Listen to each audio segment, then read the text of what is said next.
Audio check.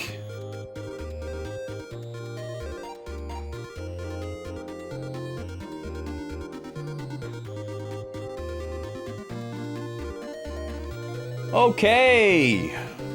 We made it. Or I made it. It's Friday. No, it's not. It's Thursday. It's Thursday. Welcome to Thursday. All right, let me turn this music down a little bit. Hello? Where did my mouse go? Is my mouse dead? I think my mouse is dead.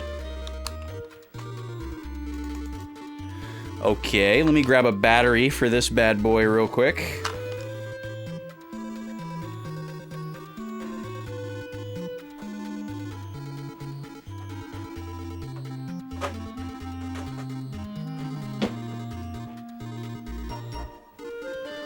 Okay, let's see if that was all it was.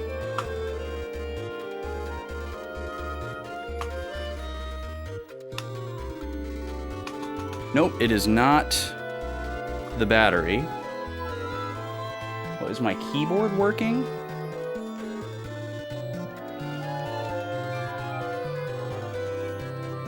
Okay, one moment. Sorry, I'm otherwise ready.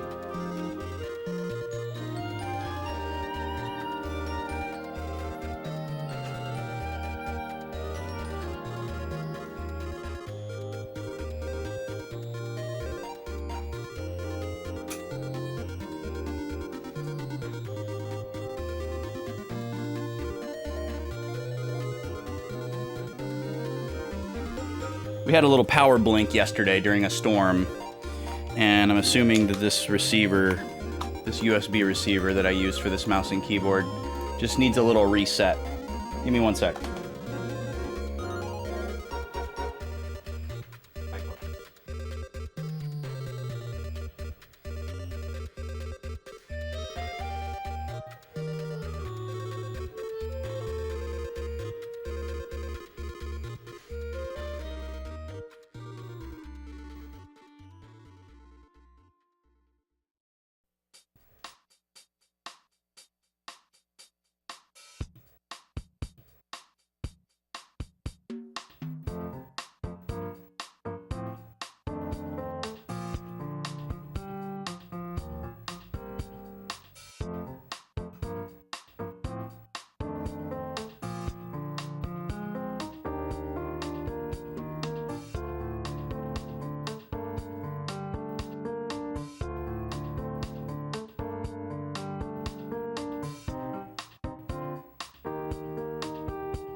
Okay, did that do the trick? Nope, still not working. Huh.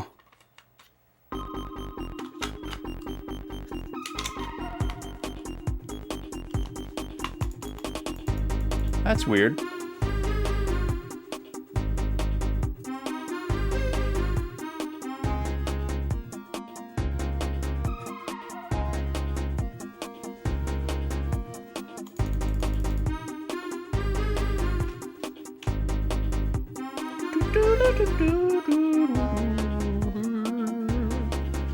Okay, one more thing. One more thing I can try.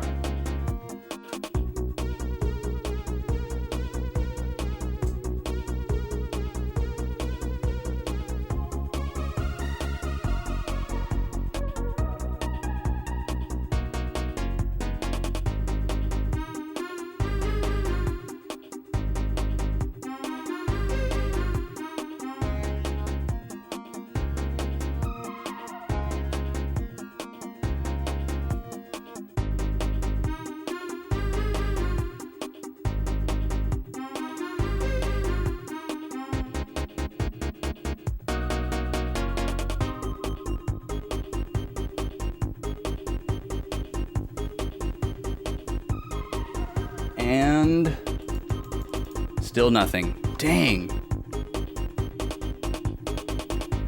Well, I guess it's possible that the power blink... Well, no, that wouldn't make sense. I don't even know what the deal is. The only thing... Let me think through this. The only thing that is not on the battery backup is this receiver right here. So let me try resetting that one more time.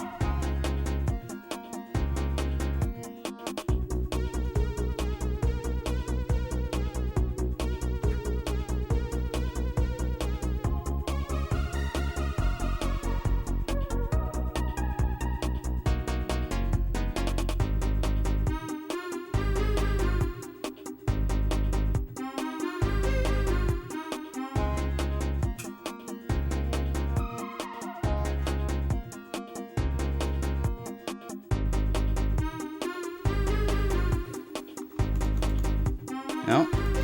Well, it's possible that this little receiver may have just gotten fried. Unfortunately. It's served me well for a long time. So I won't have a keyboard in here today. I can bring a different mouse. Well, I guess I could bring a different keyboard in here too.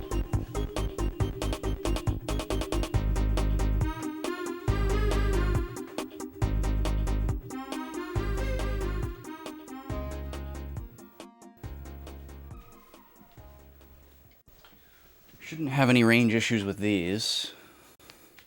There we go. All right, mouse and keyboard ability has been restored. The other one's aside, and we'll see to that later. These are the ones that I normally have in the music room. Okay. Let's get started, shall we? Now we're good. Now we're golden. Now I can turn the music down a little bit.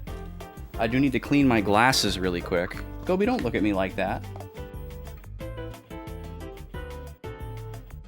She was chewing on her butt and I told her not to do it. Now she's looking at me like, well, what am I supposed to do? What else is there for me to do? I'm just a dumb little doggy. All I know how to do is chew on my butt. Don't look at me like that. You know you're not supposed to do that.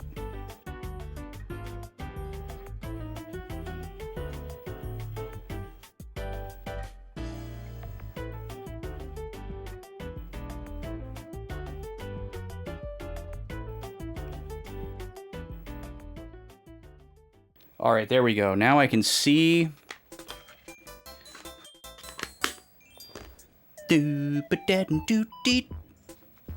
It's time to play the girl game. Let's go over here.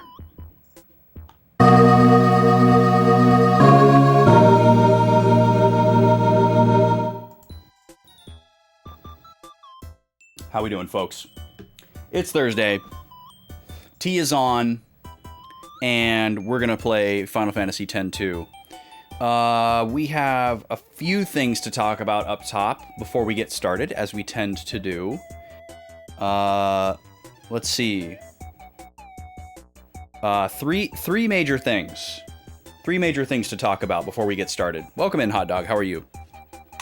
First off, in the Discord, we've been doing, or I've been hosting some watch-alongs for some of the GDQ runs that I want to watch. I've been watching a lot of GDQ this week. It's been really nice. But I picked out a couple of runs that I figured I would host in the Discord if people wanted to watch along. There is one tonight. There is a 1 versus 1 Super Metroid race happening tonight against two of the best Super Metroid players in the world. It will definitely be really, really cool and really, really tight. If you want to watch along with me, that's happening around 7:45 my time, US Central. If you're in the Discord, you can go to the announcements channel, and I listed out all the ones for the week that I want to host watch parties for. There are timestamps that will adjust to your time zone. You can also go to the GDQ website and look at the schedule. And you can see what else we're going to be watching. There's also a watch party role that I've added that we didn't previously have. So if you want to get pinged for these, and you want to get pinged for stuff like Nintendo Directs, etc., that's the role that I'm going to use going forward. In the past, I was using the voice chat role, or the streams role, which doesn't really make sense because it's not either of those. We don't voice chat during watch parties, and we don't, and I'm not streaming it on Twitch, which is what I'd like the streams role to be reserved for. So there's a new role in the notify channel. Make sure your notifications are set up if you want to get them. That's the first thing. That's the first thing. GDQ Super Metroid Race tonight at 7:45 my time. It's gonna be really cool. I'll be hosting it in Discord if you want somewhere to watch along with people. Obviously, you can just watch it yourself if you want. That's totally cool. Loving the PS2 interface. Oh, you just like the nostalgia of this browser screen, Hot Dog? Yeah, I love this screen. I've spent a lot of time on this screen, like managing memory cards, and looking at like the different art that, you know, the game picks for you or whatever. I have a stupid amount of PS1 and PS2 memory cards, so I have all kinds of like memories in here that can be looked at. Here's my .hack save files. There's all kinds of stuff in here. Lots and lots of memories. This is like my original Final Fantasy 12 playthrough from 2006. My original Final Fantasy 10 playthrough from like probably 2003 or 4. My original Dragon Quest 8 playthrough, 258 hours. Played the heck out of that game. That's probably in like 2007-ish. But yeah, I love this screen. I like listening to CDs on the PlayStation 2, by the way. If you've never listened to a music CD on your PlayStation 2, it's a vibe. I've said this before. But it does like little visualizers that are very subtle and nice. And obviously, if you have like a nice like analog sound system, even if it's not like hi-fi, there's just a vibe to that. Like the full analog signal chain has a vibe. I recently got the Chrono Cross CD soundtrack, and I listened to the whole thing on the PlayStation 2, and it was such vibes. Just like the glow of the CRT, the music coming out of the analog speakers, the PS2 hum. It was perfect. Or you could listen, or you could listen to your Final Fantasy Anthology soundtrack that came with 5 and 6. That's a vibe. Love it. Love the PS2 browser. It's so simple. It felt very futuristic at the time. Looking back, it's like super, super simple. I would totally take something like this over the cross media bar. The cross media bar has been like their identity since the PSP, which is wild. That's like the one thing that the PSP laid down for Sony. Like they pretty much threw away everything else that the PSP did. But it did come up with the cross media bar. The cross media bar is cool, but I feel like it's gotten a little bit overcomplicated. And I don't even have a PS5. I don't even know what the UI really looks like for the PS5. But on the PS4, it doesn't feel as good as it did on the PS3. And on the PS3, it didn't feel as good as it did on the PSP, in my opinion. It's a little too cluttered. I would totally take a screen like this that just has like a bunch of like little icons, like an old school like phone home screen, where you had like a little graphical icon and the text underneath for like settings and texts and internet and like whatever. That's what it kind of reminds me of. That's probably a boomer moment, I guess. Okay, the second thing that we need to talk about is the Tuesday poll. We have 2 polls running in the Discord right now. I try not to run simultaneous polls, but we have 2 of them running right now because it couldn't be avoided. So I need to very carefully tell you about both of them. The first poll is for the new Tuesday game. On Tuesday, I beat Star Fox. It was a very triumphant and very hard-fought, proud moment. I'm very happy about it. Next week, we're going to be moving on to Star Fox 2. So we still have another game to play before the new game will start. But I don't know how long Star Fox 2 is going to take. So I figured I would go ahead and start this poll now for the new Tuesday game. So the most recent poll in the polls channel in the Discord is for the new Tuesday game. It is 3 PlayStation 4 adventure platform games. We have Tearaway, which was originally a Vita game, ported to the PS4 with its like DLC and some refinements. Tearaway Unfolded. We have Rime, R-I-M-E, which is like I think it's an indie-ish adventure game. I forget who makes it. And it is kind of like Ico, a little bit Zelda, a little bit Journey. It's like no dialogue, telegraphing interactions with the world and artifacts. There's puzzles. It has like Ico and Journey vibes, but it's like a boy and a little fox, and the art style is very cool. And the third game is Psychonauts 2, which probably doesn't need an introduction, but if you're not familiar, the original Psychonauts was a 3D platformer back in the heyday of 3D platformers in like the early aughts. Very high production value. Tim Schafer writing. He comes from LucasArts, Secret of Monkey Island. Very, very funny, very, very comedic, snappy, witty writing.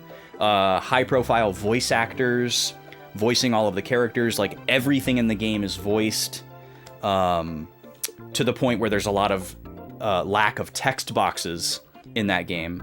So it's like a very humorous, comedic story, but also like very intriguing because it's about like the mind, and there's a lot of like fourth wall breaking, meta thinking, layered stuff, like taking things that are meta concepts and then turning them into something literal. Like you're walking through someone's brain and there's all these different doors that you can go into, and those are their different thoughts, things like that. It has kind of like a Beetlejuice, 90s Beetlejuice vibe sometimes too, both musically and aesthetically. And this is the long-awaited sequel to that game that came out like 20 years later. And it has like the same voice cast, same writing staff, and it's supposed to be phenomenal and just as good as the first one. So very excited for that. Now Smash, don't tell me you're not a fan of Psychonauts. Welcome in, how are you doing? But so all 3 games are up on the poll there. Vote for the one that you want to win. Now this poll works like our normal polls do. So whoever wins this poll, that's the new game. Normal rules. We do have a Discord despot role in the Discord, and that means that person's vote counts for 2. So when you're looking at the score of the poll, you might want to go into the little option where you can view who has reacted to what. Because that extra point for the Discord despot isn't going to show there. So be careful. It might look like one game is ahead by 1 point, but if the Discord despot votes for the game that's 1 point behind, then it becomes a tie, and the Discord despot breaks a tie. So make sure that the game that you want to be in the lead is winning. You can change your vote in these polls by unreacting and reacting to something else. You can be chaotic neutral and react to all 3 games for no reason. You could react to 2. All bets are off. But please vote in that poll. There's trailers linked for all 3 of the Tuesday games. Check out which one you'd most like to see me play. I include a time estimate. If you're not interested in any of the games, vote for the shortest one. That kind of a thing. So check that out. And then directly above that poll in the Discord, we have another poll that is currently running, and that is for our tactical RPG tournament. And I've got to change this text because I forgot to do it. 1 second. I'll do it while I talk. So we're also running a poll to determine which tactical RPG from my pool of 12 tactical RPGs, not match 23, match 3. There we go. We're trying to narrow down a pool of 12 tactical RPGs to 1, and that one winner of this tournament bracket is going to be on the next poll after Final Fantasy X-2. Okay? This is our 3rd match. We're still in round 1. There's 4 matches in round 1, and then in round 2, there's going to be another 4, and then there will be 2 semifinals and then a final. So we still have quite a ways to go. We do one of these per week. We've done 2 so far. If you want to look at the full bracket, here's a look of it on screen. You can see the progress so far, and I'm going to put a link to it in the chat here if you want to go look at the full thing. But this week we have a theme of Final Fantasy Tactics. Final Fantasy Tactics was the game that kicked off this whole journey and made me finally able to play more tactical RPGs, and I am hungry to play more. So, the 2 games facing off this week are very closely related to Final Fantasy Tactics. One is Final Fantasy Tactics Advance 2, Grimoire of the Rift, which is the 3rd tactics game for the DS. It is extremely similar mechanically, but more robust. The storyline is much more high fantasy, whimsical, Final Fantasy XII inspired as well, because this is post Final Fantasy XII. So very strong Final Fantasy XII Ivalice vibes. I think Matsuno was loosely involved with Advance 2, but it was not a Matsuno story. And then its opponent this week is Tactics Ogre Reborn, which is a remake of Tactics Ogre Let Us Cling Together that was for the Super Famicom and the PlayStation, and that was the game that Yasumi Matsuno wrote and directed that basically got him the gig as the writer for Final Fantasy Tactics.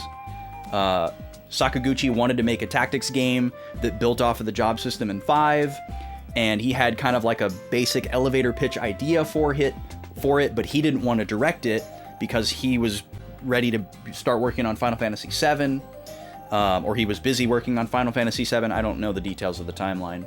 So he needed somebody to helm the game, and they were already familiar with the Ogre Battle series, because this game is the second one that came out in that series. And he was like, we should get that guy. And he said, okay. But then he like changed everything that Sakaguchi came up with and just like did his own thing and ran with it, and we got the amazing game that we got.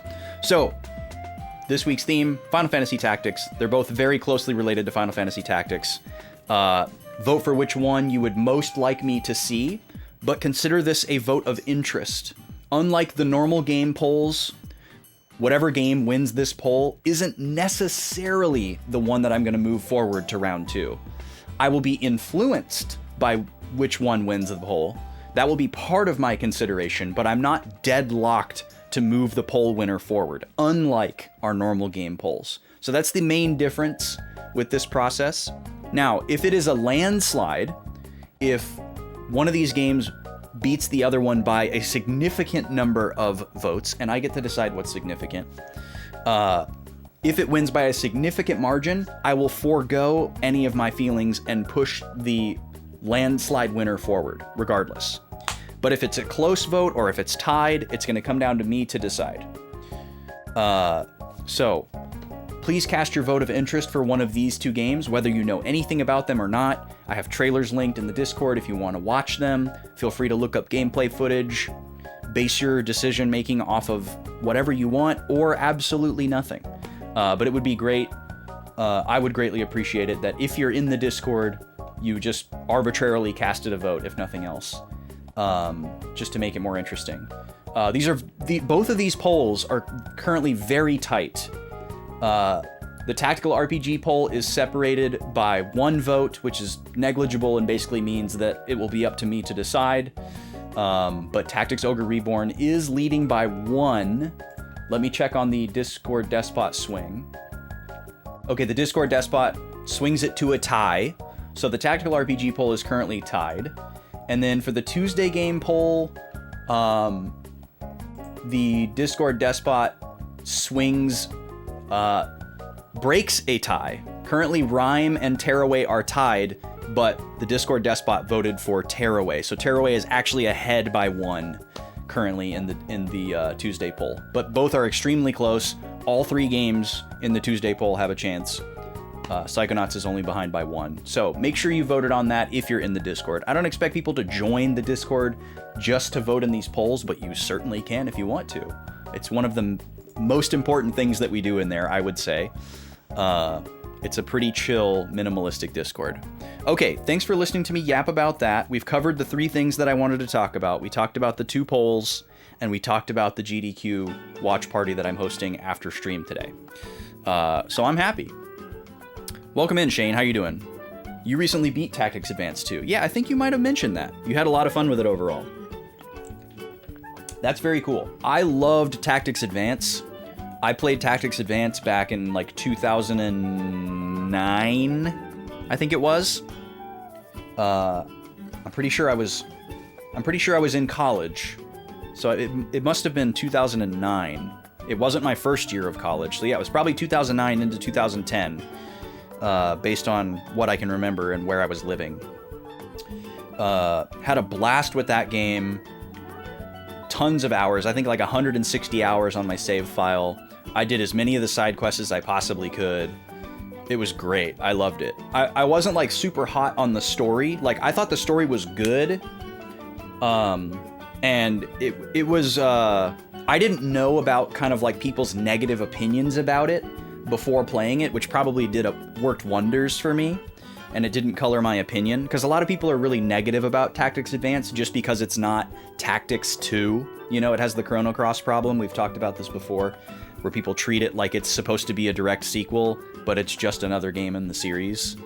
You know, people wanted it to have the like really dark, morose, kind of nihilistic tone of the original Tactics, where everybody's kind of the bad guy and all this kind of like nuanced subtext type stuff, which is great. I loved it. It was profound. But people really wanted that again for Tactics Advance, and it definitely doesn't do that. It's a much more whimsical, emotional, like fun, kind of classic fantasy story. It's technically an isekai if you really want to split hairs, but it's a good story. Like the characters are good. The twists and turns are good. It's a good story. It's just not the same as Tactics Original. So a lot of people say that it's not good, but it is good. It's just not like Tactics Original. So I'm assuming Advance 2 will probably have a similar story style to the first Advance game. After all, it is Tactics Advance 2 and not Final Fantasy Tactics 3, right? But mechanically, I love Tactics Advance so much, and I know that Advance 2 just kind of builds on that. I got so into customizing the different stuff in Tactics Advance. I got into it in Tactics as well, Tactics PS1, but there's so much more that you can do in Tactics Advance. So I'm excited to see how far we can take it in Advance 2, if that ends up being the game. You wanted more unique units. All the unique units like Ritz only being recruitable in the post-game. Yeah, a lot of people hated the law system as well. I thought the law system was fine. It was also like easily manipulatable. You know, you could just like move around until the laws shuffled to something that was easily manageable for your team and then start the battle. At least in Tactics Advance, the first one, you could do that. And I did that a lot. But it's nice, you know, it keeps you on your toes. I don't mind that. I don't mind that too much. Now, if the game is like super, super hard, then the law system becomes a problem. But I think the law system is there to specifically keep it from being a little too easy. Just as a little check and balance there to make sure you're paying attention and that you can't use the same broken strategy every single time, and you might have to change it up every once in a while. But I didn't mind the unique units thing, Shane, because I don't remember how much of my Tactics playthrough you saw. I didn't use any of the guest characters. I preferred the blank slate, unimportant characters because they felt more malleable, you know, and I was less arbitrarily railroaded. Like, oh, well, this character joined me as this class, so that's like their canon class, and I have to keep them in there, you know. That's how I would have felt on my first playthrough. I would have felt not completely free on the choices there. So I actually don't mind that at all, and that wouldn't be a problem for me in Advance 2 if that's the case. I don't mind just having my protagonist be the one unique character and everybody else just be like a rando. That's totally fine with me. It gives me more freedom to have them be whatever job, role, class I want them to be in the moment. because there's no like presupposition that like, oh, this very cool important character joined me as this like slick gunner guy, so I have to keep him with a gunner or something that like feels similar, you know.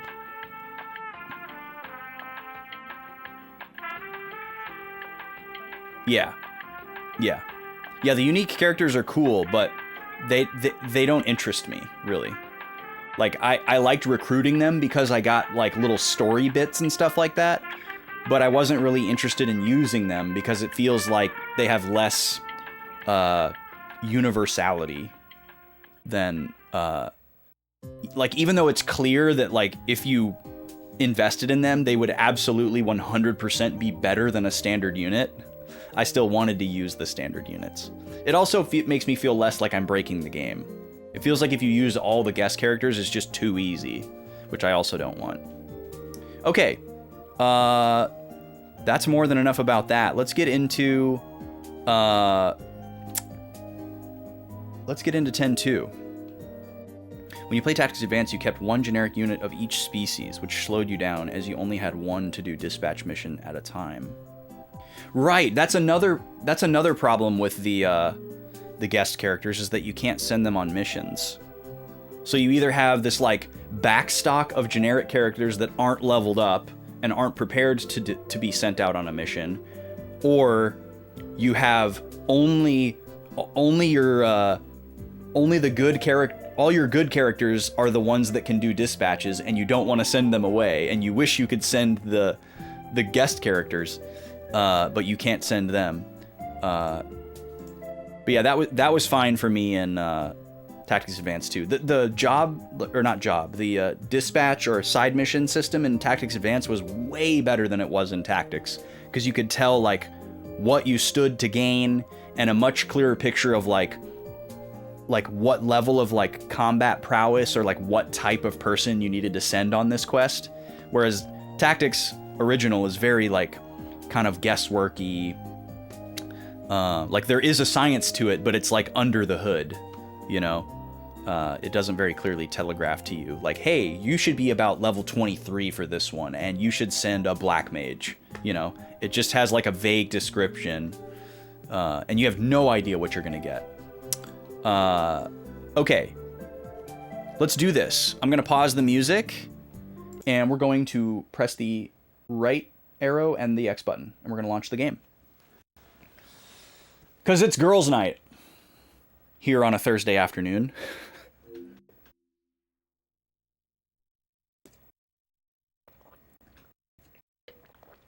But yeah, I played Tactics Advance very differently than I played Tactics Original.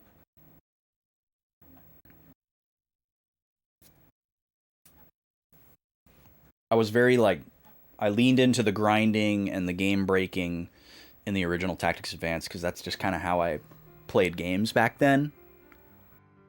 I don't know if I actually 100%ed it. I probably didn't, but I tried to do every single side mission. But there's probably some that are like time sensitive or very condition specific, like the weird stuff that was in the first Tactics game that I didn't do without realizing it. But at the time, I probably thought that I did everything you could do in the game. Okay, I think I need to increase the volume just a little bit. Let's see. I gotta get to where there's some constant music. Maybe it's okay, actually. So last week... Oh, I did not mean to do that. Last week we did a great many things. But what we're gonna start off with today is kind of a weird little side quest thing. We're gonna try to help some monkeys get hitched. And I have no idea how we're gonna do that. All these monkeys have names, and there are, like, I guess, proper matchups, ships, that we're gonna be doing. And the only hint that we've gotten is that it's related to their names. So when you talk to them, you learn their name and like a little thing about them, but I don't know how we're actually going to pair them up.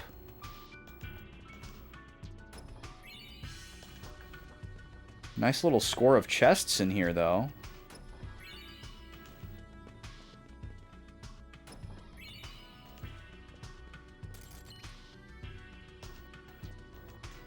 Also, we lose 1 gil every time we talk to a monkey, which is kind of weird and wild. So I'm just going to keep advancing through here and see what we can learn. What's going on here? Birch is in love. Grab him. Okay. Where is Birch's soulmate?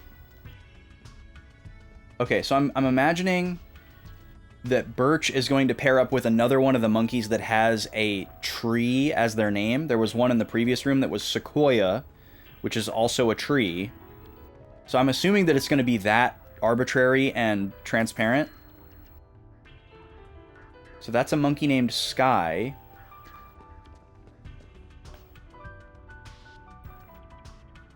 Where is Birch's soulmate? Where did Sequoia go? That's Rosemary. That's Spring. Minnie. Soul. Canis. Wait, where did Sequoia go? I could have sworn Sequoia was in this room. Was Sequoia in the previous room? I hate how much money we're giving away. Why did they do that? Are you Sequoia? That's Summer. That's Gold. There's Sequoia. Okay, so I guess we can't get this wrong. So, okay. So if the monkey has hearts above its head, it's ready to be paired up with another monkey. And I'm guessing we're just going to have to go in a specific order? Yeah. So now this one's ready. So Spring is in love. Summer is in the previous room.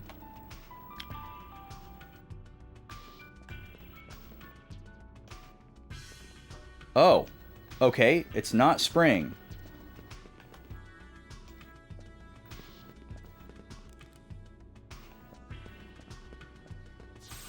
So is this like a... Is this like a trick? How could this be... What else could Spring be related to? Soul is like sun. Canis is like dog. Or wolf. Rosemary is an herb.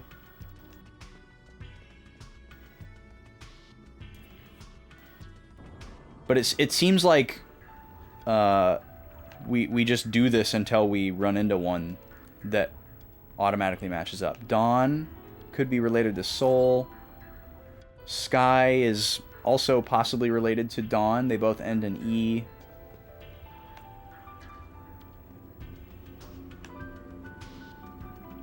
Okay, let's go back to the previous room. The previous room had Summer, which I thought was going to be the answer. Dang. Massive vehicle driving down my street just shook the whole house. And not like a subwoofer type moment, but just like the actual presence of the vehicle. Sounded like a train was going down the street. Your FF Marathon hit a snag. Your nephew's borrowed your PS5 and broke it. Oh no, God. That's my nightmare. That's why I hate letting people borrow things. Because I'm so worried that something will happen to it and I'll have no choice but to blame them. Max...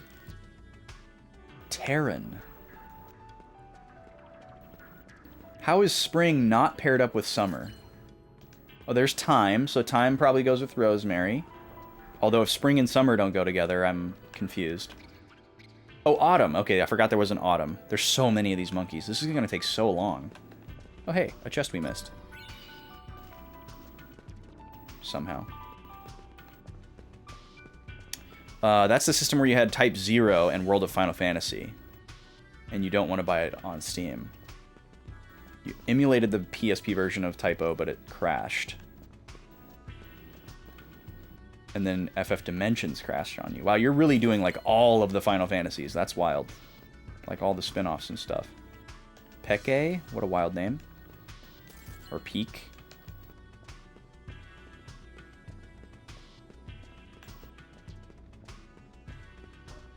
So you had to skip those games. Treasure Paradise now.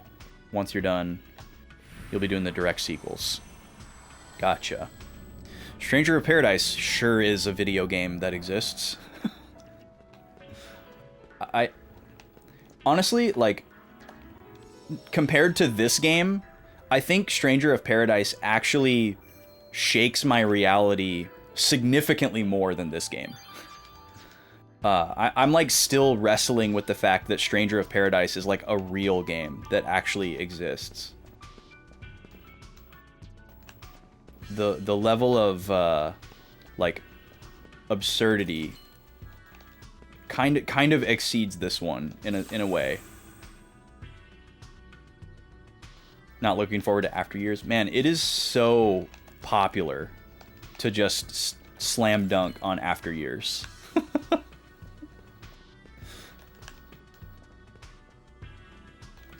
It's like After Years is the new Final Fantasy 2, apparently.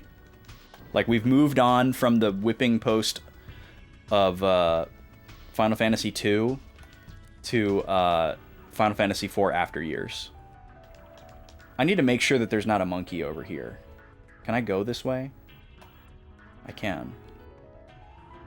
Are there more monkeys this way? Do I have the thing on that turns off battles? Yes, I do. Okay. This would be absolute hell on earth if we didn't have that right now, probably. It doesn't seem like there's going to be monkeys this way, but because we can't get into a battle, I'm just going to check really quick.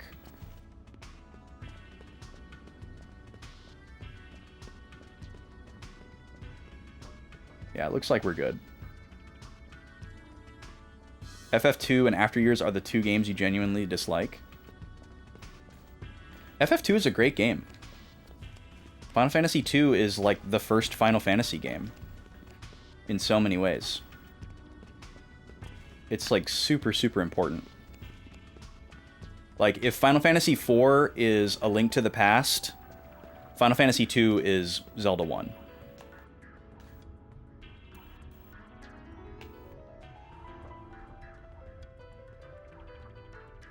Alright, so we just need to walk around until we see a monkey with above its head. Yeah, After Years definitely, like, I still haven't played it, and I'm gonna play it for myself one day. And decide for myself. But it definitely is a product of a time period where it felt like there was just so much Final Fantasy content being made unnecessarily. Like, from like 2003, maybe 2002 to like 2010-ish, like, we got an absolutely stupid amount of Final Fantasy titles. It, like, just unbelievable volume. Unbelievable volume. Here we go. Dusky is in love. Okay, so we had Dawn. We had so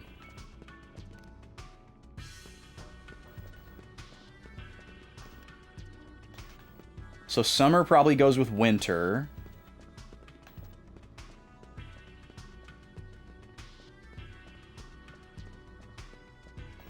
They're so hard to see.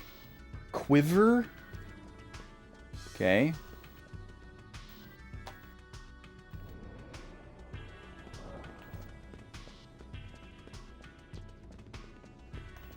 Yeah, it's totally cool if you don't vibe with FF2.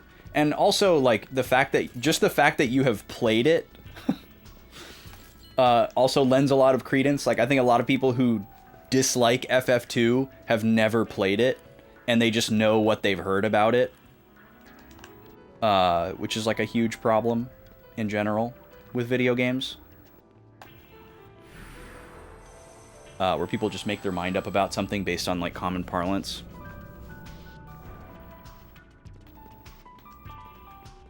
Wasn't there a monkey in this room? There's no longer a monkey in this room. Okay. Okay, Gold Valley. There's summer. So yeah, summer and winter must go together.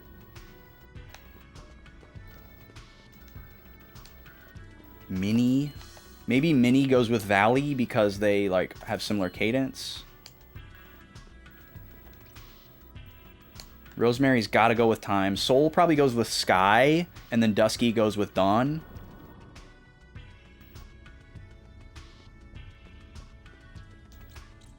There's Dawn. Okay, cool. Having to walk around and find the one that's like ready to mate kind of blows. I got to imagine we're going to get something half decent for this though. You always want to try a game for yourself before you judge it. Well, that's a good mantra to live by. And I think a lot of people want to believe that they are doing that, but aren't. That's not an accusation, by the way. I have no reason not to believe you.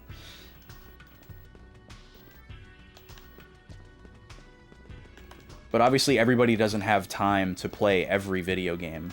And at some point you have to make a judgment call on something and say, I'm probably not going to play that one. But then it's a question of, you know, do you go on to like disparage that game having not played it? Or do you like kind of project that you've maybe tried it a little bit, even though you haven't? You just watched like a gameplay video or somebody else stream it.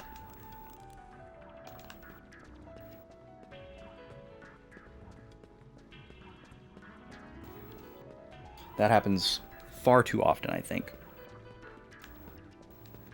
Okay, who's ready? Who's ready to make a date? The one opinion about a game that matters most to you is your own. Yeah, and that's how it should be. I think a lot of people...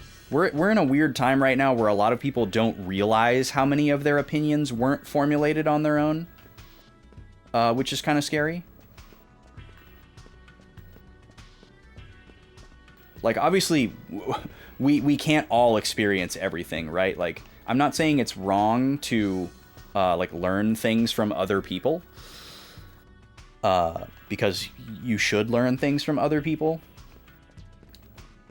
But it's also, it's really hard to remember where you learned something. Or who you learned something from, right? I don't think there's any monkeys past this point. Like, you'll pick something up from somebody very naturally. It's a very human behavior. You know, somebody will say something that resonates with you, and you're like, oh, I like that, you know, and you internalize that, you subscribe to that. And, you know, like, it especially happens when somebody, like, distills a thought down into, like, the perfect words that you were having trouble describing. You know, like something that you've been feeling, but you don't know how to say it. And then somebody says it perfectly and you're like, yes, you know, and you feel like super seen and heard, even if they're not speaking to you directly necessarily. And then that becomes how you express that opinion. But it's like incredibly difficult to remember who that was and when that was and where you got that from and all that sort of thing.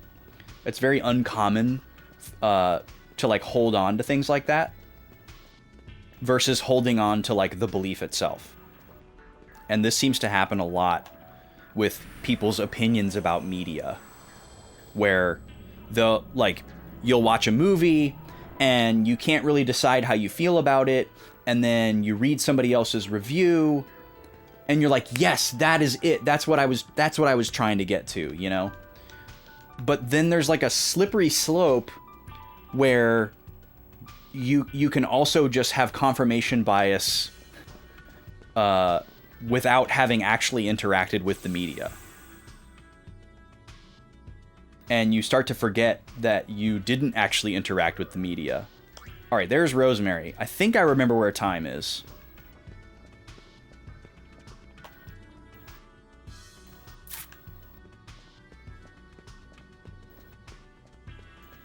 I wish the ones that were already paired up had different hearts above them than the ones that were ready, because I think I walked right by this monkey a couple times.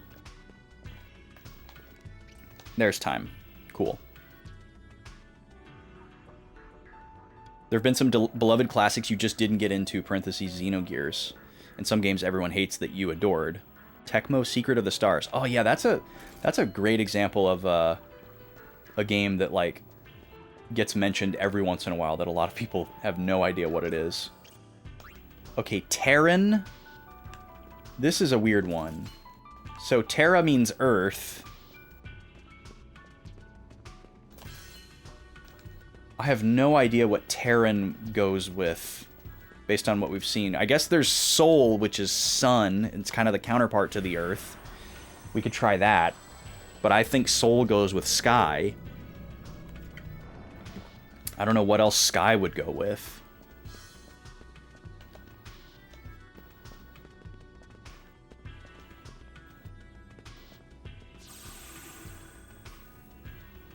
And yeah, Xenogears, we talked about Xenogears a while back, like, Xenogears is always touted as this, like, beloved classic.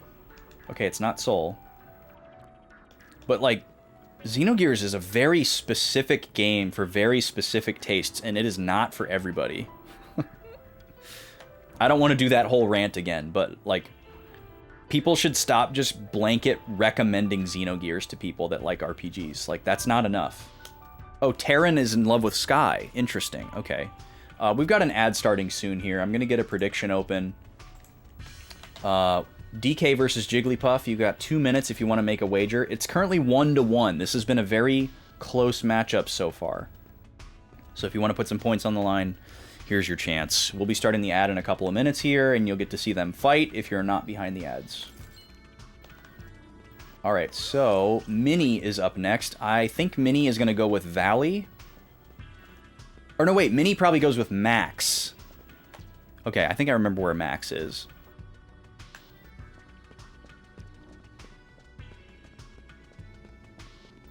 This is such a goofy quest.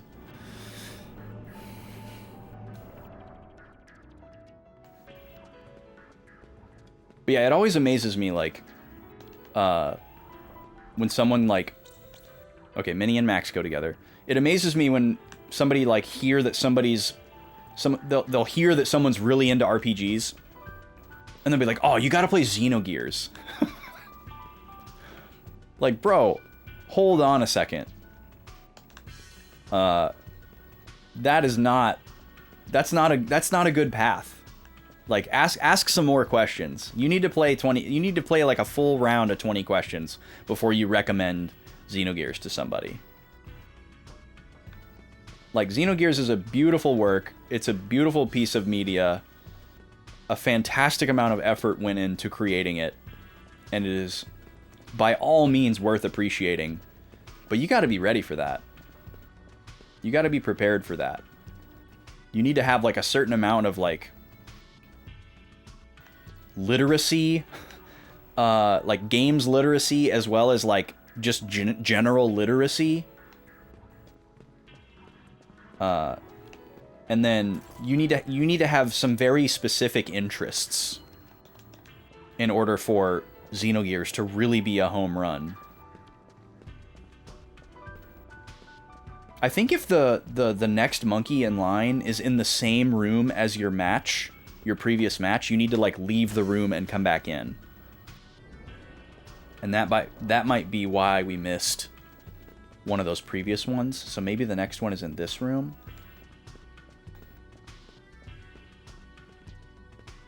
No? Okay, let's go back this way.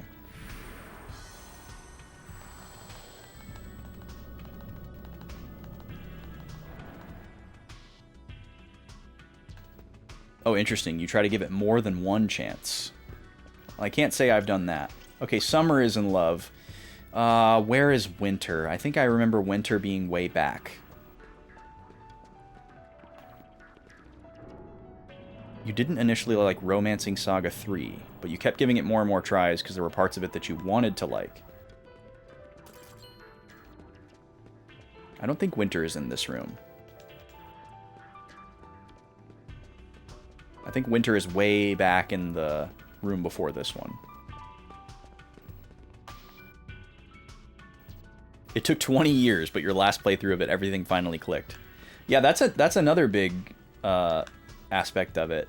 Oh, Quiver and Arrow are going to go together, for sure. Just put that together. Silva. Silva? Who is Silva going to pair up with? I hate this room because the monkeys are so hard to see. They're behind all these little broken rubble objects. Oh, Luna. There's Luna. Okay, so Sky might go with Luna. Well, or Luna might go with Soul. There's Winter.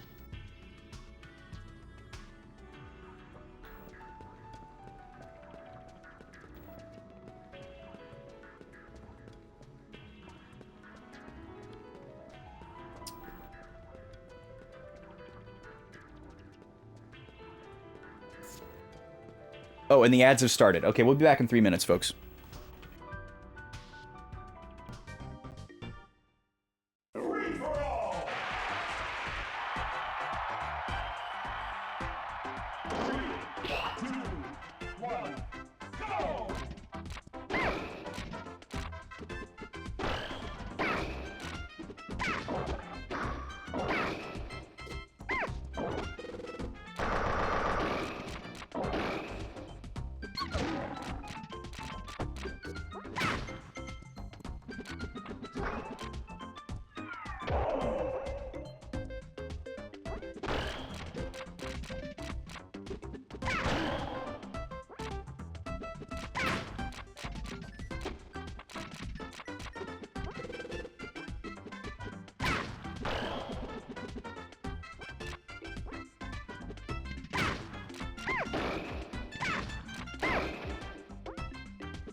This game's winner is Donkey Kong.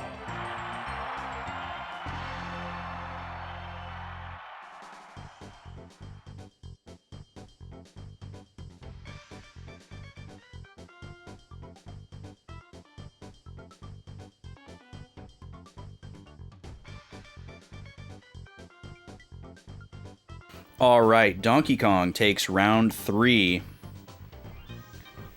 bringing our score to 2-1. And it looks like this was the first, I didn't actually see it, but based on the score here, this is the first one of these to not go to sudden death. Both of the first 2 rounds went to sudden death. So just to give you an indication of how close these have been. Wait, why is my keyboard not working? My mouse is working, but my keyboard's not working. Okay, maybe this thing actually does need a battery. 1 second. It takes so long to use up the battery in a... Oh, nope, it just started going. Okay, it just needed to wake up. Well, maybe it still needs new batteries. Let's just go ahead and change them. It takes so long for a mouse and keyboard to actually use up their alkaline batteries. I kind of forget that they're not just magic. And that they actually need them. Like if they don't work, I never assume that it's the battery. I always think there's some kind of like, you know, wireless issue or a USB issue. And it's like, oh yeah, I guess it could be the battery, even though the battery lasts like 3 years. All right. There we go. Put a 1 in that slot instead of 17 ones. That was kind of silly.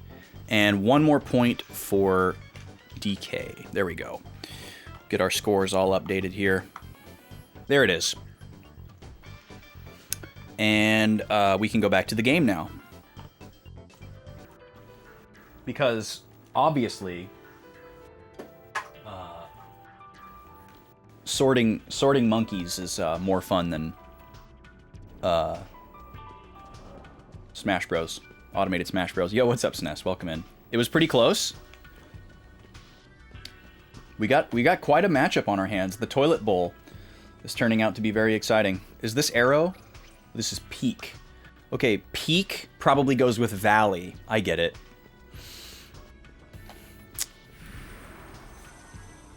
Yeah, Jigglypuff cannot kill anything. It is a huge problem. There was one of the sudden deaths where I think Jigglypuff hit Donkey Kong like 3 times and he didn't die in a sudden death.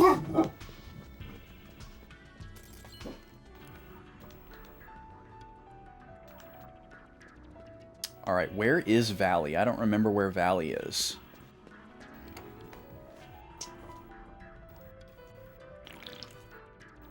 Maybe Valley's in this room? Gold. There's Valley.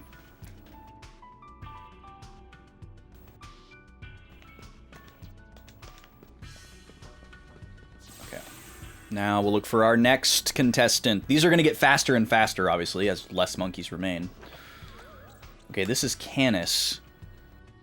Now, who goes with Canis? Is there a feline named?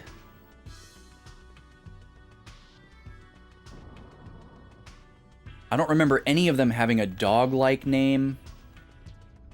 There's no single monkeys in this screen. Because Canis is like the genus name for dog-like creatures. That's a taxonomy thing. All the single monkeys, that's right.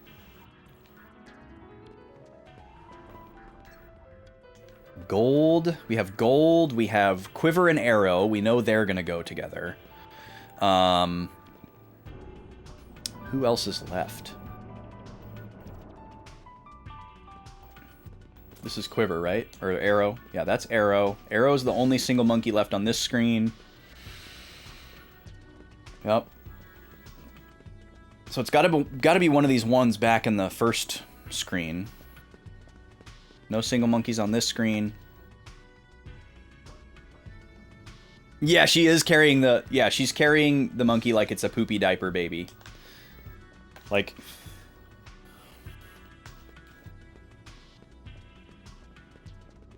Is there... I cannot tell if there's a monkey right here. There must not be.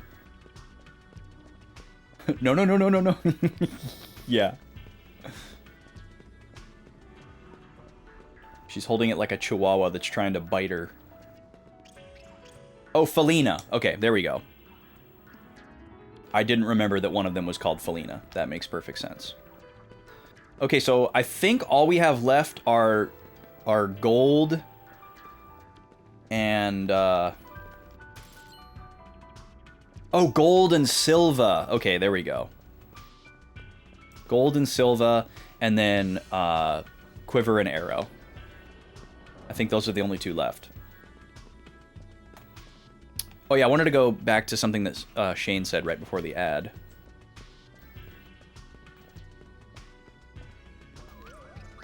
All right, here's arrow.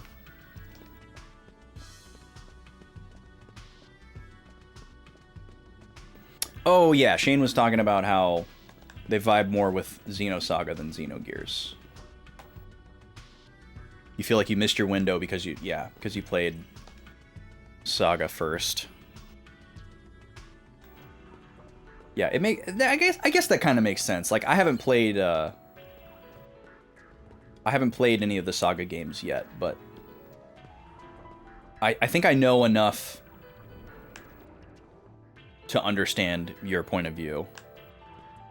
Like, they're not necessarily similar games. I guess I have to go get gold and not silver. It can only go one direction. But yeah, I get this. I feel like this kind of circles back to reinforcing my point that, like, you can't just blindly recommend Xenogears to people. Just because they say they're into, like, retro RPGs or classic RPGs. Don't just tell them, oh, you gotta play Xenogears. Like, you should all, like, at least the very minimal due diligence that you can do is, are you into philosophy and are you into really long games with lots of text? Like, if you can at least get yeses to both of those questions, I think that's enough to recommend Xenogears. Because you gotta think of, like, obviously you could say, like, oh, it has combo-based battling that's really interesting, it has mechs, it has Yasunori Mitsuda soundtrack. Like, you could give all those bullet points to recommend the game, but the things that you're not telling them about are things that a lot of people bounce off of. So that's why I recommend those two specific things, because those are the two things that a lot of people can bounce off of. Like, all the other highlight bullet points, like the style of the gameplay and the art and the music, like, most people are gonna like those. So, you're not really doing your due diligence if that's all you're telling them. Finally, Luna is in love. Okay. Who is left? I think there's only one single monkey left. But yeah, if somebody says, yes, I'm into philosophy, and yes, I love reading walls of text and really, really long, thought-out, dense games, then you can say, okay, well, you should check this out, because it has a Yasunori Mitsuda soundtrack, great art, mechs, an interesting battle system, you know. And then you know that that person's probably going to have a really good time with Xenogears, or if they don't, they're going to really respect it and give it a college try.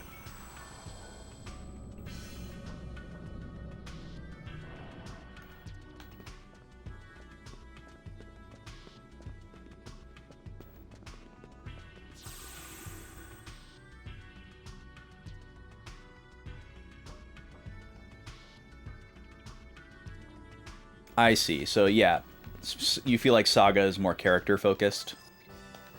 Luna and Soul. Their world was veiled in darkness, but now as monkey love blossoms and grows, a monkey-full future surely lies ahead. This is their home. They will protect it, now and always. Hell yeah. Soul of Thamasa accessory. We got an accessory for that. I was hoping for a dress sphere.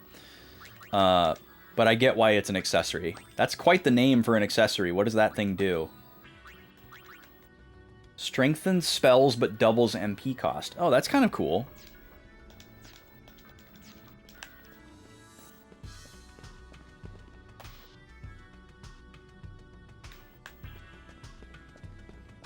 But yeah, the disparity of, like, character development density is a problem that plagues literally every RPG that I've ever played. And I do think it's a pretty unrealistic expectation that people have. Like, it seems to be a very common criticism these days. Like, yeah, all the characters are cool, but like, only like 3 of the characters get most of the character development, and the other ones just have these like short little subplots. And it's like, okay, that's true, but is that really a reason? Is that really a reason to say that like the game doesn't have good character development, or is it a reason to like not like the game? Like, there are so few games where every single character in the cast gets the same level of development, or like even remotely similar. Like, not everybody can be the main character, you know? And this isn't me speaking directly to you, Shane. I'm not asking you to change your opinion. I'm just kind of having a shower fight here.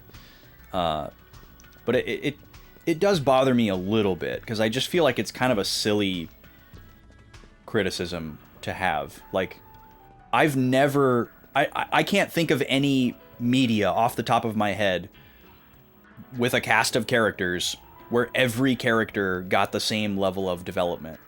And not even like every character, but just like, you know, like if there's 5 characters in the party and a bunch of supporting characters, and all 5 of the party characters got the same level of story development or whatever. Like, the one game you could maybe say that about is Octopath Traveler, because of the way that it's structured. But then people rag on that game for not bridging their stories together like a traditional RPG. And it's like, well, damn, what do you want? Do you want to like the game? Or do you want to not like the game? Why did I walk all the way back here? I could have just warped from the first save point.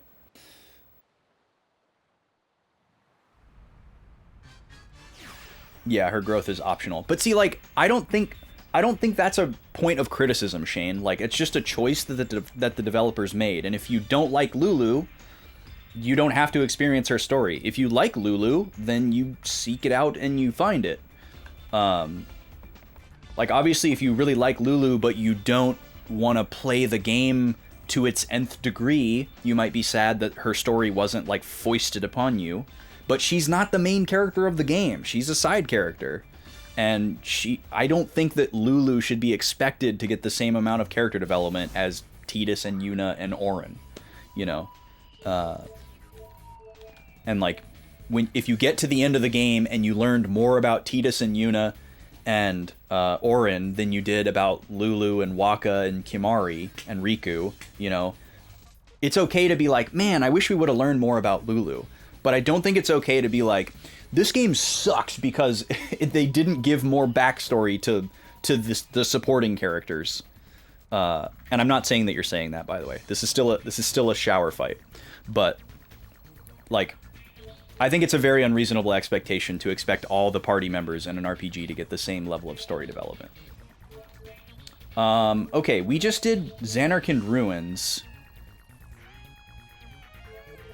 I think what we were doing is we were going down the list to look for ones that said they had missions and doing the ones that had 1 star. And then we were going to go back to the top of the list and go back down. But we also know that no missions doesn't actually mean anything. So it kind of feels like we need to just go to all of these places. So I'm not sure how we ended up doing Xanarkand first. The time of monkey love has passed. I'm not sure why I care. God, this game is so weird. We did finish the Sphere Break tournament, so I'm not going to go there right away. But let's go to Jose Temple next. It's weird. It'll say no missions, but then the flavor text makes it sound like there's an event happening and that you should be there. I think we did actually come here already and talk to these people. And we didn't learn anything new. Or maybe we did get a... What are fiends doing in a place like this? Anyway. We will take care of our problem. There's no need to worry. So we're getting to the point where we have just enough letters where you can kind of figure out what people are saying.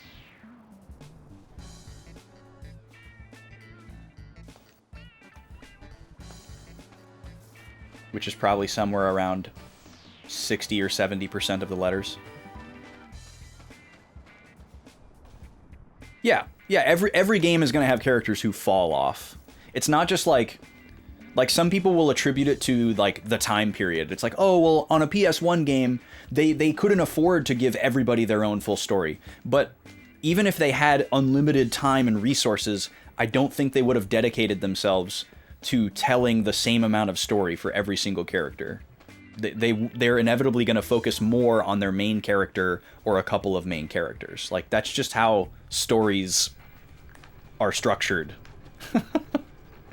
Like, you can try to go for the full ensemble cast thing and have no main character, but that's an extreme outlier and rarely works. Case in point, Octopath Traveler and Final Fantasy VI, maybe. Although that's a little more murky.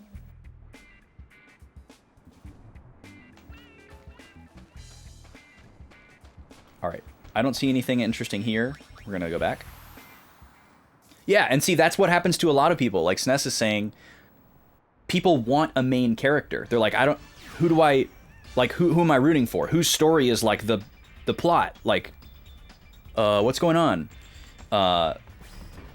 Like, that's a negative for a lot of people. They want one of the characters to have the primary focus.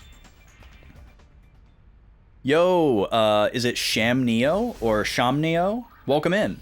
Thanks for coming over from YouTube. I really appreciate it. Thank you for watching the Tactics VODs. Despite them not being edited, I did work really hard on them. So thank you for perceiving. Welcome in. And thank you for the follow. Alright, let's go over to the Moonflow.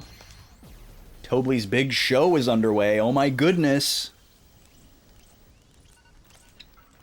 Yeah, you just got the characters for the sake of them. I love the cast of Octopath. Like, it isn't just the gameplay that carries it for me. I actually really like the storytelling style of Octopath.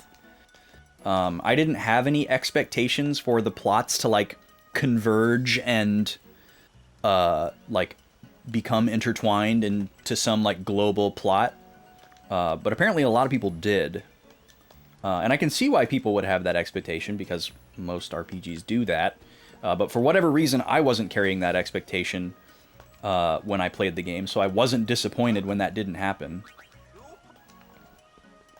But I really, like, the style of the storytelling, like, how personal every character's story was to them, and the other characters didn't matter to their story, I actually liked. And I know that's, like, a point of contention for a lot of people, because it's like, oh, well, I want to know more about the relationship between the characters, and that only existed in some, like, very superficial optional scenes. And I get why people bounced off of that and they wanted it to be done a different way. I do really like inter-character relationships in a game. You know, perfect case study is Final Fantasy 13. That's like a perfect example of really, really good character development and developing the relationships between characters in a really compelling way. But I still really liked how they did it in Octopath. I thought the actual stories themselves, and even some of the, like, side plot, like really, really small stuff where it's like an NPC's story, like these little vignette type things. Even those stories I really, really liked. The stories were very personal and, like, grounded, you know? Like, it was always something like, oh, I want to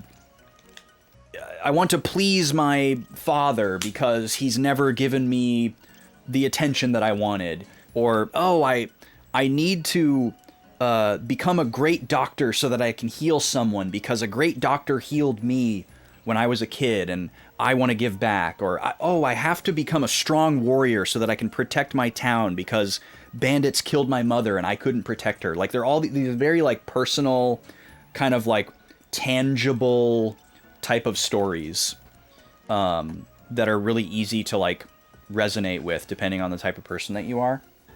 And I really liked all that stuff. I thought it was really, really cool. FF5 as an ensemble cast is an interesting idea. I like that a lot, actually. Because yeah, like Bartz is kind of an avatar. Like, he is a character. He talks. He does have a personality. He does have like his own thoughts, but he's very transparent compared to the other characters, in my opinion. You know, like Lena and Galuf are much more fleshed out characters that have more wide-reaching thoughts. And I feel like Bartz is like mostly an analog, or at least that was my experience. So yeah, I could see that as an ensemble cast for sure. But yeah, FF6, a lot of people call FF6 an ensemble cast, but yeah, like, let's be honest, like Celis and Terra and Locke, I guess, as well, they're the main characters. Come on. There's lots of side plot, which is great. But you like the cast of Octopath. You went in knowing that the stories weren't going to intersect, so you view it. Yeah, I feel like I don't think that you should have to know that up front, but for some people, it's definitely important for them to know that up front, so that that expectation isn't there. Because if you're playing the whole game like waiting, like, oh man, it's gonna be so cool when all these like kind of converge, you know, and you keep like building that up as you go through chapter after chapter, and then it just doesn't happen.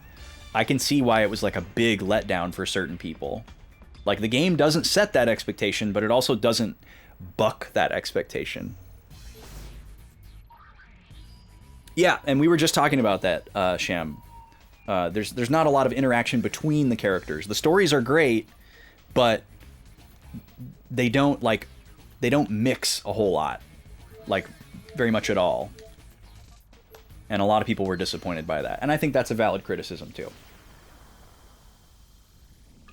Yeah, and yeah, exactly. I agree as well, SNES. Like, the game didn't necessarily set that expectation, but it lives in a world where those expectations exist. So it's very easy for people to just assume, like, oh, well, every game has, like, a big overarching plot, and the characters all kind of, like, you know, in RPG tradition, they come up with a reason to, like, join your cause or whatever. All right, let's see if we can talk to LeBlanc here. Apparently she's sad. Her Nuji Wooji is gone. Yeah, if you do the, like, optional side content in the post-game and, like, the big super boss thing, there is a link between everything, but it's not, like, a super profound, like, mind-altering experience. It also takes a lot of investment to get. Oh, we got a scene. What if we showed her a sphere of Nuge? Why ask us? Go for it. Of course, that sphere. We took one in Bavel. Care to watch it? What's on it? We haven't looked yet. Meet us in our room.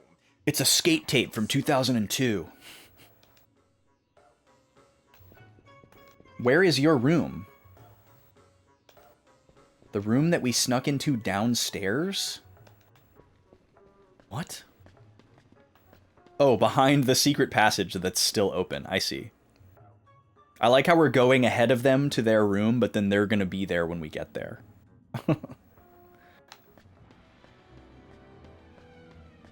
We still have encounters turned off, so hurrah. This room? Oh, there's a chest in here. Hello. Nice. Tetra Band. What does that do? Let's see.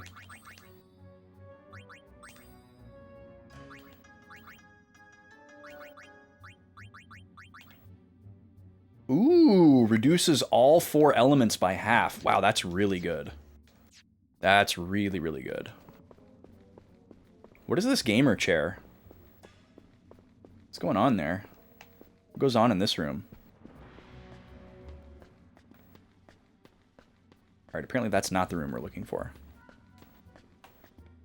Live Alive is more explicit that there is a connection. Oh, that's kind of cool. I'm excited to play. I'm excited to play that at some point. I have that one. I don't know when it will be. It's unfortunately a little bit of a ways down the list for me. So it might be a while, but I am going to play it at some point. Oh, this is the room. Okay. Yeah, that was a huge bouncing off point for a lot of people, I think, Shane, is that battles take so long in Octopath. You have to really, really enjoy it. Let's see. This should be it.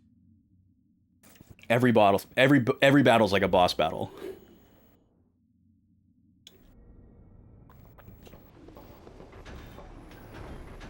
Oh, you're anti-chibi, Sham. Interesting.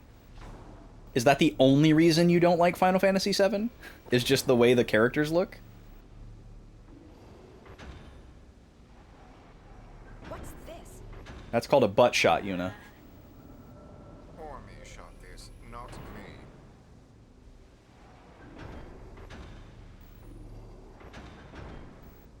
So I see. He walks by. Amazing.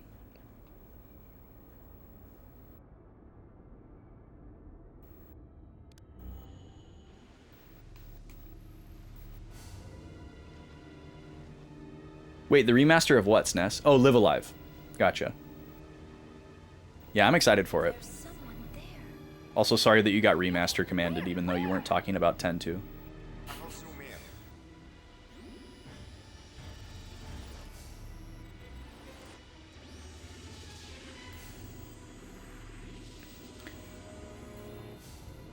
It's Nuge.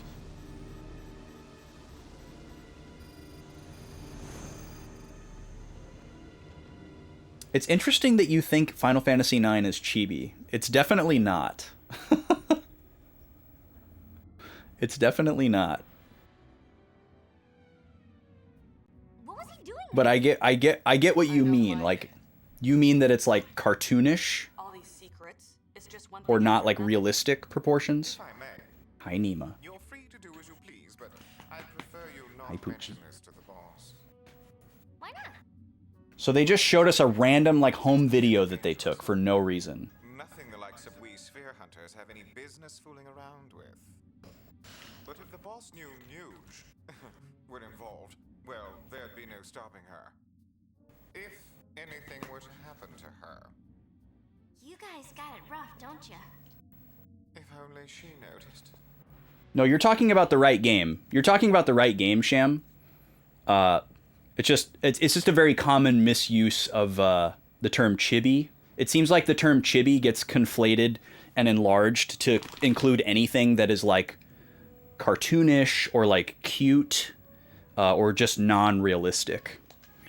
Like chibi is when people have like giant heads and tiny bodies and like really, really over-exaggerated cartoonish proportions. It's like a very specific term.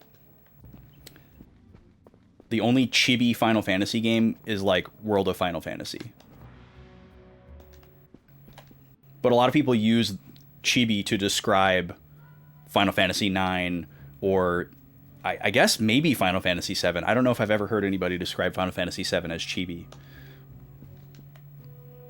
But it seems like to a lot of people that just means non-realistic proportions. What am I supposed to do here? Am I supposed to look at this? Oh. He has another sphere on his shelf. Got it. Is this one from Bethel too? Ooh, been taking naughty pictures again?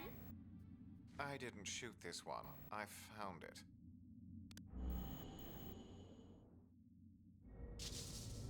The image is badly deteriorated. Must be old. The only reason the war is dragging on is because Saracen refuses to surrender. It's also interesting that everybody seems to agree that FF8 is going for realism. Like, it definitely looks more realistic than 7 and 9. But I don't really think FF8 was going for realism. I think FF8 was going for anime. We just didn't know what anime was yet.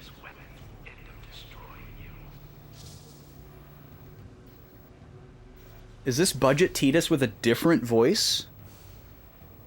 He had like a Obi-Wan James Arnold Taylor voice before. But this guy sounds totally different. Wait, Machen is on this tape? What? Machen's making tapes now? When did you sneak in, old man? How did he get here? You can't expect me to remember everything that happened. Machen would have a mixtape. I must admit, the likeness is positively uncanny. It can't really be him, can it? I'm afraid not, after all. Because FF8 has plenty of characters that have really wild and goofy proportions. Of course. And so does 10 and 10-2, which are like, would probably mostly be described as realistic. Would you like to hear more?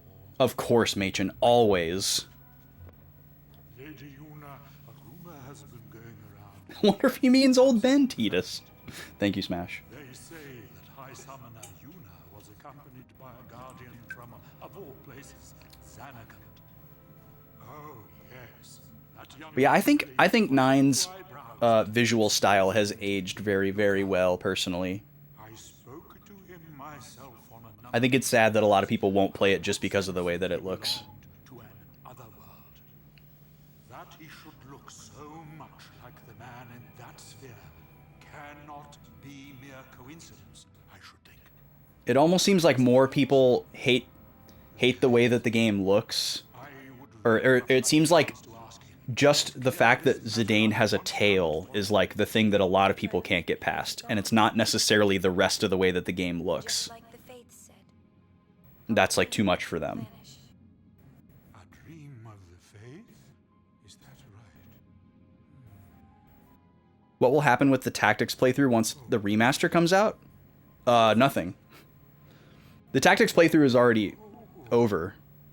I hope that doesn't ruin it for you. This is the game that I'm playing after Tactics. I played Tactics before this game, and I'm just uploading my VODs. I'm not currently playing Final Fantasy Tactics. I don't upload my VODs until I've completely finished the game, because I don't trust YouTube commenters to not, like, spoil things or backseat, either intentionally or unintentionally. We are all connected. So I always wait till I finish the playthrough to put the VODs up. Those who have gone. So when I finish this game, I'll start uploading the VODs for it. Forgive me. Consider it the ramblings of an old man. But yeah, all the Tactics VODs are not uploaded yet. They're like scheduled out. So yeah, you'll have plenty of Tactics to watch in the coming weeks. They should all be up by the time I finish this game, though. Because there's 3 of them going up per week. Alright, I have no idea what we just learned or why any of that was significant, but that's the name of the game so far. And of course, once again, we came to a place that had no missions, but it was important.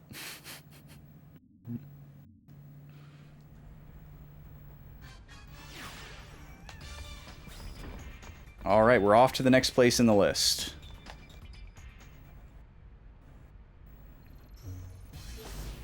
But yeah, there's quite a few Tactics VODs. I think Tactics has the most VODs of any game that I've streamed so far.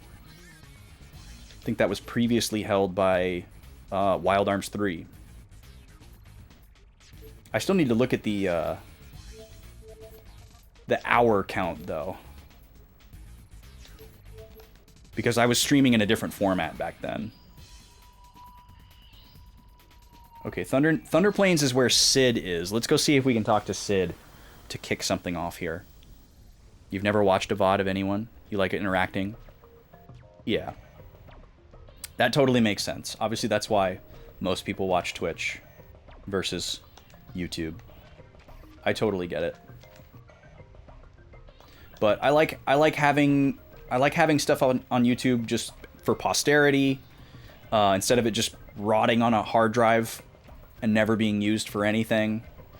And it's also really nice to have to just like point to, where if somebody happened to be like, oh, well, what are your streams like? Or what games have you streamed? I could just very easily be like, here you go. Here's the answer to those questions. Are you still bummed out about that, Pops? About what? I don't remember what he's bummed out about. Oh, us not allowing Xanarkand to be a resort? Or whatever. I'm sorry. Can you forgive me? But yeah, the appeal of a VOD is completely different than the appeal of a live stream. And it's also completely different than the appeal of, like, you know, an edited Let's Play video. Like, it's definitely its own thing. Like, a live stream VOD is not really the same as a Let's Play. Because you're, like, sitting through the streamer's interactions with other people that aren't you. You know? So that's kind of a weird, unique thing. Oh, hi, Mersu. How are you? What's going on? Nice to see you. Oh, and Vlad is here. Wait, is this a guerrilla raid from Jackie Snore? Is Jackie Snore's channel still not old enough to raid me? Is that what's happening right now? Welcome in, everybody. How you doing? I'm baby. Yes, brand new Twitch streamer, Jackie Snore. Please go follow. Here, I can do a shout out. I can shout out your secret channel. Wait. And now we're getting raided by Lisa. Hi, Lisa. Welcome in. It's a double raid. Sorry, the Jackie Snore shout out will have to wait. How was Wind Waker today? You seem like you're done early. I hope something didn't go horrifically wrong. Or did you beat the game or something? No way you beat the game. You're going to be playing Wind Waker for like a decade. Welcome in, everybody. How's it going? Go follow Lisa. Go follow Jackie Snore. And Jackie Soar. Usually stream now until 2. Oh, okay. Got it. I don't know why. Okay, I won't expose your secret channel. Shh. Only follow regular old Jackie Soar. That's it. Welcome in, everybody. We're playing Final Fantasy X-2. We're talking a lot today about what goes into making a video game and how we kind of develop our preferences and expectations. It's been an interesting exploration as we play this completely absurd, irreverent game that has loomed like a dark cloud in my Final Fantasy fandom that I refused to acknowledge for decades, and I am now finally confronting. And it has been very interesting, to say the least, so far. So welcome to Girls' Night. Welcome to... This is... You don't understand. Couldn't have put it better myself, Mark. Thank you so much. Thank you for that smash. Yeah, Lisa's playing Wind Waker. She's playing GameCube Wind Waker. And I don't know if you've ever watched Lisa before, Jackie. Big vouch for Lisa. Lisa's like really wild and stubborn like me, where she doesn't look anything up and she doesn't let anybody help her, and she goes to great lengths to really figure out what the heck is going on in a game, and she likes to do everything, and she's often very successful at it. So she's doing all the things in Wind Waker right now, and she's playing on hardware. She's got her GBA and she's doing Tingle Tuner. It's pretty cool. Preferences and expectations would hint that you have taste. Mersu, how dare you? How dare you even insinuate that you are not cut from the finest cloth with the most astute and stringent taste? But yeah, Lisa's great. Check her out. Jackie's great. Check her out. Okay, we're gonna go... No, we're not gonna go to Macalania. We're gonna go to... Well, I think we went to Bavel. I remember going to Bavel. We're not gonna go to the Calm Lands. So I guess next in line would be to check out the 2-star stuff. And I think that's just Ronso. Alright, let's go see Kimahri. Thank you for trusting. But welcome in, everybody. Thank you so much for coming through. It's nice to see y'all. I see Makar, I follow. Everyone is Makar's best friend. How could you not love Makar? He's perfect. He's just a sweet little boy practicing his leaf cello under a waterfall. And he doesn't want to come out until he can play his song just right. There was a guy... Yuna must leave. Oh, sorry. We're gonna let Bender talk for a second. And then I'll tell my Makar story. Take revenge on Guado. Garrick go to battle. Now Garrick climb peak, tell mountain battle plan. And you're just gonna wait here? Garrick here. Riku, get a coat! Garrick changed mind. Jesus. Kimahri hopes so. And if he doesn't? Kimahri stop Ronso youth. That's crazy. Elder Kimahri have no choice. Double butt shot. Uni, this isn't good. There's still time. Should we follow them? Yes, of course. We do all the things. If Yuna go, Kimahri think Garrick listen. Maybe. If not, Kimahri deal with. Imagine if we got to see Kimahri in all the dress sphere outfits. That would complete me.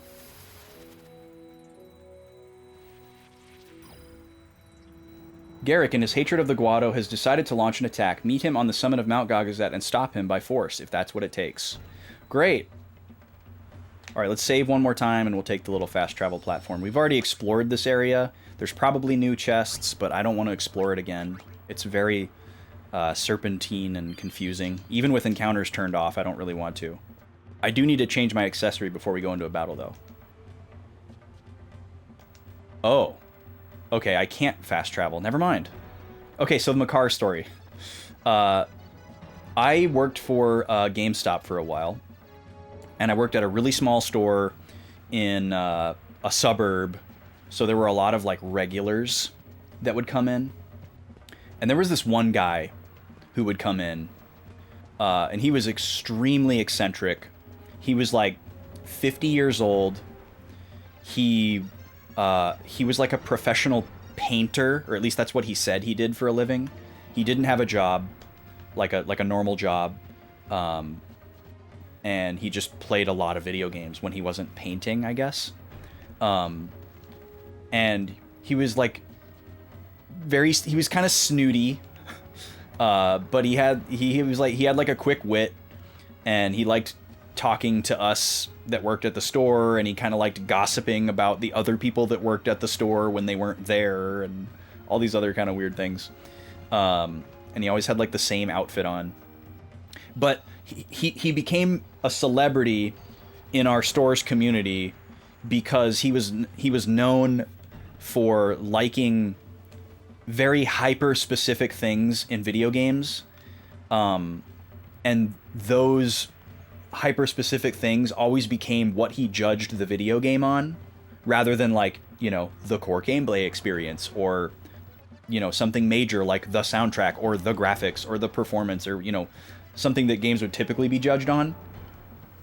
And so his review of almost every game was always like, I didn't particularly like it. You know, he'd list all these things that he didn't like about the game and why it wasn't really that great. But then he would have like some really hyper-specific experience that was like his core memory from the game. And that was like why the game was okay in his book.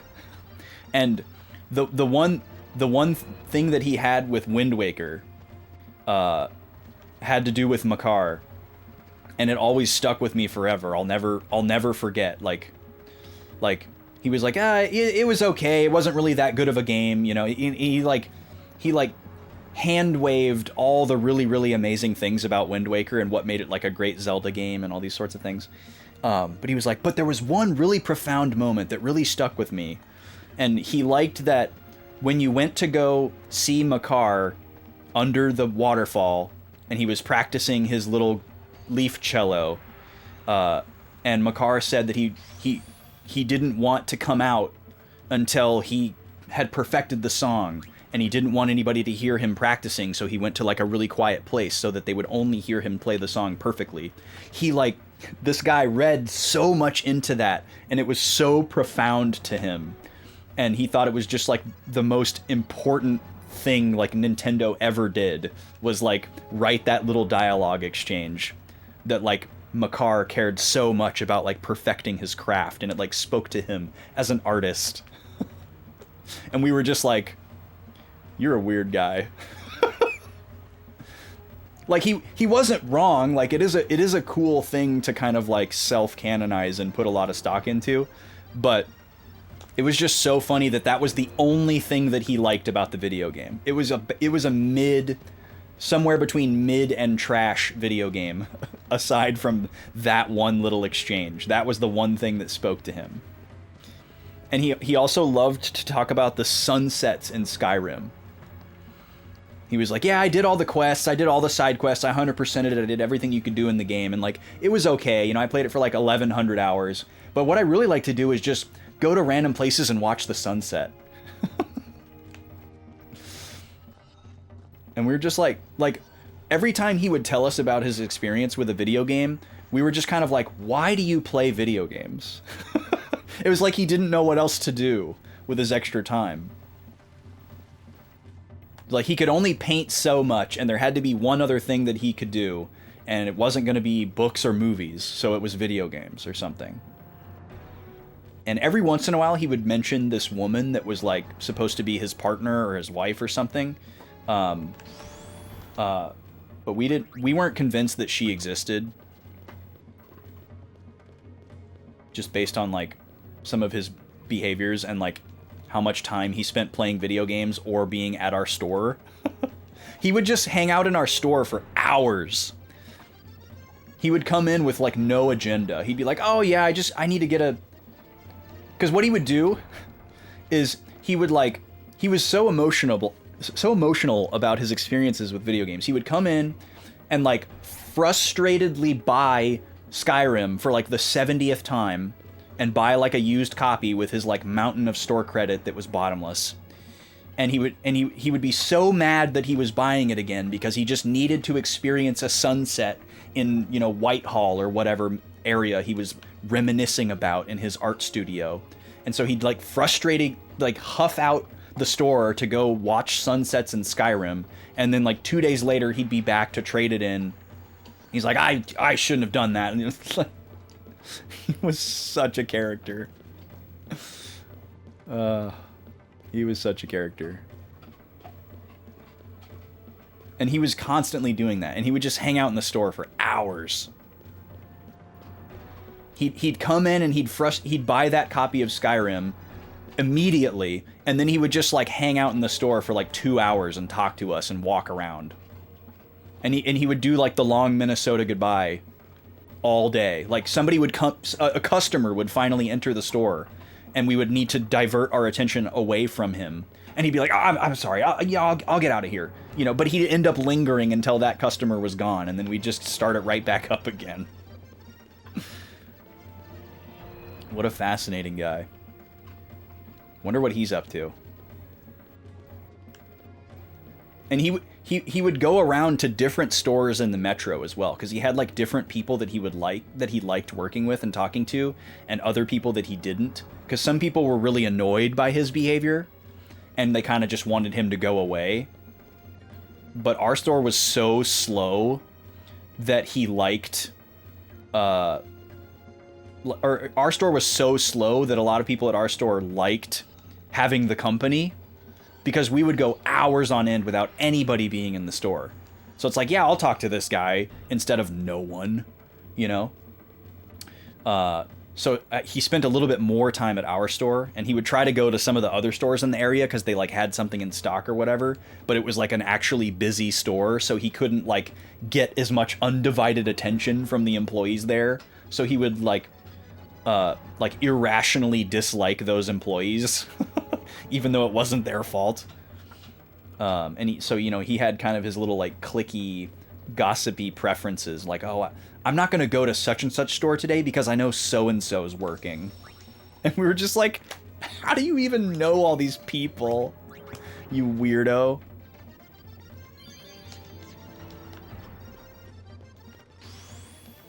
Alright, we fixed the teleporters. I think we're at the summit now. I'm gonna change my accessories and check my my loadout and all that stuff. We're also about to get hit with an ad. Let me go ahead and open up a prediction. During ads, we run an automated fight in Super Smash Bros. 64. We're currently working our way through every possible matchup to make our own internal tier list. And then we're gonna do a special tournament once we have our tier list. It'll be pretty cool. But right now we're running DK versus Jigglypuff. They are the 2 lowest ranking characters currently in our matchup. Oh, I forgot to change the accessories, dang it.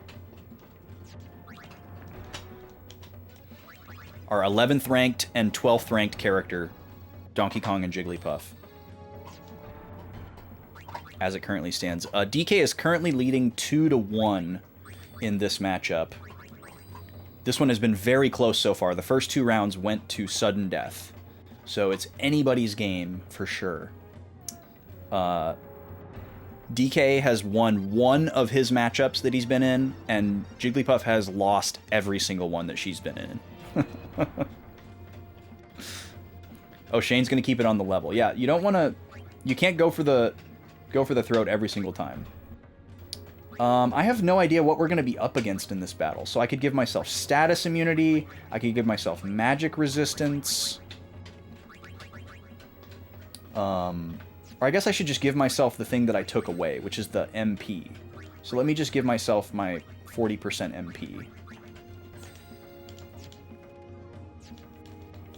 And then we'll restore and save. Jigglypuff's time to shine. I hope you're right. I hope you're right. She deserves at least 1 win. I'm hoping to discover that she's like the foil to some amazing character. Like, is she going to be the one character that beats Fox? That would just be amazing. I feel like that's impossible, but anything's possible, right? Alright, let's see what's going up on the mountaintop here.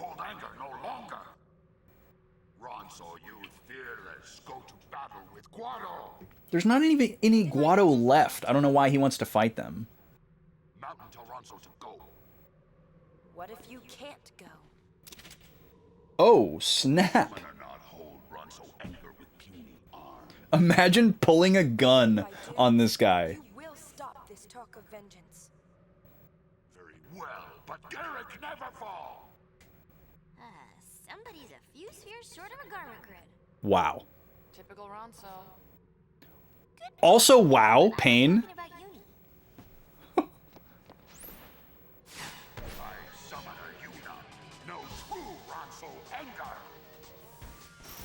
So this is like a devout religious race of beings that served the High Summoner for like countless years.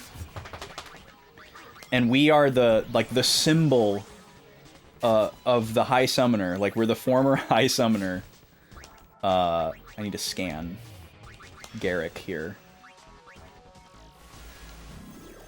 And then we're gonna shift probably all of our grids here. Okay, no elemental affinities. 7k health.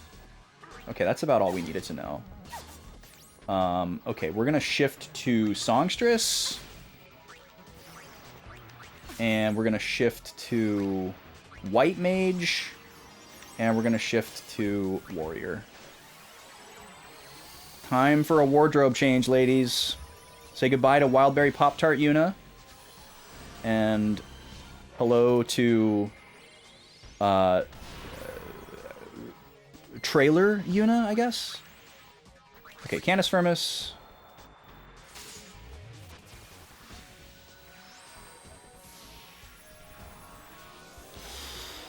And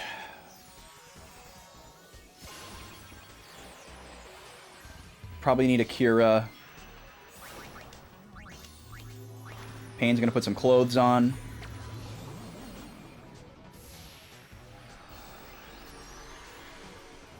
She's gonna change back into her Squall outfit. Her Squall cosplay. And let's do armor break. Or actually, no, let's do power break on Garrick, and then we'll start focusing on these ads.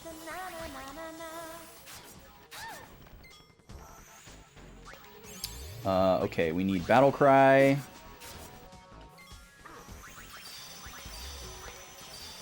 These guys hit hard. We're going to spend a few turns setting up here, and then we're just going to lay it on really thick. That's kind of my go-to play here. Okay, we'll switch to regular attacks now. We get to listen to Yuna sing for a little bit. Oh, Riku's dead. Alright, let's get her back up real quick. Okay, good. Blind missing is very important. We need a Dispel. Apparently they have Protect on. Oh, we're in ads. Okay, I'll be right back. Good luck if you're in the prediction, folks. Thanks for being here. Thanks for the raids.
This game's winner is Donkey Kong.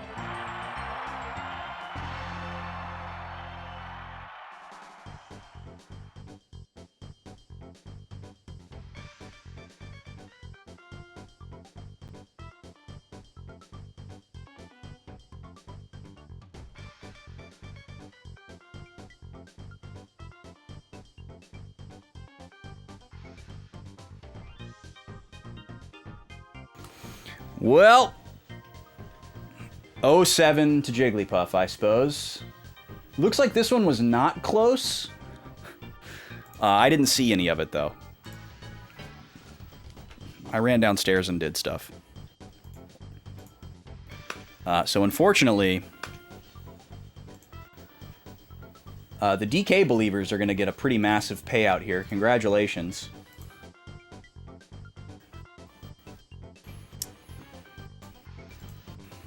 You want to play a game where Jigglypuff is the villain? Jigglypuff was definitely a villain in the Pokemon anime. She was quite the menace. She was like very like Ultros energy. Just kind of would show up randomly and everyone was like, "Oh, great."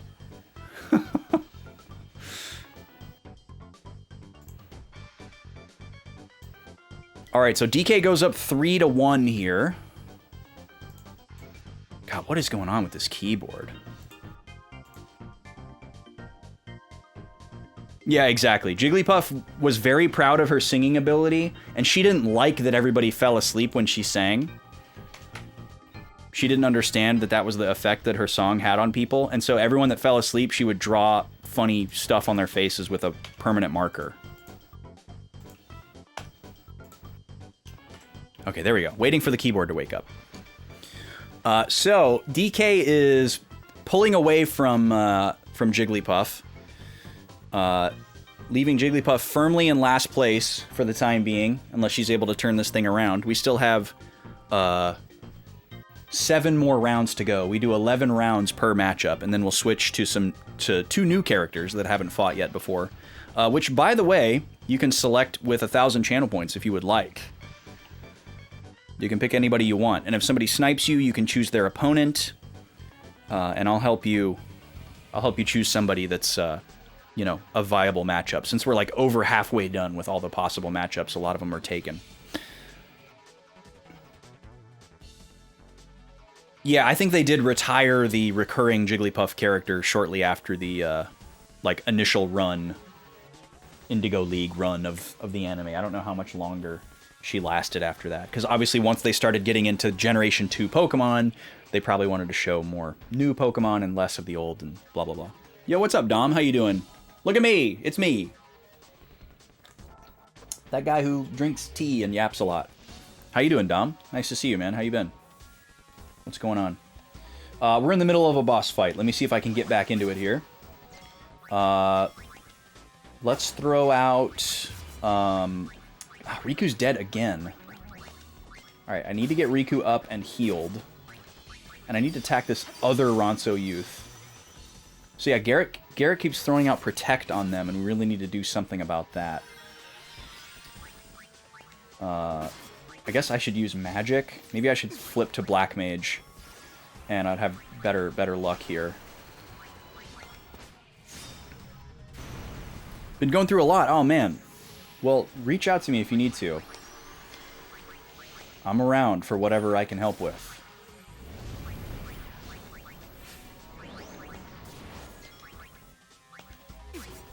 Okay, we need haste really bad right now. These guys are so fast. How did Pain just lose all of her MP? Come on, man. Alright. And she's cursed? These guys are nuts! They're getting so many attacks off. It looks like they have haste as well. So Garrick is buffing up a storm here. Let's get another Protect off. I need a Remedy, because Pain can't do anything.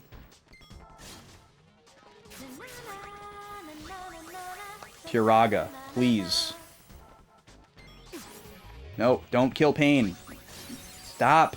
Dang it. Alright. Of course the Tiraga goes off right before...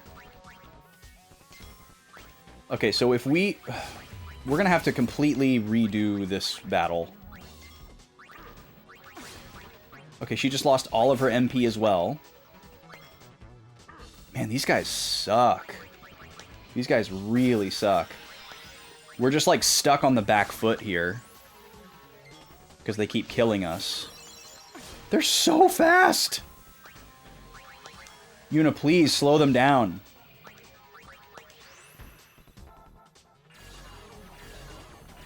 Jesus. Look at them all three just attacking at once. Jesus. Nothing too major? Okay, good. I'm glad to hear that.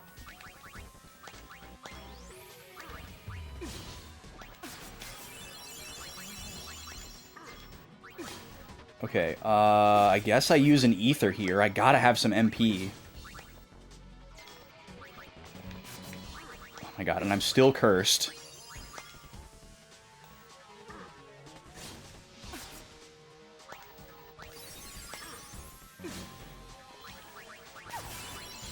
Slow them down. We have got to slow these guys down.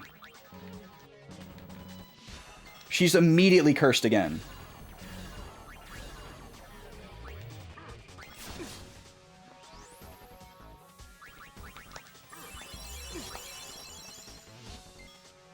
Okay, so I might need to give Pain the ribbon.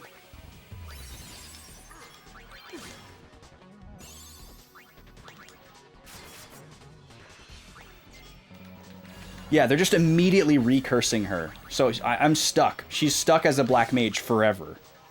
There's nothing I can do about that. So Pain is like useless now. Unless I can get to her turn with some MP on. Which also doesn't seem to be possible. Look how many buffs they have. Did y'all see that? That is absurd. I don't know how they're not taking Riku's MP away. We would have lost this battle 5 minutes ago. This is nuts, man. This is nuts. Okay, Cura everyone.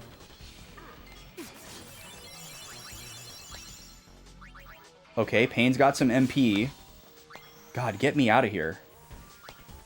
We've got to get rid of one of these guys, or we're screwed.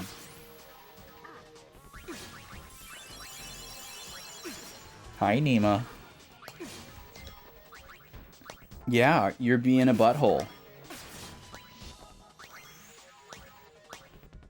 Nima's giving me this look like, oh, I need to go potty so bad. But we went outside like an hour ago, and I spent like 15 minutes trying to get her to go potty, and she wouldn't go in the grass because it was a little wet and it's too long. So now you have to suffer, Poochie.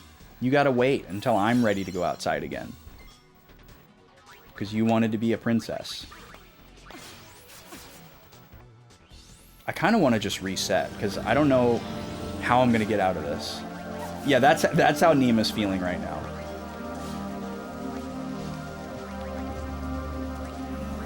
Okay, let me try Dispel here.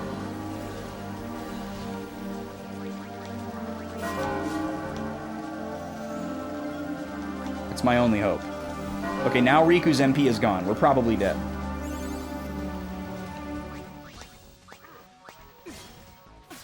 If we could somehow manage to get rid of one of them, I think we could make something happen, but I think we're too far gone already.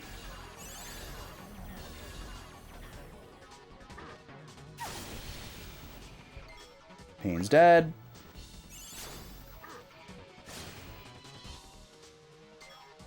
Even the ribbon wouldn't protect us from losing all of our MP, though.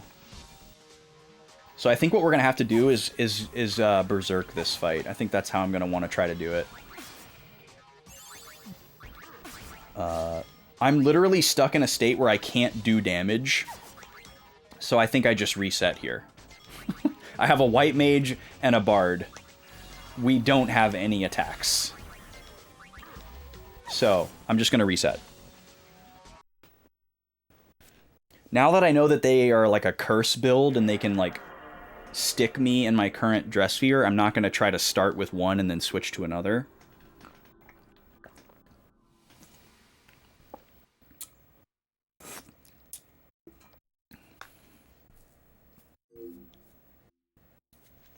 Yeah, we had one fight catch us off guard already, Shane. The like I don't know how many times we fought them, but after fighting LeBlanc Syndicate like 8 times, definitely regarded them as a joke. But then we had that one fight against them that was actually difficult, and that was a fun fight to get through. And then the Barrel fight was also pretty challenging. So I don't mind a challenging fight. I welcome a challenging fight, unless it's like just stupid. But this is fine. We have a pretty clear line here, I think.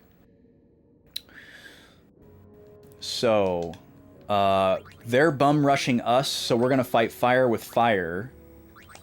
We'll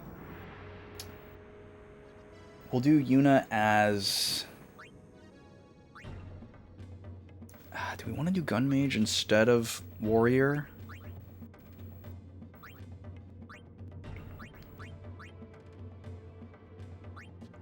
No, we'll do Warrior. Alright, so we're gonna run Warrior... Warrior... and... Warrior. And we're gonna open up with Assault. And hopefully that strategy can allow us to at least eliminate one of the ads. Because if we can get rid of at least one of those guys, preferably both of them, we'll be in good shape. And then once it's just Garrick, we should be fine. Because numbers. But yeah, him just like buffing them into oblivion.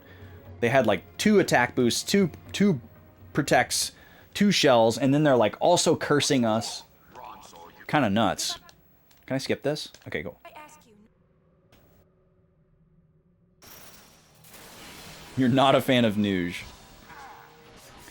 I think all of these characters have pretty absurd designs, so it's whatever.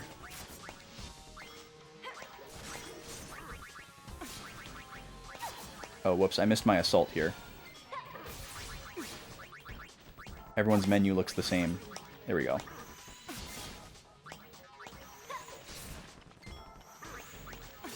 Alright, so Assault puts us all in Berserk, but it also gives us Shell, Protect, and Haste. So yeah, one of them's gone already. They're also gonna, like, take away my MP, so... I'm not gonna be able to rely on, like, magic or healing or anything. Alright, there's his Mighty Guard. He did manage to get it off. But at least we got rid of one of them first. Oh, they've got some kind of regen happening as well. Blind is a big problem. Now we're not landing attacks.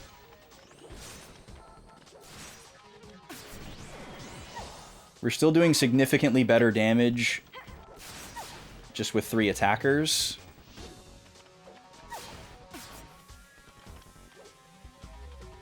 But yeah, we're basically just on auto battle here. Nice crit.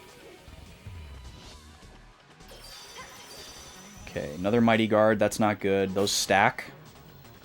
Buffs and debuffs stack in this game. Come on. Okay, we're out of Berserk. I'm gonna put it right back on. Because I think it's like our only hope.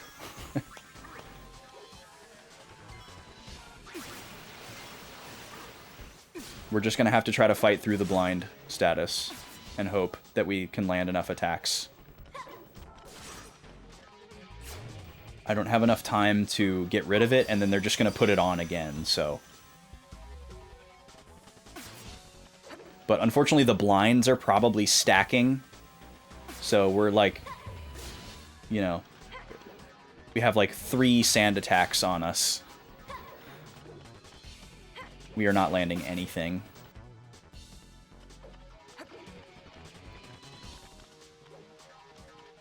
Come on.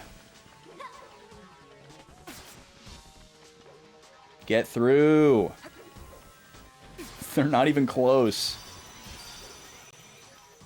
There's another Mighty Guard.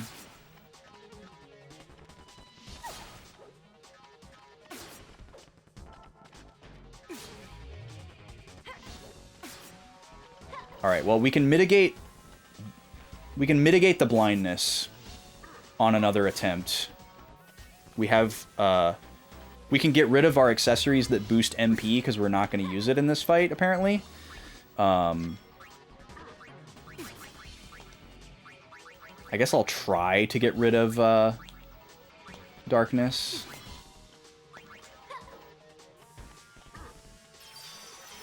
While they buff again. Because yeah, I think if it weren't for the blindness, we would have them. She just immediately got blindness again, though. Yeah, so we're going to need the immunity. The speed with which they can, like, re-inflict a debuff is pretty nuts.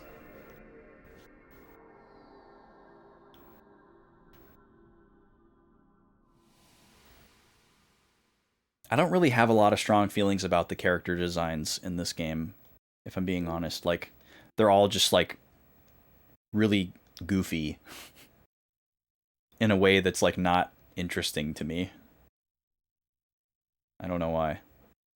I like all of the outfits for the main characters. Those are just interesting and fun. Like, obviously some of them are better than others, but there hasn't been a character where I'm like, wow, I love this character's design. Like, it just seems like every design is predicated on being as, like, unconventional as possible. And that's just, like, unconventional is the norm. So I'm just kind of, like, numb to character designs now. Because it's like, oh yeah, that's a really wild character design, but so is every other single one. Okay, let's get rid of our MP boosters and change them for darkness immunity. Which one is it? Okay, we have one silver glasses and one that is silence and darkness. It looks like we might not be able to get it on everybody. Also, do we not have a second? Oh, I got rid of the wrong accessory. We want to boost their HP. There it is. Okay. Mithril Bangle. Everybody needs Mithril Bangle. I think we have another one for you, don't we?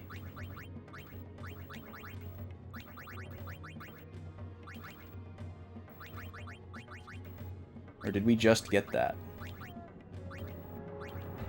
I guess we only have one of those. Okay, so everybody else gets Titanium Bangle. Oh, I guess we can use the ribbon for the third character. Yeah. So, we'll give the ribbon to, should we give it to Pain? No, we'll give it to Riku, because then Riku could at least potentially switch to a white mage, because she can't be cursed either.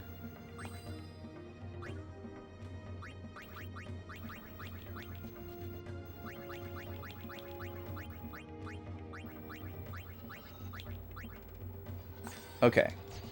So now we can't be darknessed. Let's try this again.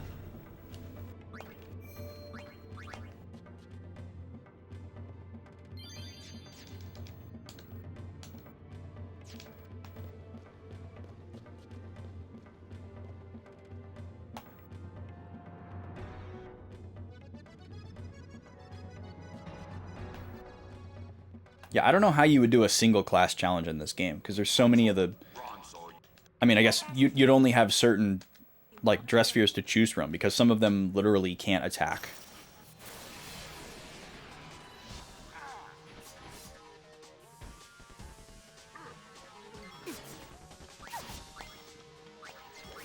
Okay, immediately assault.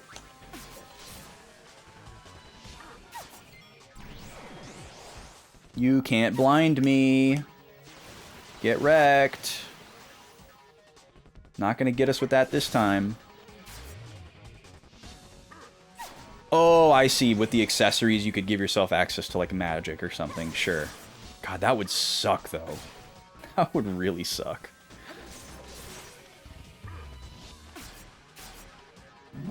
Hey, hey, hey, hey, hey. Take it easy.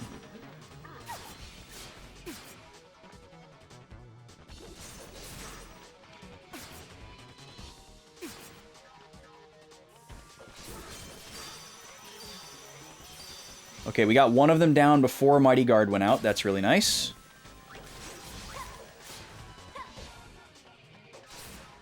I don't know why I got to select an action there.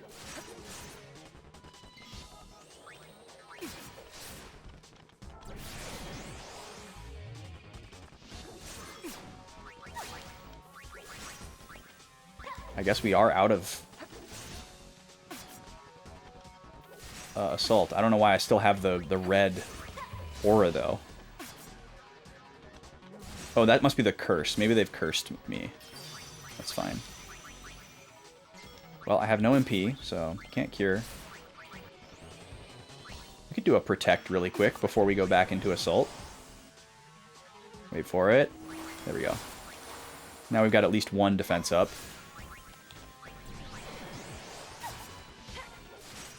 It's nice that they keep trying to blind me even though that I have the immunity.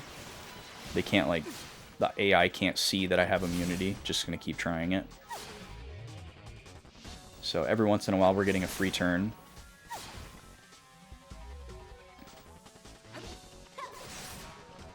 Pain, why are you missing? You're not blind.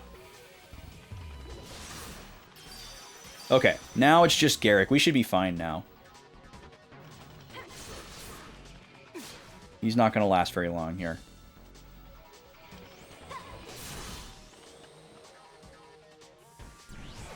He's going to keep trying to blind us too.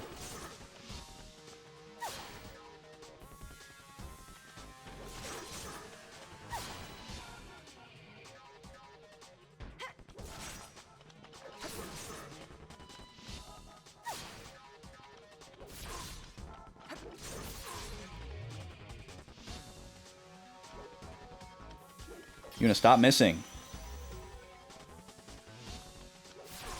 Maybe he's like got a buff that raises his evasion as well.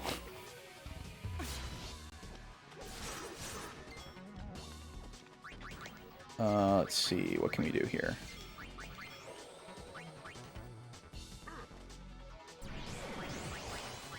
That's not gonna be worthwhile. Get our protect back up.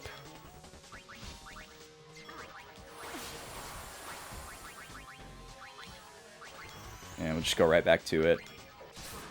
We're just gonna have to wait this out. We're doing so little damage to him, but we're just gonna have to deal with it. We're doing more damage to him than he's doing to us. That's really all that matters.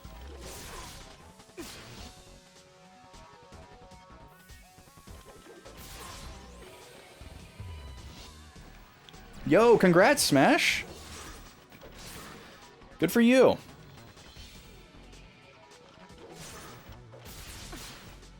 God, we're doing so little damage. He must have like 4 protects up or something like that. I wonder what the max is. I wonder how many you can stack. Obviously, there's got to be a limit. He's just going to keep stacking them.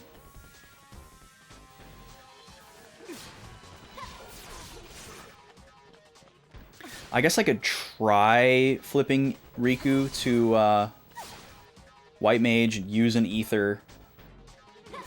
Like, now that there's only one of him, I might be able to hang on to some MP long enough to get a Dispel off. So we'll try that. Just to try to speed this up. Because we are still missing a lot for some reason.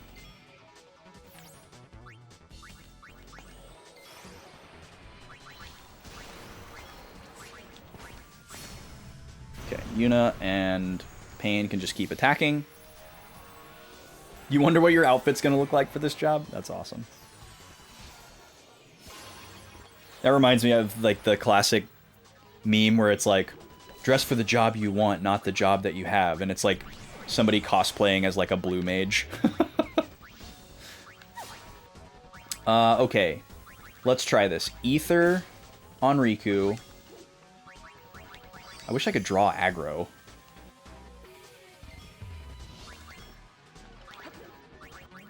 Okay, Dispel.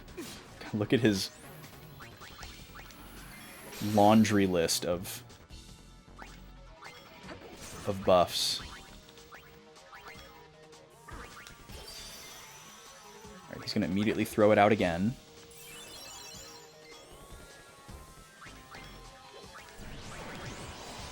Look at those. How do we get rid of all those? Is it like only getting rid of one at a time? Or did that say miss? Is the Dispel missing? Look at this. He's got 10 levels of Protect. Yeah, the Dispel is not working. That is unbelievable that you can't get rid of that.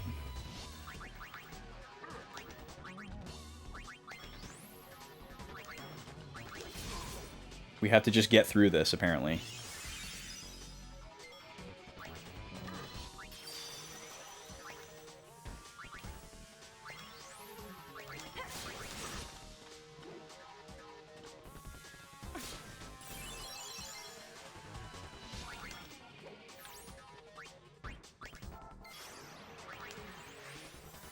Alright, we're just gonna have to make it happen.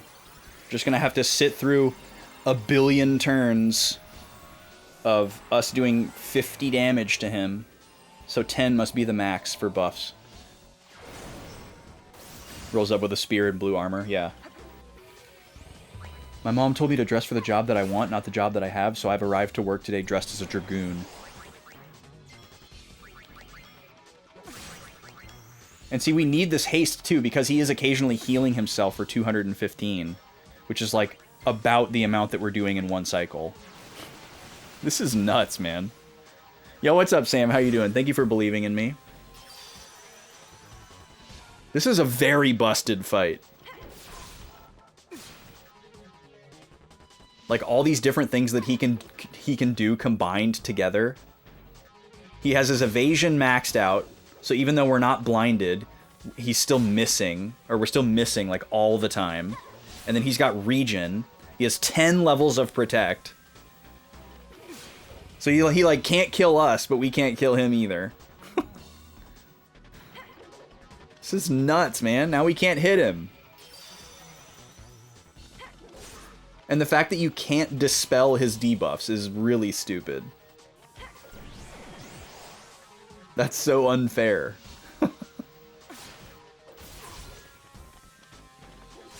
A crit for 72 damage. He's actually probably getting ahead of us with his regen. So I think he's actually not really taking damage now.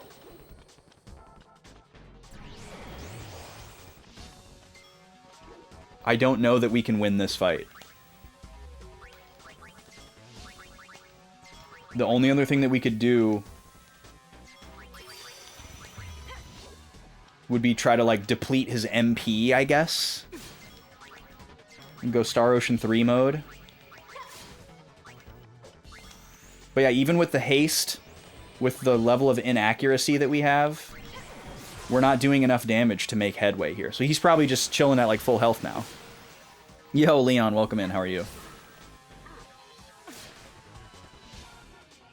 Oh, really, Sam? No, I don't think you did tell me about that.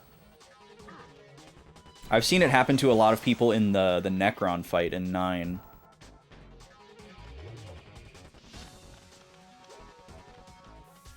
Okay, so how would we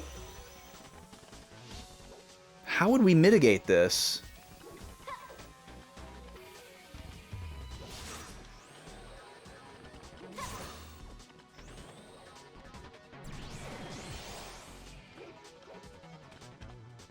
I guess the only way to mitigate this would be to forego the assault status to try and direct all attacks at Garrick to try to eliminate him first before he can get all these evasion stacks. I don't really know what else to do. If I can't get rid of his debuffs, I have to just get rid of him before he can get them off. Because he has regen, we can't make any headway here. And it never goes away. And apparently he never runs out of MP either. If he could run out of MP, we could just hang out. You know? But he seems to have infinite MP.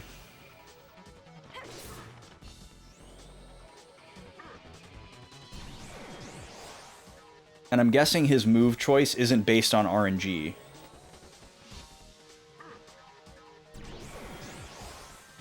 But, you know, if we got super lucky and he just went for blind over and over and over, and we're immune to it, instead of stacking up 9,000 mighty guards, you know, then maybe.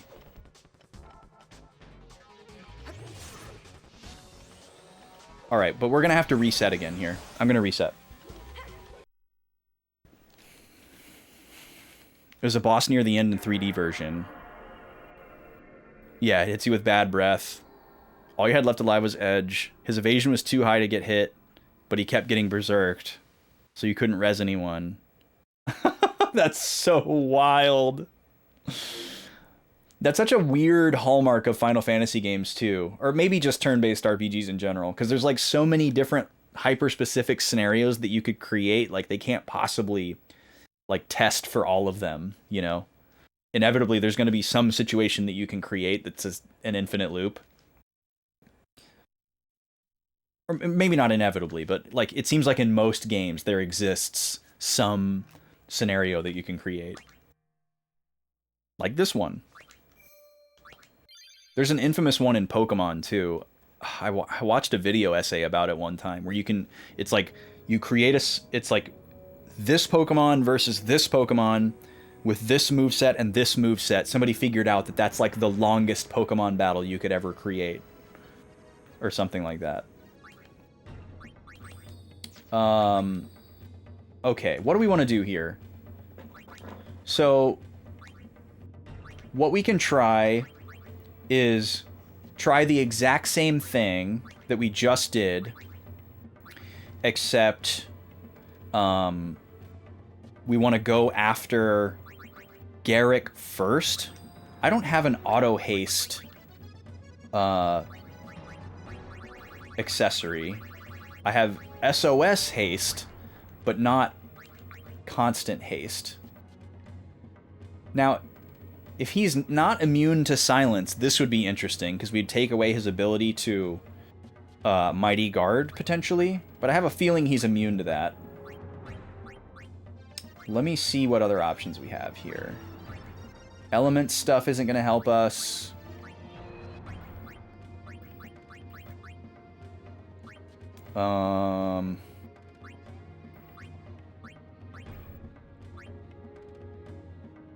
I don't know what this does, other than just the stat boosts. So I'm assuming it's just face value.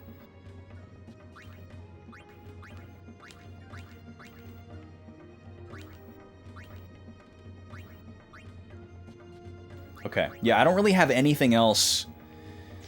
Yeah, what a weird pursuit, right, Sam?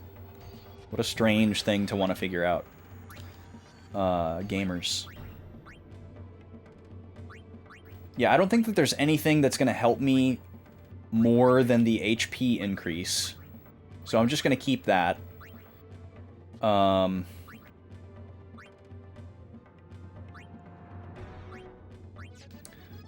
I have a battle item that casts haste on the party? We do, don't we? Chocobo Wing? Yeah. So maybe we start the party with this.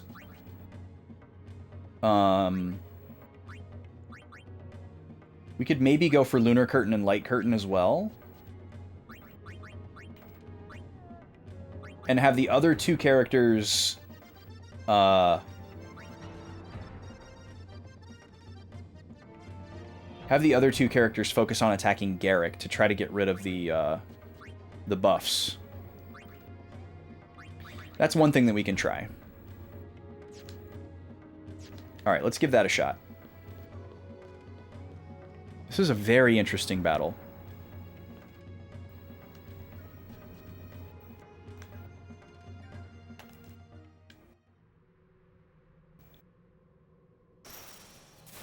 Yeah, there's a very interesting overlap between Pokemon fans and math fans.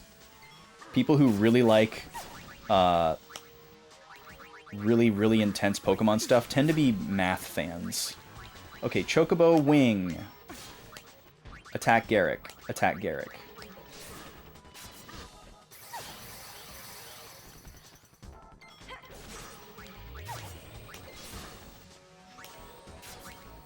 Lunar Curtain, or actually we'll just do the Light Curtain. I don't think we're getting hit with any magic here.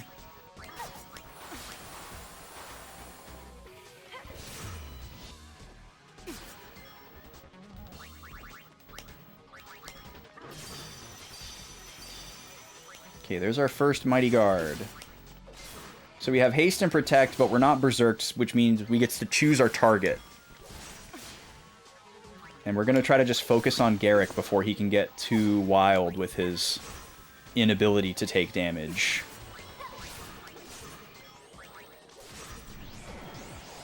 We can't be blinded, so we love when they use that. And as long as we're doing more than 215 damage to him, we're happy. So as long as we can keep that up long enough for him to take 6,800 damage, we'll be happy. Because the damage that we're taking from the other two guys is negligible. And they're not making our statuses any worse.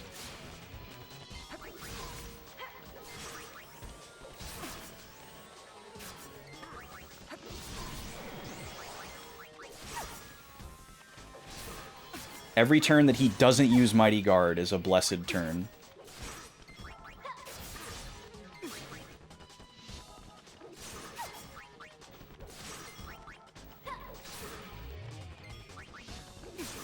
Okay, we're way ahead right now. We're also getting the occasional interrupt, which is huge. Our haste is gone. We got him. We got him. Okay. Huge. We should be fine now. So I'm just going to go assault now. And we should be out of here. So these guys have whatever Mighty Guard they have, but they can't get any more.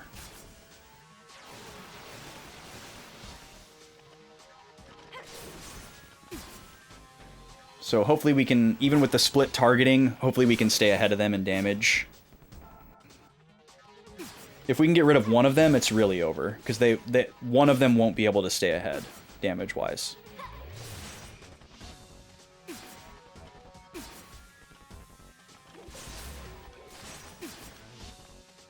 I don't actually know how much HP they have, but it's probably somewhere between 3,000 and 4,000. Okay, I'm actually going to take this...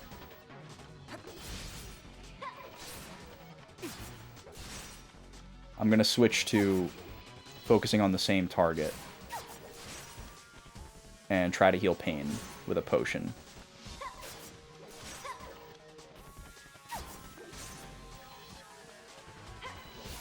Once we get out of Berserk here.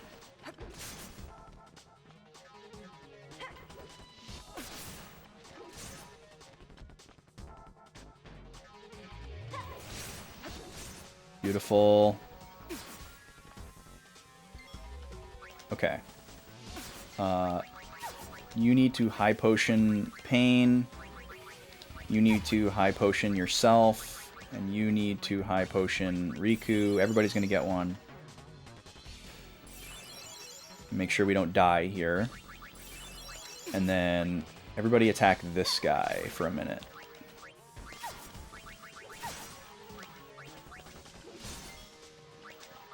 We're going to focus on one target. Alright, now we're good. We'll salt our way out of here. Turn on the autopilot. Autopilot, engage! We're going to go into cryo sleep for the rest of this flight. I need some more tea. I need to go get the little guy started. He's napping good, so I let him have a few extra minutes while we did this battle. But it's actually past his lunchtime. Alright, we did it! Excellent. Enough vengeance, Garrick. Ronso, keep word. Nice hairy shoulders. Yuna defeat Garrick in battle. Like they didn't see. Garrick, honor Yuna's wish, not go to battle. He would have stomped the Guado with that strategy, for sure. Thank you.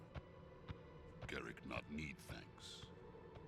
Garrick underestimate Yuna. Garrick now understand he is weak in battle. Nah, you're strong, dude. Garrick wait. Destroy Guado after he become battle warrior. So he didn't change his mind. He's just said, I'll wait for a little bit. He didn't change his mind. So once again, we went to a place that said no missions, but we found a mission and completed it.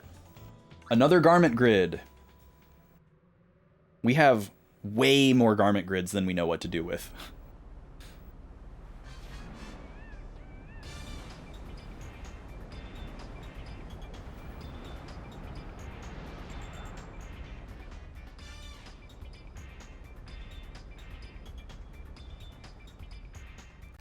Sick. Okay.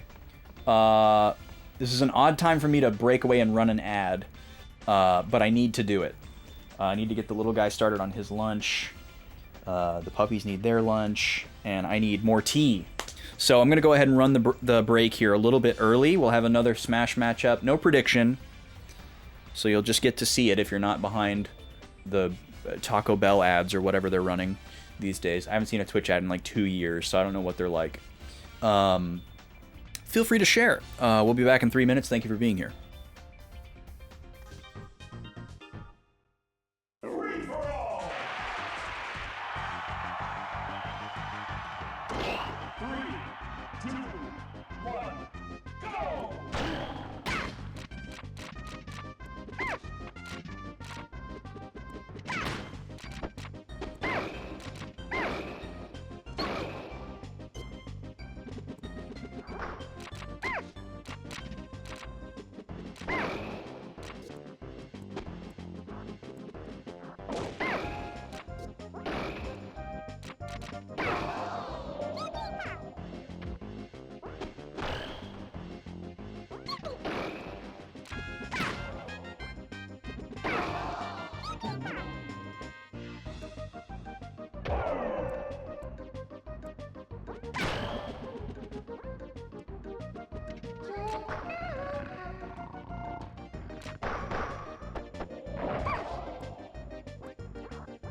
3, 2, 1, go!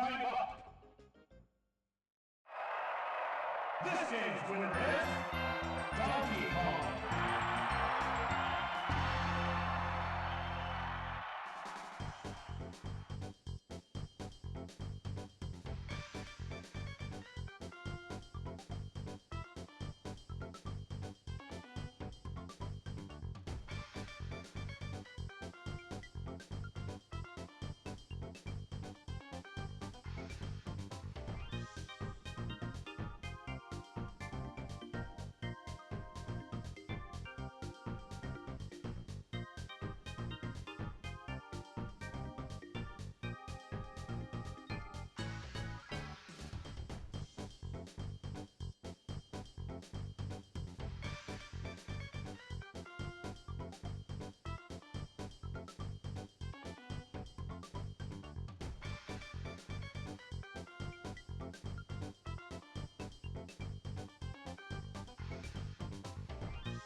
All right.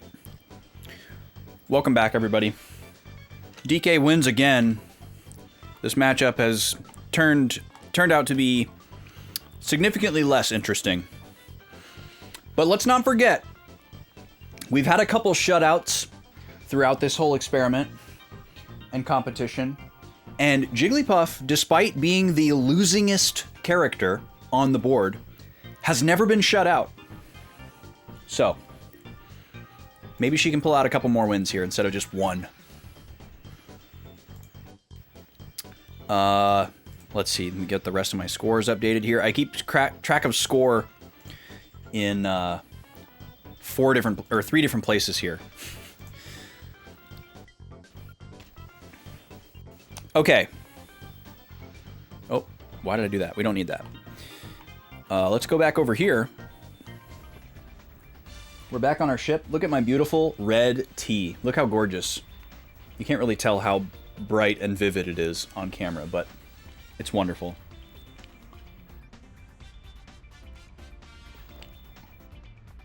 Why is it red? It's a mix of 2 different teas that we really like. And one of them is a berry hibiscus tea. So that's where the red color's coming from. The other one is like a nice like orangey copper color, so the red kind of dominates. They both have really nice colors. Yeah, there's Kiki. I knew hibiscus was going to summon Kiki. I'm a big fan of that Jamaica kind of flavor.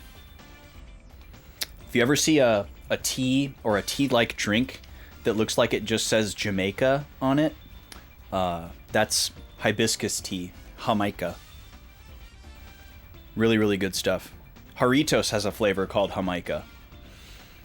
And it is probably my favorite one that I've ever had, but it's really hard to find. Agua de Jamaica is like a very common like Mexican drink. It's really easy to make in a big batch. And it's basically hibiscus tea with like a couple other things in it. That's like basically like the Mexican equivalent of like Kool-Aid. But it's like a cultural thing. It's not like something you buy at the store. Well, it is something you buy at the store, but you get what I'm saying, hopefully. But I myself am guilty of thinking that it was just Jamaica, and I was like, why is there a Jarritos flavor that's called Jamaica?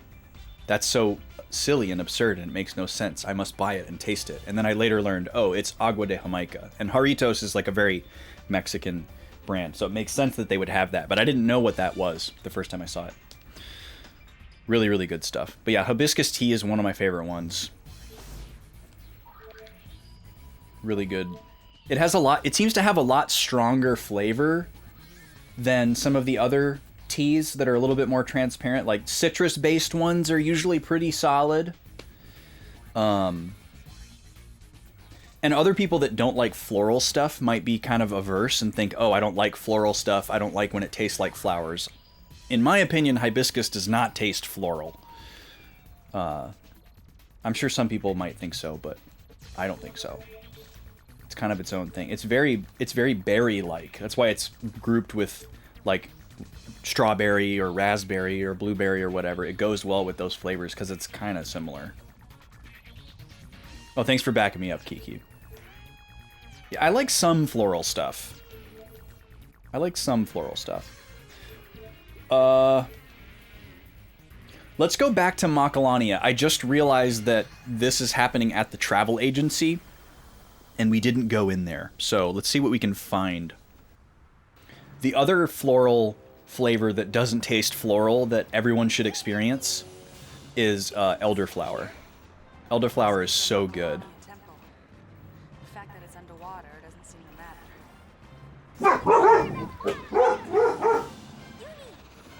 We have to help them. Who are we helping? I'll pay you myself. How's that? Riku, you don't have any money. Can I change my loadout? I forgot to change my loadout. Rout the fiends that have attacked the travel agency. There's no time to heal between battles, so you'll just have to withstand them all. Win 6 consecutive battles. Holy smokes. Alright. Well, I guess we'll just change dress spheres in the battle. Look at that handsome fellow. We have not seen this thing before. Let's immediately power break the Rios. Riku, you're gonna switch to White Mage. And Yuna, you're gonna switch to Gun Mage, because we're gonna need to scan things, and we're gonna need to attack specific enemy types.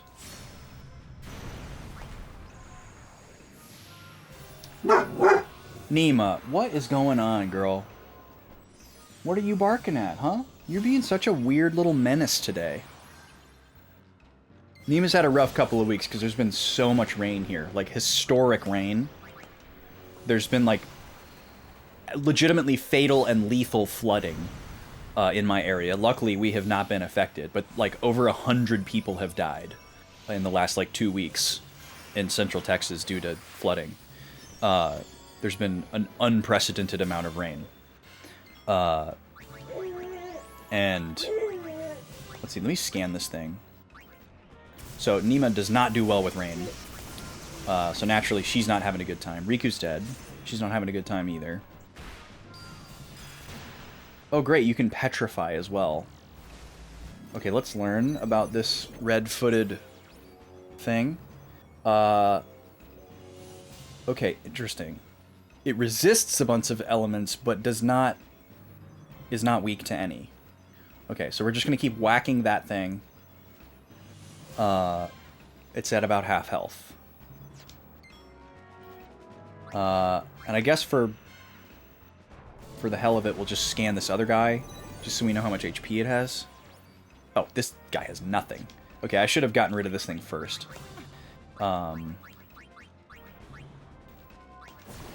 We have a special attack for this thing. Let's make sure we get this thing out of here before it petrifies anyone. Goodbye. Okay, Pain, you can go back to attacking this thing. Yuna, can you please get Riku back up? And she's dead.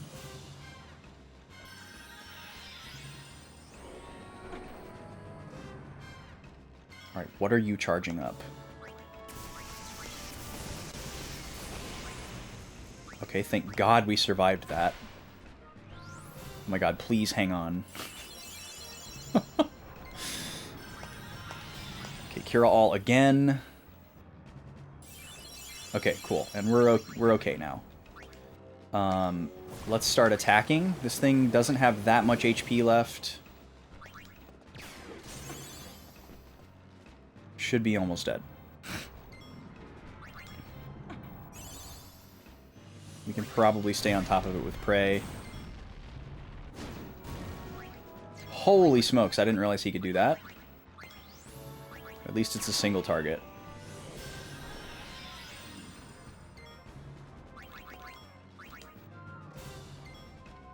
Can you die, please?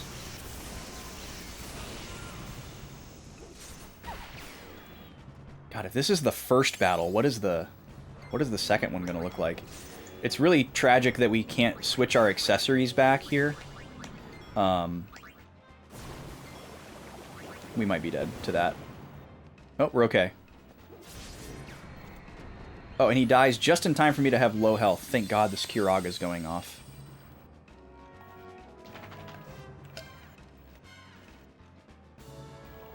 Okay, well, at least at the beginning of the next battle, we won't have to switch dress spheres right at the beginning. This should be easier. We need to double up on damage, though. On the Barbuta. That's a common name for an armor set in Final Fantasy games. Either a Barbut or a Barbuta. It's in a lot of Final Fantasy games. So I guess it makes sense they'd give it to an armored character. And these guys are called helms. I can use my Fiend Hunter for helms on them. How you doing, little guy? You done already? Man, that was fast. Alright, I need to move him really quick. He's going to get antsy if I don't move him right away. When he's done, he likes to immediately get out of his chair and go back to the playpen. And I'm going to remember to pause the game this time. Oh, we just won the battle. Okay, hold on.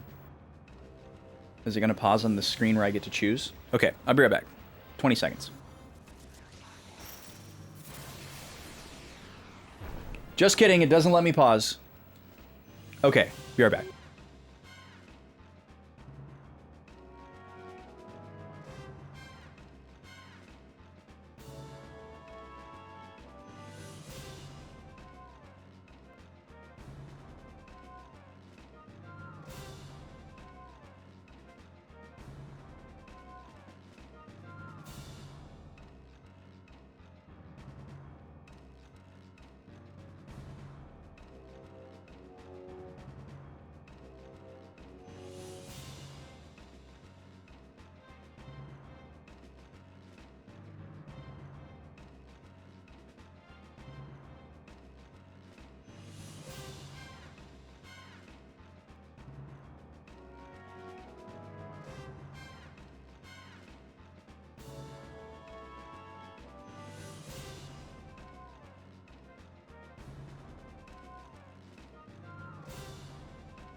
Okay, sorry about that. I am back. I lied about how long that was going to take. He needed a change. Okay, here we go. Let's see. Back to the fight. Let's go for the flan over here. And then Shellcracker on the helm. So apparently the first fight is the hard one. Maybe it's a random order and I got bad luck. Have I learned any blue magic? No, I haven't. It's kind of annoying. Oh, great, we have this mob again. All right, this one sucks. All right, we're gonna be smart and we're gonna get rid of the vertigo first.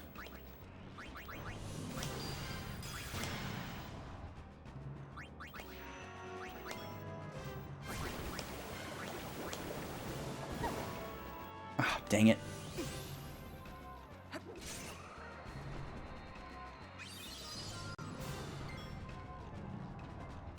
Okay, Riku needs to go back to White Mage. Pain, stay alive. You failed. You had one job, Pain. Yeah, it's still really good without the blue magic, but it seems like learning the blue magic is kind of like a pain. Because, like, Mighty Guard is, like, a staple of the blue mage skill set in Final Fantasy, right? Mighty Guard is amazing. But am I supposed to, like, confuse Garrick to, like, make him use it on me? You know? Like, what a pain in the butt.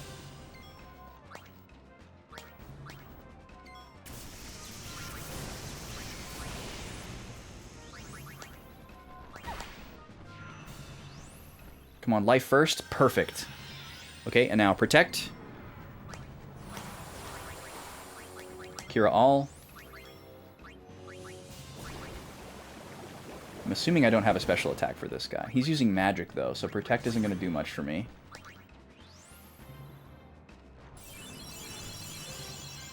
Alright, MP is about to become a problem for Riku.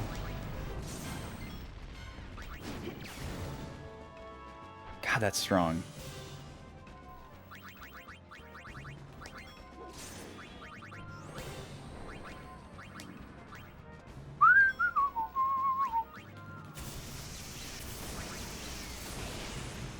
Ow. Come on. We need a Kiraga here.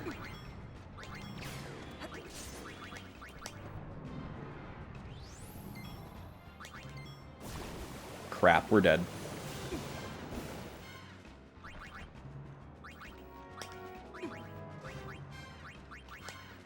Okay, keep yourself alive.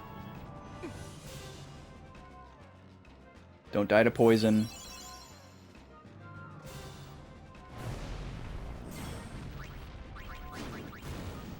Oh well, he still got that attack. That sucks. Well, at least we will, at least we will get a chance to change our equipment to what we want it to be. I didn't realize we were going to get thrown right into a battle as soon as we went there. Oh no! I didn't save after beating this battle. We have to beat Garrick again. Oh, that blows. Alright, well we're not going to change our equipment, because we have to do this fight again.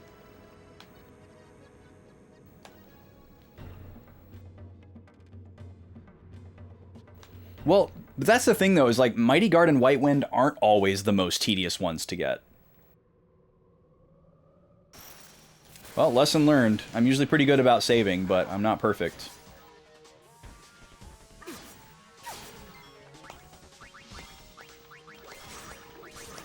Alright, we bum rush Garrick until he goes down.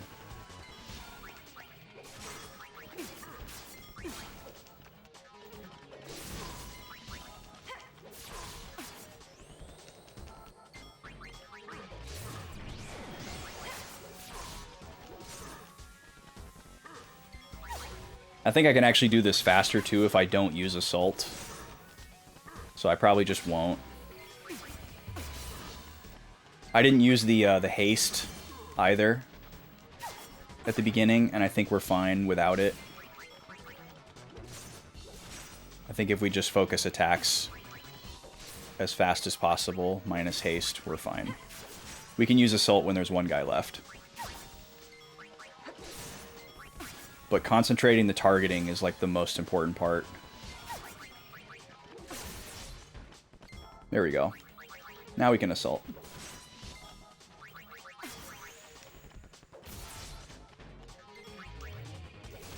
He didn't get, like, any Mighty Guards off, either. So this is, like, exponentially faster. But yeah, in some of the Final Fantasy games, it's fairly reasonable to get things like White Wind and Mighty Guard. Enough vengeance, Garrett. That was so fast. That was so absurdly fast. That was like a speedrun fight.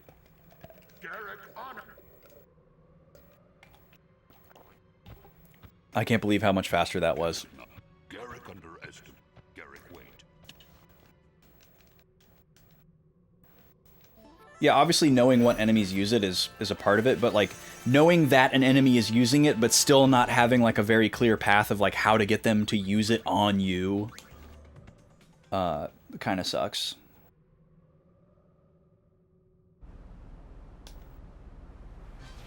So yeah, it's just kind of a lot of trouble.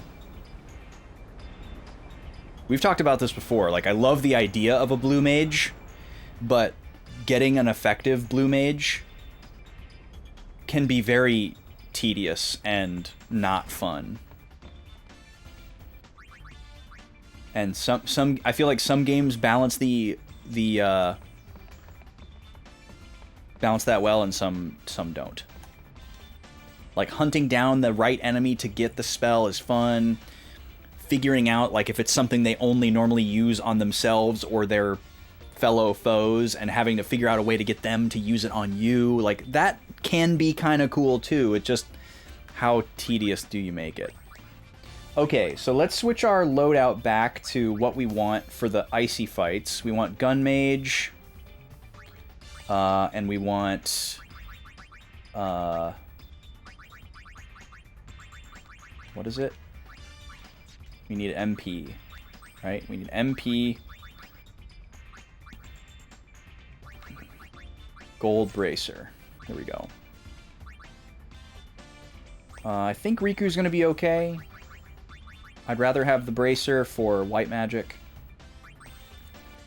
And then we'll just have her... I think we'll just have her lead as a white mage. And then Pain... We could try running Pain as black mage. I think we're going to need the warrior, though. Okay, we'll sub these silver glasses out for gold bracer. Because despite being a warrior, Pain needs MP too. Alright, fresh save. We do not have to do the Garrick fight again.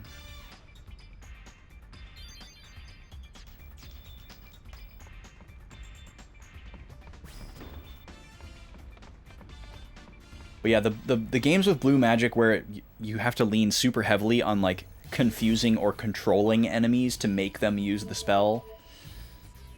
I don't love that as, like, the primary way to get blue magic. If it's the only way to get certain ones, you know, that is what it is.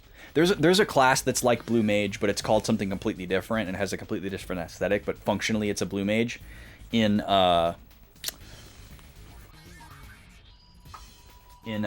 Bravely Second.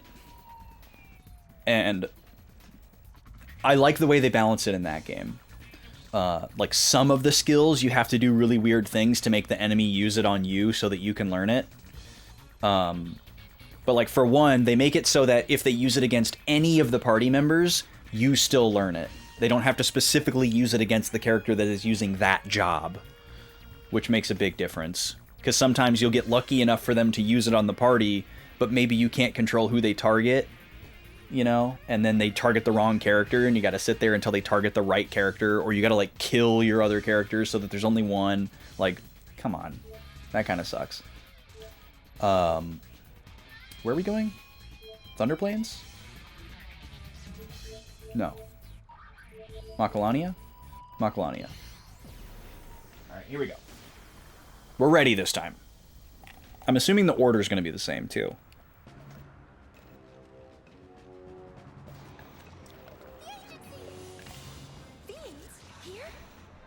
Must be from Makalani.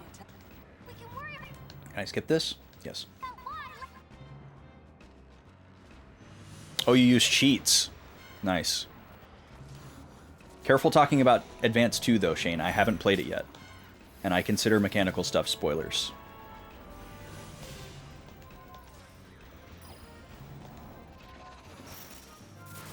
I'd prefer not to know anything. Even as something as small as, like, what jobs are in it. Or what they can do. Let's throw out a shell here, finally. And then get rid of this vertigo right away. Oh, he's gone already. Perfect. Okay, just attack. Regular attack. And then we'll stay on top of health with Riku. 2 attackers. The shell is going to make a big difference. I guess we could also stack up an extra shell if health looks good.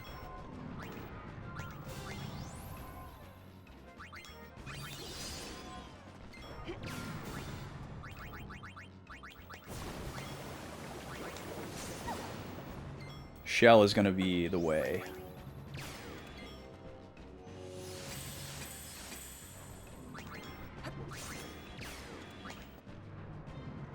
Yeah, no worries. No worries. No big deal. It's minor. Yeah, obviously it's reasonable to assume that there's a blue mage. But even just let the, like, small exciting moment of, like, discovering that blue mage has returned, you know.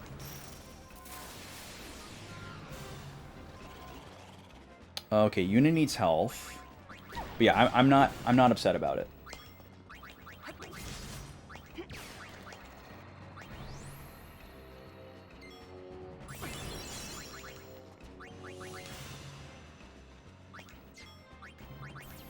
Alright, we're going a little wild with the MP usage here, but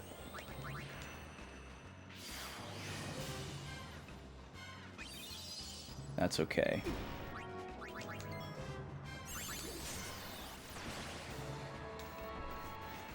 God, Gun Mage is so great when you have a Fiend Hunter skill. If Gun Mage had a Fiend Hunter skill for every possible enemy type, it would probably be the best job, even without the blue magic. Because it's just so much damage.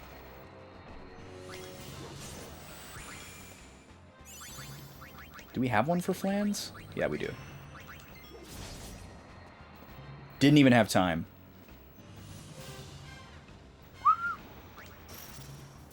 Is this the second one? Yeah, okay. This is the one we died on. Okay, so immediately Shell. Attack Vertigo. Vertigo. Okay, Pain survived that. That's huge. Please don't kill Pain. Please don't kill Pain.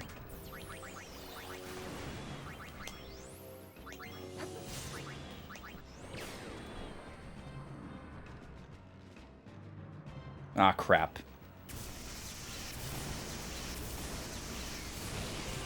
Yep, she didn't survive that.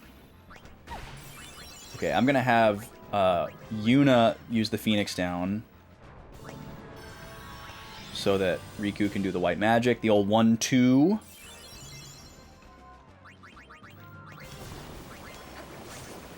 And we need to get Shell back up. For Pain. We can stack it for the other two ladies. And I'll just stack another one.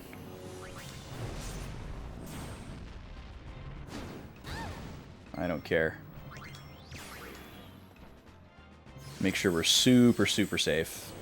Oh, it's missing. So maybe we can only stack so many. We can't be like Garrick and stack 10 shells. Still reeling from the absurdity of that fight.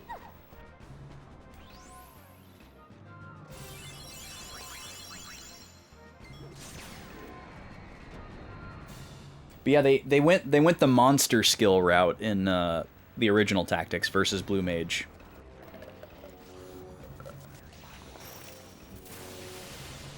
Which is interesting how those two things rarely coexist.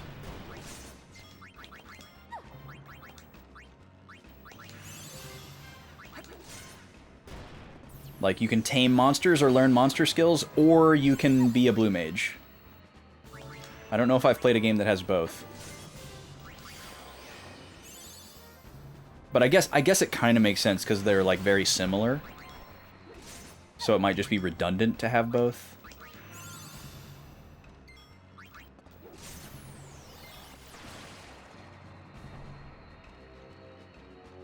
Cool. Is there one more? This should be the last one. Who's just laying on the ground there?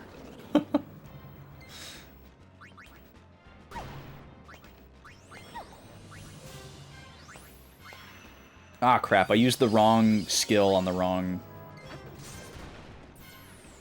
I was hoping maybe Pain's attack would go off quickly enough to kill the Flan to put her back on the right target, but it's okay. Now we're done. Oh, he survived that. Interesting. Just barely. Okay, I think that was the last one. Pretty sure that was number 6. Think that's the last of them? How are the people inside? Let's go look.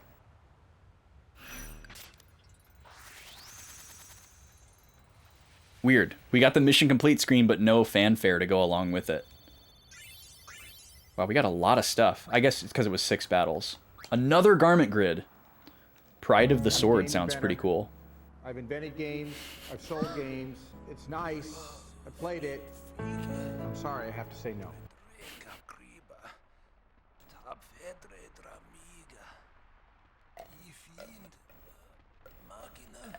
There's one of them electro puppies in here.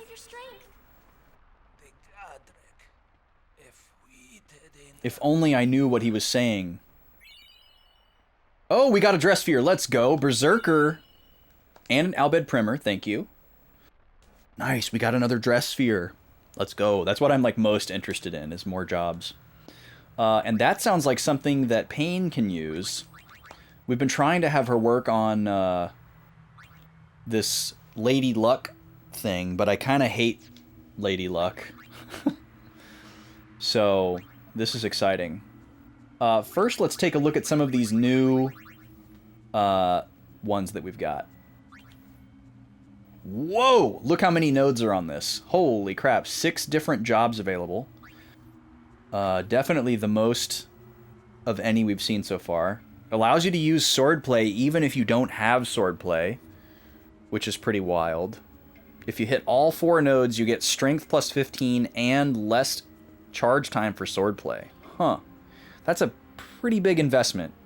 But you don't have to hit every node in order to get all 4 of those. You just have to go around the outside. So that could work. It's still 4 dress sphere changes, though. This one is for magic defense. Regular defense. Magic.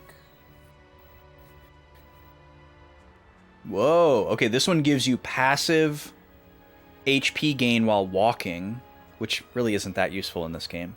Auto regen is fairly accessible, and Curaga with 1 dress sphere change is pretty awesome. So even if you just used the 3 nodes across the middle, this is still a really good one. This could be very, very good. For like an off healer as well. This one's pretty good too. I don't know if it's better than this one though.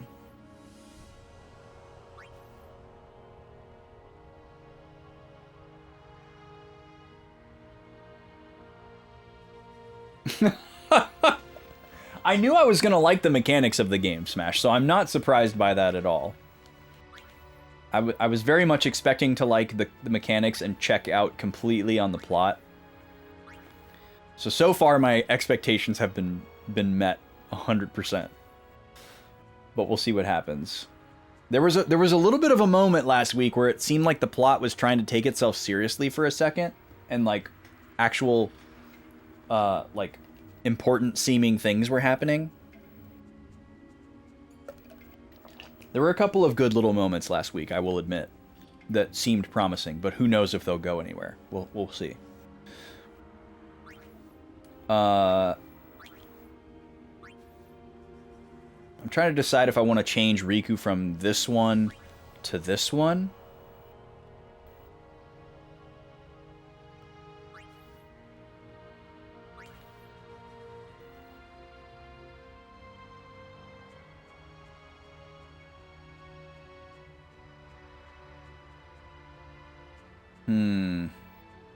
This one is cool because you have access to every node from every node, because there's not one at the top. You can get to any of these nodes with 1 sphere change, which is nice. We love that.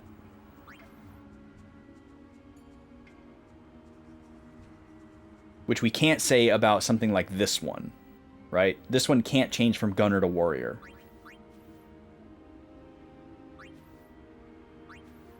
But this one could.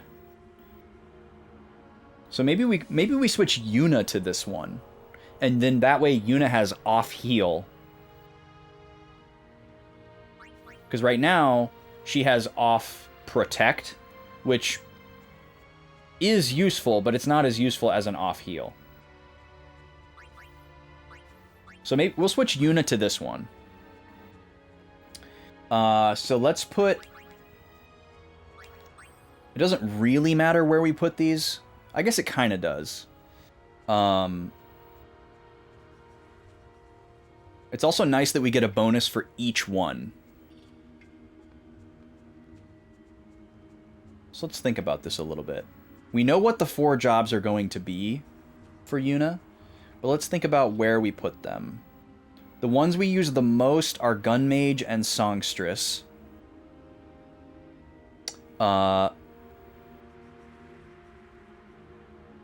And the one that we use the least is Gunner. So I'm going to put Gunner at the bottom, because it's very unlikely we'll be looking for a bonus by switching to or from Gunner, because it's unlikely that we will.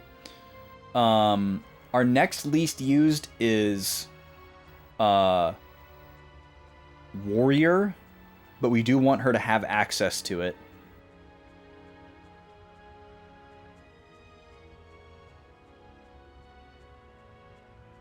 Let's put Warrior on the right. And then the one that we put in the center should be...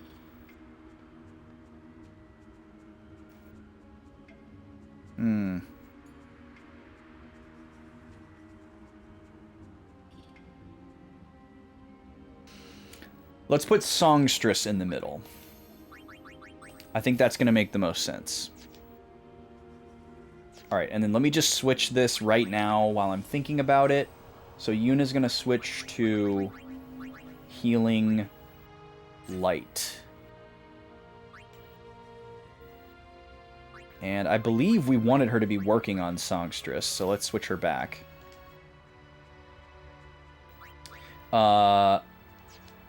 Okay. And then Riku... What is Riku working on?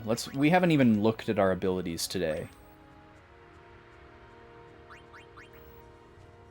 Double the party's max HP? Hello? Okay, I want that immediately. Yes, thank you.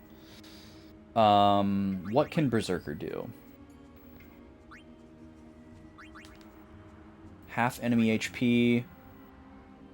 Nullify, Shell Protect, Reflect. Woo! Envenom. Counter. Oh my god. Yeah, this is gonna be incredible for Pain. Okay, so let's put Riku back on Thief. We want Riku learning Thief stuff whenever possible. I don't think we're gonna change Riku's garment grid. And then what do we got going on with Pain here? I think we just swap out Lady Luck. I think we're just gonna drop Lady Luck for Berserker. I don't think I care about her having access to a 4th job at this time. But do I want to keep her with Ice Queen? I don't think that... I mean, it's incredibly canon sounding, which is hilarious and probably why I chose it, but... What else might I want? Double HP is tempting, but that's a long road. Pain is the one that is going to change classes the least. So, we also have to consider that.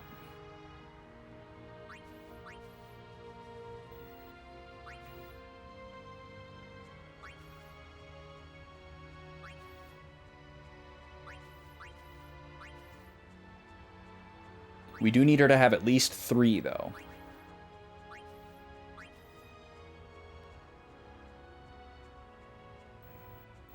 This one could be good. We could just put her 3 across the middle.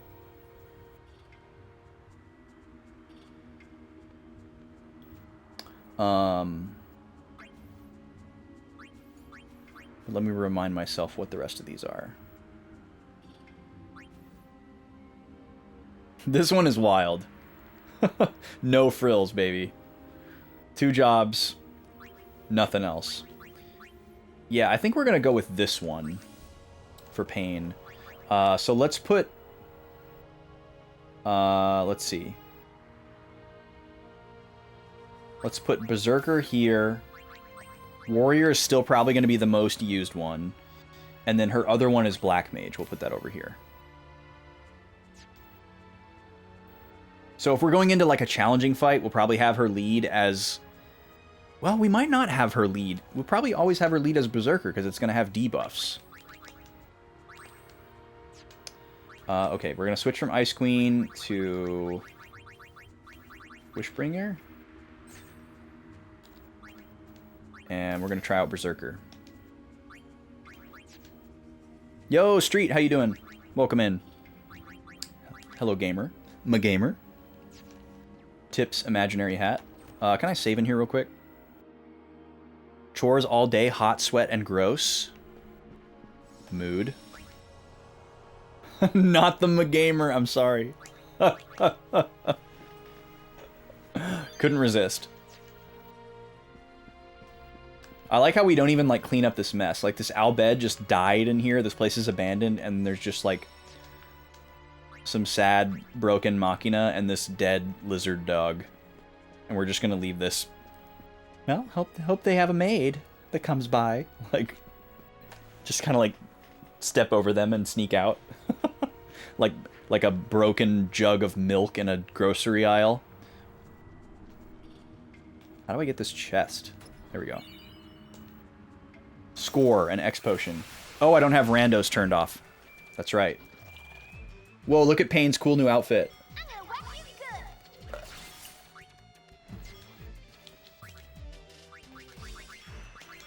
That's right, Yuna can't attack. If we can find a garment grid that lets Yuna just use a basic attack while being a songstress, we're gonna immediately switch her over to that. We do have the one that allows for sword play, which is kind of interesting. But I think that's all we have. We could give her fire magic or some other element. Sleep and bio, status, buffs, healing, and sword play. I'm assuming eventually we'll find one. We might not find one that's like, use attack. But we might find one that's something a little bit more accessible than swordplay. So, we'll see. You like Downtrotter? Meh. I'm not big on... I've never been big on gravity in any of the Final Fantasy games. It always feels like such a wash. Because either, like, the enemy's immune to it because they're like a boss and they don't want you to just immediately cut their health in half or quarter or whatever. And then, like, you can't kill anybody with it. A lot of times they're immune. So I've never gotten drawn in by it. I know there's, like, some very specific fights throughout Final Fantasy history that are, like, absolutely decimated by gravity, which I guess mathematically makes sense, especially with that term, but you know what I mean, where that's like the key or like the best strat. All right, we finished Macalania. I don't think we're going to discover anything in Bavel. I don't want to go to Calmlands. We did Gagazet. We did Xanarkin. So I think we're finally ready to go to a hotspot. I don't want to do 3-star stuff at Mihen. Or, Calmlands yet. So I'm hoping that by not doing all of the hotspots, we'll stay in the same chapter. I'm assuming once we complete all 4 of these hotspots, we will end the chapter and we'll probably lose access to whatever's going on at Calmlands and Mihen High Road, which is what happened in Chapter 2. We missed out on some stuff. Whatever. So which one of these do we want to do first? Besaid is 1 star. Mushroom Rock Road is 1 star. Let's see the description here. So this is searching for Nuge. And this is Waka. This sounds more interesting, so maybe we'll do the less interesting one first. Let's go to Mushroom Rock Road. Most bosses are fully immune to status. Yeah, and this kind of ties into the conversation we were talking about earlier with, like, finding mechanical balances with certain jobs or roles or whatever. Like, obviously you want your bosses to be more difficult, but there's, like, this fine line where you're like, some bosses will be susceptible to status, and it can trivialize the fight. But how hard is it for you to figure out that they're susceptible to the status? Like, do you just have to use scan, and then you're like, oh, I can use bio on this boss?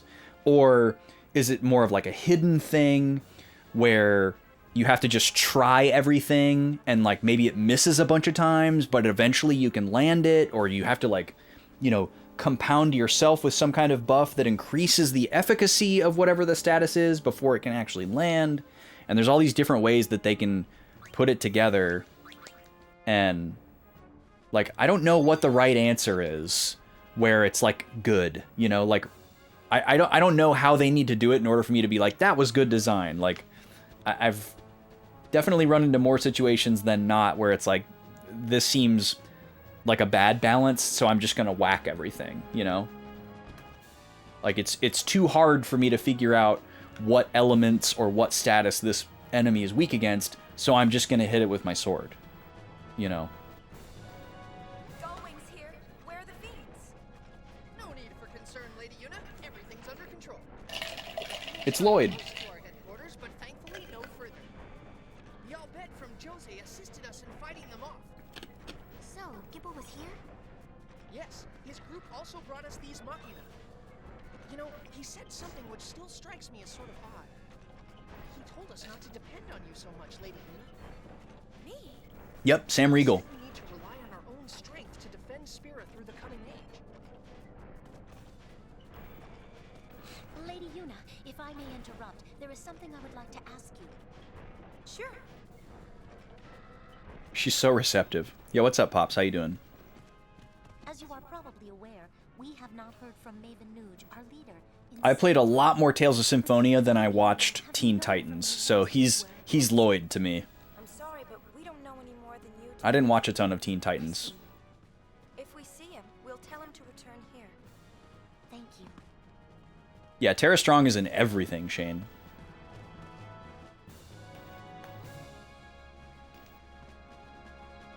I think I was the right age for Teen Titans. I just wasn't super into so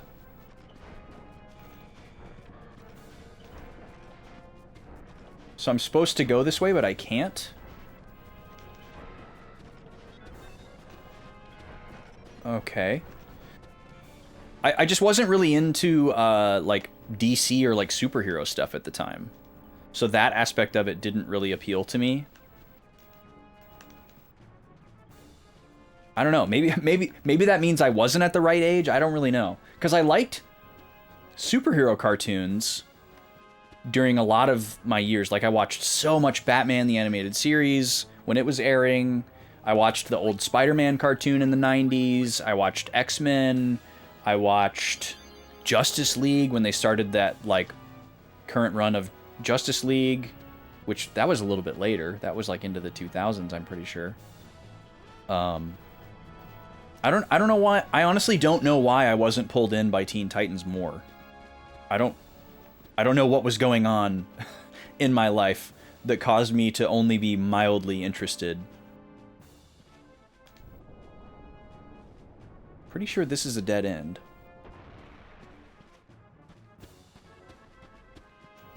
Yeah, we found a... Oh, but the chests, like, regenerate in this game. It's kind of wild. Different tones because they're teens instead of adults? Well, yeah, sure, but, like, I was a teen. That's why I'm kind of confused. Like, you know, on its face, you would assume that I was the target... Like, I was at the target age. But for some reason, that aspect of it didn't appeal to me, I guess? Without realizing it? I don't know. I didn't dislike it. But I just watched other stuff during that time. Alright, maybe I have to go to Jose Temple to do this stuff? Even though this is technically a different map location? I'm not really sure what's going on here. But it doesn't seem like I can go where I need to go. Also, this cutscene is hilarious. Oh, you feel like it was more targeted towards tweens? Yeah, that's possible. Maybe I was a little too old for it. I don't know. Assassin Bee. What a name.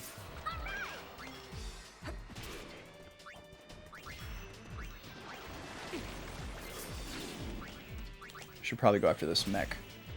Wow, Payne's animations as Berserker are really cool. She's like tumbling and somersaulting all over the place.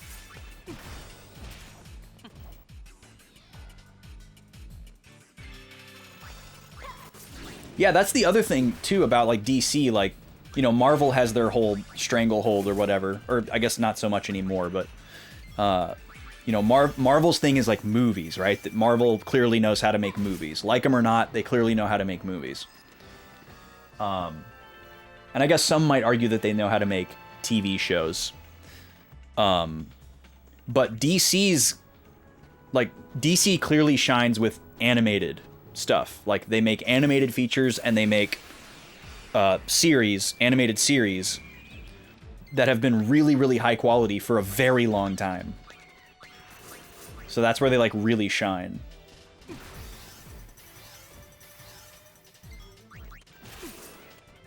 And I liked all of those. So it's kind of interesting to me that, like, Teen Titans is one of the few DC cartoons that I had access to and watched while it was airing, but for some reason it didn't grab me like the other ones did. I don't know why. Yeah, all their direct stuff is really, really good. Like DC animated features are not like throwaway. Like, it's like really good, like thoughtful canons. Like, they put their whole you know what into it.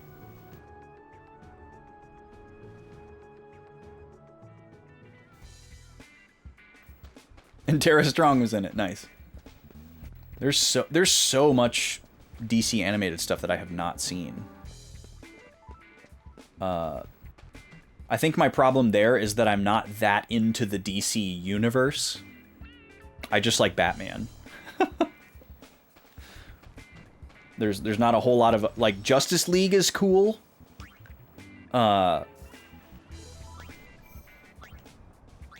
But I'm not really into any other, like, individual DC characters. Like, I definitely recognize that there's more nuance and interesting things about Superman than I previously would have admitted. You know, like, I used to have the same, like, ice-cold take as a lot of people where I thought Superman was a boring, one-dimensional character. And I recognize now that he very much is not. I'm just going to go back to the save point and teleport back to Mushroom Rock that way. Or Mihen, or whatever it is. But I'm still just, like, not really interested in Superman media. You like Robin, Nightwing, Batgirl, Catwoman, Red Hood, Harley Quinn. You like the characters orbiting Batman, but you're not the biggest fan of Batman. That makes sense too. Yeah, like, to me, Batman is my DC universe. Like, the Batman universe is all I need. I don't need any more. If something overlaps with Batman and Batman's involved, you know, I'm interested. But was this the whole aspect of the hotspot? It's gone now.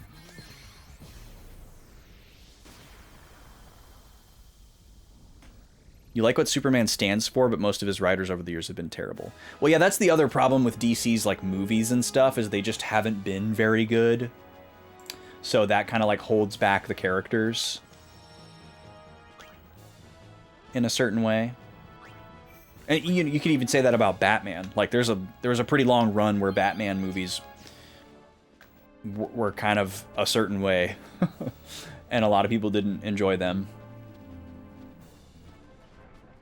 Because it wasn't what they wanted Batman to be.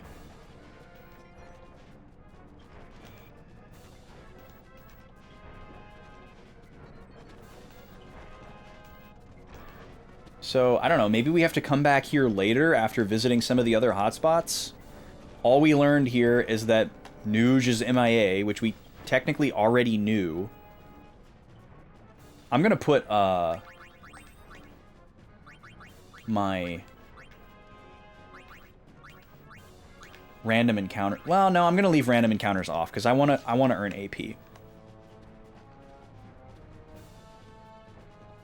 But you really like Midnighter, who is basically This Is Batman if he was gay. Really, I don't even know that character, Shane. Never heard of Midnighter. But you know, as I have just admitted, I don't know a whole lot about the DC universe.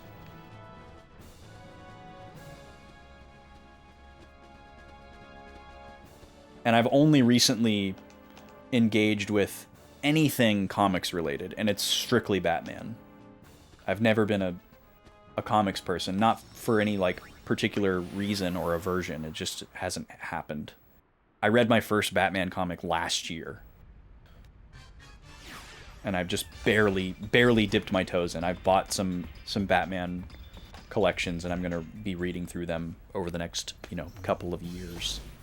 But I'm not really interested in any other comics. At least not yet.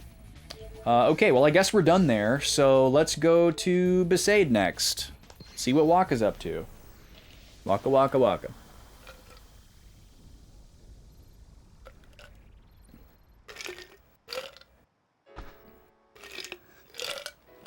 Oh, you like Spider-Man, Pops? Spider-Man's great.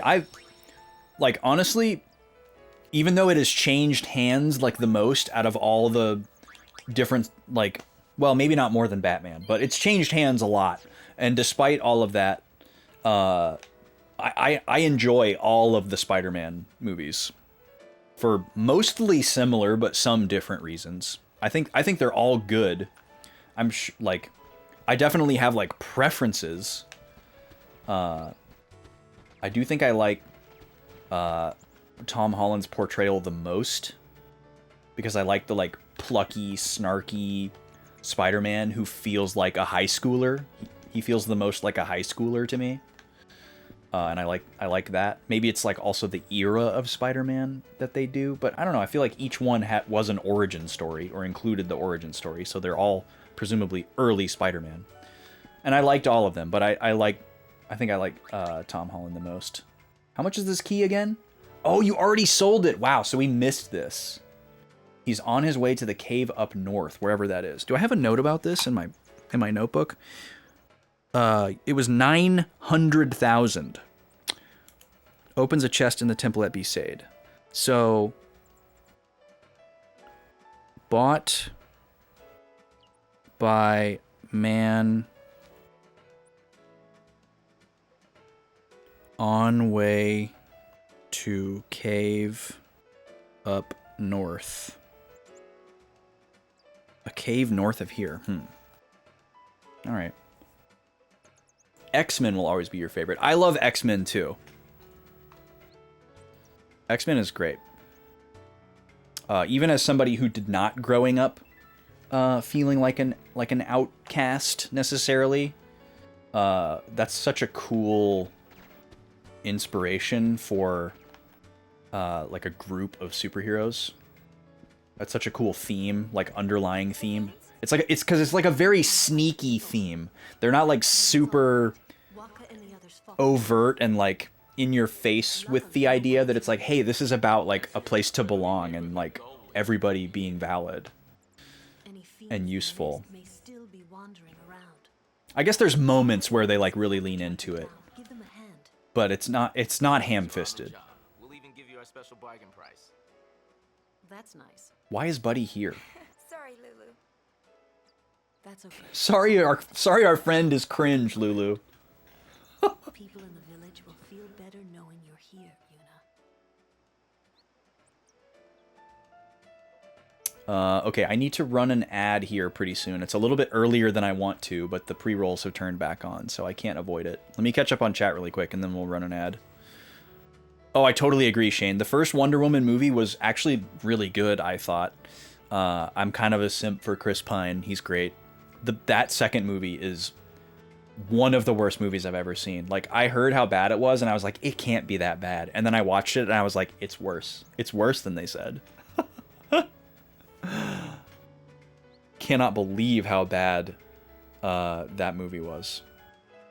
The people who write for Wonder Woman don't like Wonder Woman. They just want to sleep with her. That's a really interesting perspective. Yeah. Midnighter has a solo comic, but has never been adopted into a live-action movie or animated movie as far as you know. Really cool, but very niche. Yeah, and maybe they just realized that a character like that works better in a niche. Pushing a niche character to the forefront doesn't always work, so maybe they just know what they've got. Doesn't have any flashy superpowers. Supercomputer in his head that tells him how to beat any opponent. Huh. Interesting. High School Spider-Man's your least favorite. You like him more when he's a broke adult who has to pick between making rent and saving lives. I mean, that's a compelling dynamic as well. I don't dislike that. Spider-Man trilogy is your childhood. You've liked at least one of every iteration, which means they've always do him good movie-wise over the years. Yeah, yeah, Spider-Man, I feel like Spider-Man just makes for a good movie. Like, there's so much, it's similar to Batman, where there's like a lot of like tragedy inherently written into the character's origin story. So there's just like a lot of good stuff to like work with for like emotional beats to mix in with the action, which is really cool. And he's just like, you know, he's not like Batman where he's just like a guy, quote unquote, but he's like really close, you know, to being just a guy, or he like has to pretend to be a guy, which a lot of the other superheroes don't necessarily, you know, like Thor sometimes seems like a guy, but he doesn't ever have to like, you know, he doesn't have to live a double life where he pretends where he's not a god, you know. No, not me. I'm just some random buff guy, you know, whatever. Like he wears it proudly or whatever. God Loves Man Kills is your favorite comic story of all time. What superhero is that centered around Street? I've never heard of that one. You had an action figure of Rogue from X-Men. When you played Super Mario RPG on the SNES for the first time, you were in 2nd grade, you would hold her up to the screen and pretend she was a party member. What a, like, classic, like, kid thing to do, Shane. That's such a cool memory. You'd make up lines for her in the cutscenes. That's awesome. She would take turns in every fight, making battles twice as long. I was adorable is my point. That is pretty adorable. God Loves Man Kills is X-Men. Oh, okay, cool. Parts of the X-2 movie were drawn from that story. Nice. All right, I'm caught up on chat. I'm going to run an ad really quick. I'll be back in 3 minutes. Thank you for being here. We'll see if we can find Waka when we get back. Free for all. 3, 2, 1, go!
This game's winner is Donkey Kong.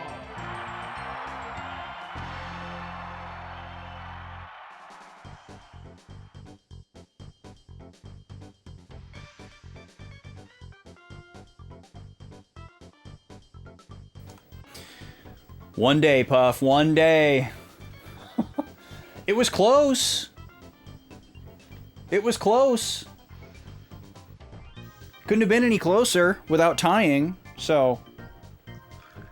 She made something happen. I didn't see it. I was out of the room, but...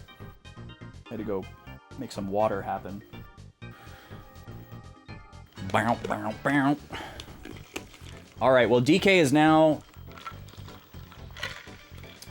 up to 5 to 1 after 6 rounds, which means he's 1 away from clinching the matchup against Jigglypuff.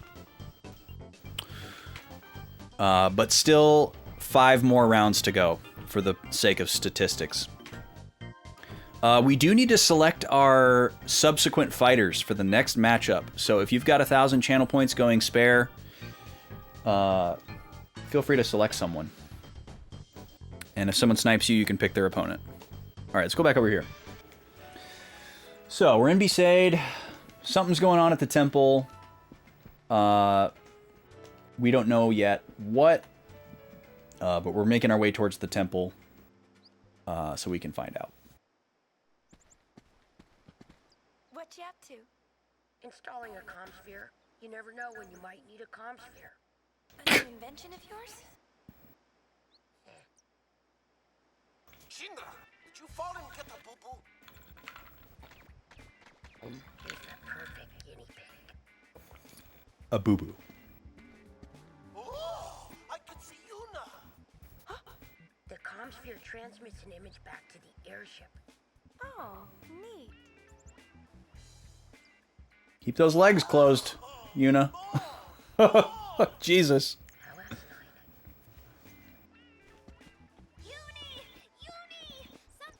Look at that random bottle down there. What's there to decide, Waka? We can finish off the fiends right here and now. Burning down a temple is going too far. You have another suggestion? What if the fiends were just like one little spider and he wants to burn down the whole temple to get rid of them? Or maybe you don't mind putting your family in danger. This guy is so annoying though. This is the guy who made us do the gun game.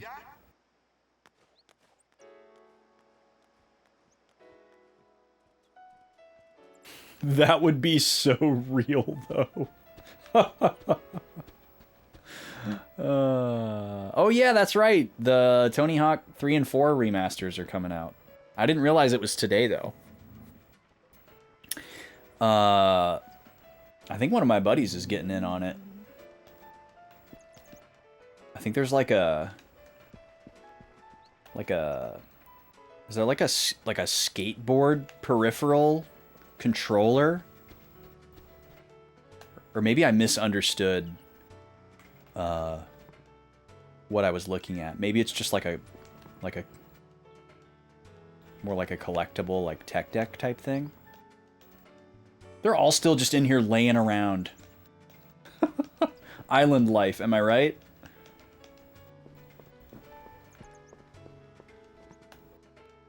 I'm a big fan of like the really old like original. Oh, no analog. Of like the old like original releases of Tony Hawk, not because of like nostalgia or elitism or anything like that, but just because they're like easier to be good at, in my opinion, because there's like less moving parts, if that makes sense. I guess also the music is like such a big part of it. So like I'm really only into like Tony Hawk 1 and 2 because they're like the ones that I remember and they like work really, really rudimentary. I'm going to save before I go in the temple because I feel like we're going to fight something. I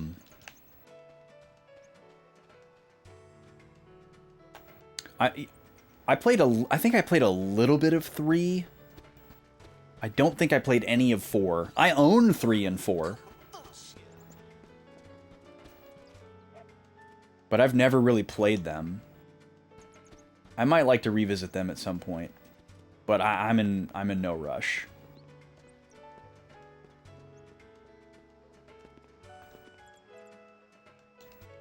All right, let's see what's going on in here. The soundtrack for 3 is ingrained in your brain.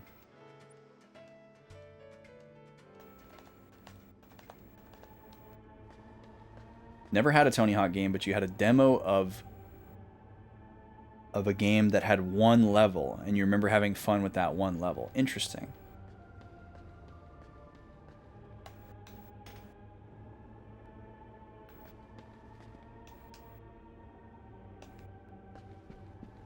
Oh, this is the chest that we need the key for. God, what could be in there? What could possibly be in there?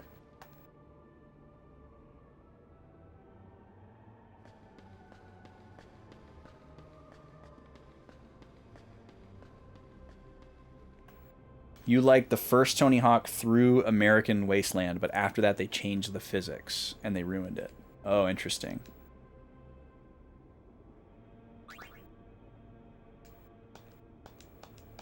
Wait, I thought we did go to that cave.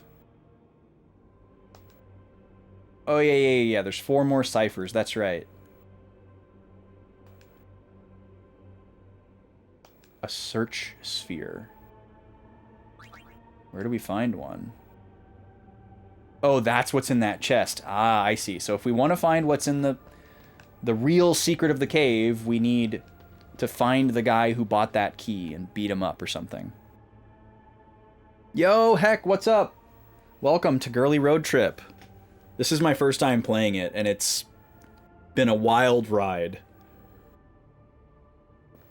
It's been an exploration of a great many things. Much like a road trip, we've been given time to reflect on the way this game was perceived when it came out, and my twisty-turny relationship with it over the years, and why I didn't play it when it came out, and then the reasons for not playing it later on that were different than the reasons that I didn't play it when it came out, and now we're finally facing the beast.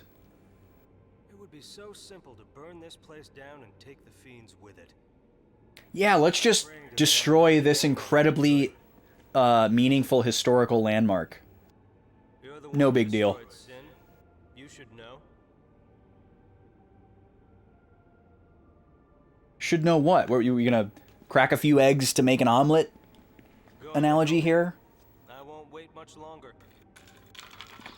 You want to see it burn that badly? It's for the safety of the village. This guy has Zap Brannigan energy. It's for the safety of the village, Yuna. Fiends have appeared deep within the temple where Yuna first trained. Get rid of them before Becklum sets fire to the entire place. Purge the fiends from the temple. Okay. Yeah, this guy sucks, Shane. We already hate him because he made us do that godforsaken shooting minigame that wasn't good.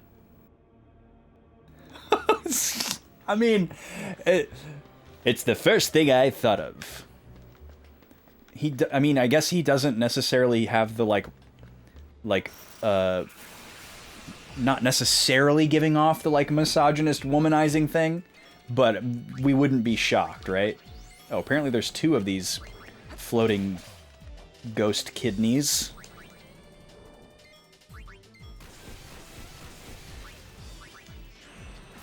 Alright, I'm gonna try to very stubbornly stay with these dress spheres because we're trying to gain AP.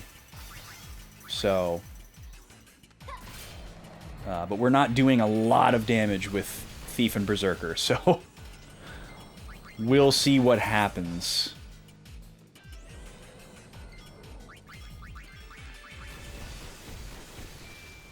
Yeah, I can understand why this game was very special to a lot of people. I totally get that. Just to recap my lack of engagement with this game over the years, I'm not trying to give my past self a bunch of moral high ground or anything, but I didn't necessarily fall into the typical the typical trap of like, oh, this game is not cool because it's not edgy and it's a girl game and girls aren't allowed to play games like that. Like that was like a really common reaction to this game, and like a resistance to its right to exist or whatever. And I'm not trying to say that I was like too cool for that or whatever, but my perspective when this game came out, as well as like my immediate circle of friends, was that this is a girl game and that's okay, but because we are 90s kids, we were like so entrenched in the rigid binary that like some things were for boys and some things were for girls. It wasn't like we were mad that this was for girls. We were just like, oh, I'm not supposed to play this game because it's for girls. And we didn't have to like, you know, some people wanted to play the game and they didn't know why they wanted to play the game, and they had to like, you know, probably spend a lot of time unpacking that. But me just being a normal little straight boy, I was just like, oh, okay, I'll just play a different game. You know, like I wasn't like upset about this game. That came later. Because I had only played 2 Final Fantasy games to completion when this game came out, and then I had played like a vertical slice of maybe like a handful of others. I was very new to the series. What is this? This is just a dead end. Okay.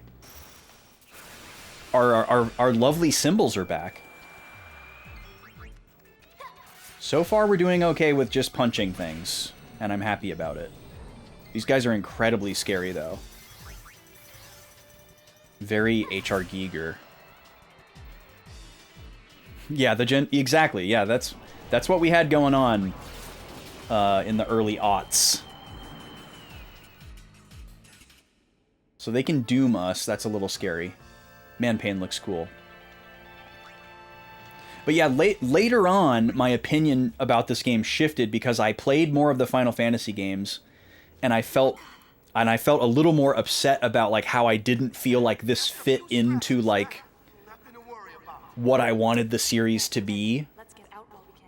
I was like, oh, well, this game is like super goofy, and I don't understand its premise and why they felt like they needed to make it, and these games aren't supposed to have sequels, and this is a symbol of like all the people who I don't like at Square, like taking over and pushing out the people that I did like, and they left the company, you know, like it came to like represent like the Squexit, as I like to call it, like the changing of the guard from Squaresoft to Square Enix, like, so I projected a lot of the like larger negativity onto this game, and this game like was like the like product of that and like the symbol of that, and that kept me away from this game and negative about it for a really long time.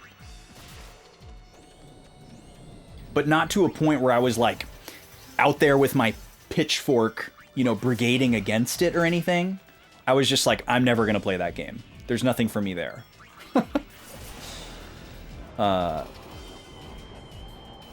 You know, that kind of thing. The Enixification of Squaresoft? Well, no, that's not even really it either, Street. It's more so the checks and balances of Squaresoft went away. There were like 2 or 3 schools of thought within Square, and one of the schools of thought left. And so the checks and balances like shifted. And like these people were like, okay, all these things that we couldn't do before, now we can do them. And those just happened to be things that I didn't like. And the things that I did like were the things that, you know, or a lot of the things that I liked were the things that left. So it took me a while to learn and realize that that's why I liked the older ones better. But once I did understand that, it made it more clear to me like why I wasn't interested in this game ever. You saw Buffy and Sailor Moon and Cynthia Rothrock movies when you were really young, so you ended up preferring female heroes to male ones due to being exposed to them in your formative years. You'd sneak to watch slasher movies at night. Slashers almost always have a female lead. Yeah, like, and like I said, we didn't have any aversion to like girl characters or women characters or anything like that. We just legitimately thought that it wasn't for us, you know, like for the same reason that we would have, like, if we saw, like, if we went down like the toy aisle at Target and there was like something that came in pink and blue, we would have been like, oh, I'm supposed to get the blue one. If I want this thing, the blue one is for me. It's not like I don't like pink, I hate pink. It's just like I have been trained to believe that blue is for me and pink is for them, you know? Like that's how our brains worked back then. We weren't upset that this game existed. We just thought that it wasn't for us. And that was okay. We were okay with that. We just moved on to the next thing. I'm curious if we can get a rare drop from this boss. Nothing to steal. Okay, good. Love that. You were fully out as gay when it came out, and you were like, finally it's the right kind of campy for me. Yeah, that sounds beautiful, heck. I'm really glad that you got to have that experience. That's awesome. I also love hearing people's stories about how this game helped them like figure things out about themselves. That's also very beautiful. Okay, I think I need to flip to White Mage now. Hopefully it doesn't kill me here. Okay, we're low. Yeah, I might know some of Cynthia Rothrock's movies, but I definitely don't recognize her name. So in current times, what do you think about this game? Mechanically, I like it a lot. You know, you can very much see how it's a predecessor to FF13's battle system, which I really like. There's things about it that I would change, certainly. I don't think it's perfect, but I do really like it. I don't really take any issue with anything that's going on mechanically, as far as like the battle system, especially.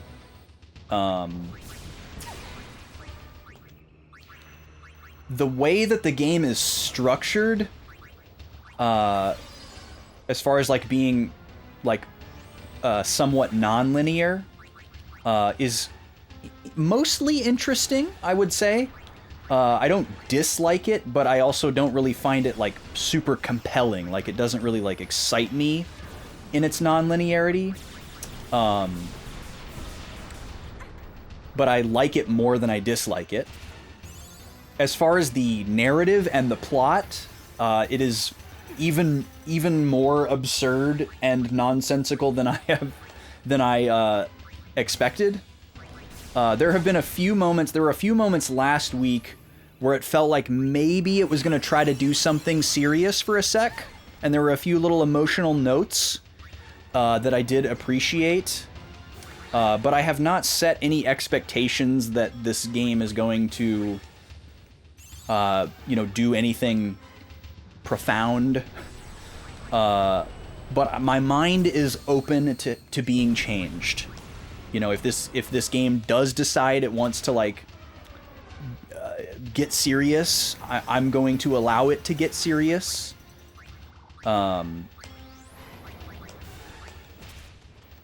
I guess the most overarching thing is really just my prevailing confusion with the desire to create this game.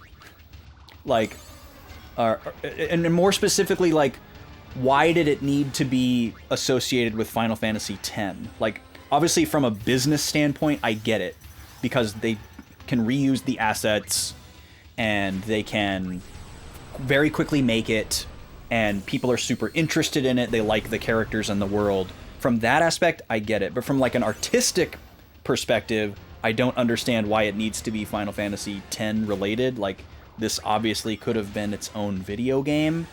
that was completely unique to itself, because mechanically it's completely different than Final Fantasy X. Tone-wise, it's completely different than Final Fantasy X. So that's kind of like, I guess that's like the prevailing thing for me, is it's a little too, what's the right word here? Transparent? It's like a little too transparently like ham-fisted in its association with 10. Like, I really like Final Fantasy X. There are a few, like, there's a handful of quibbles that I have with Final Fantasy X, but overall it's a really good Final Fantasy game in my book, in a lot of different ways. I like a lot of things about it. There's only a few things that I dislike. But I definitely struggle to justify any Final Fantasy sequel. I get really curmudgeonly stuck on that. And then just the tonal whiplash. I don't think I could ever get over.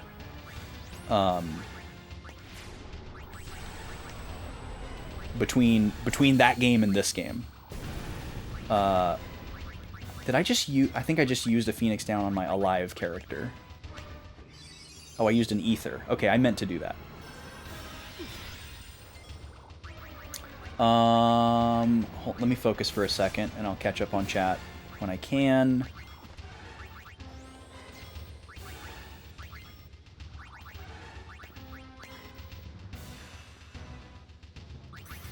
Quickly, quickly, quickly, please. Punch the bird. Crap. Oh, that's MP. Okay, that's fine. Kira, Kira, Kira, thank you.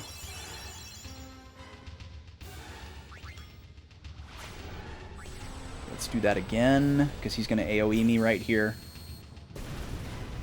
We'll stay topped up. And I'm going to... I think I'm going to shift gears with Yuna here. Let's do Canis Firmus. That'll help, hopefully.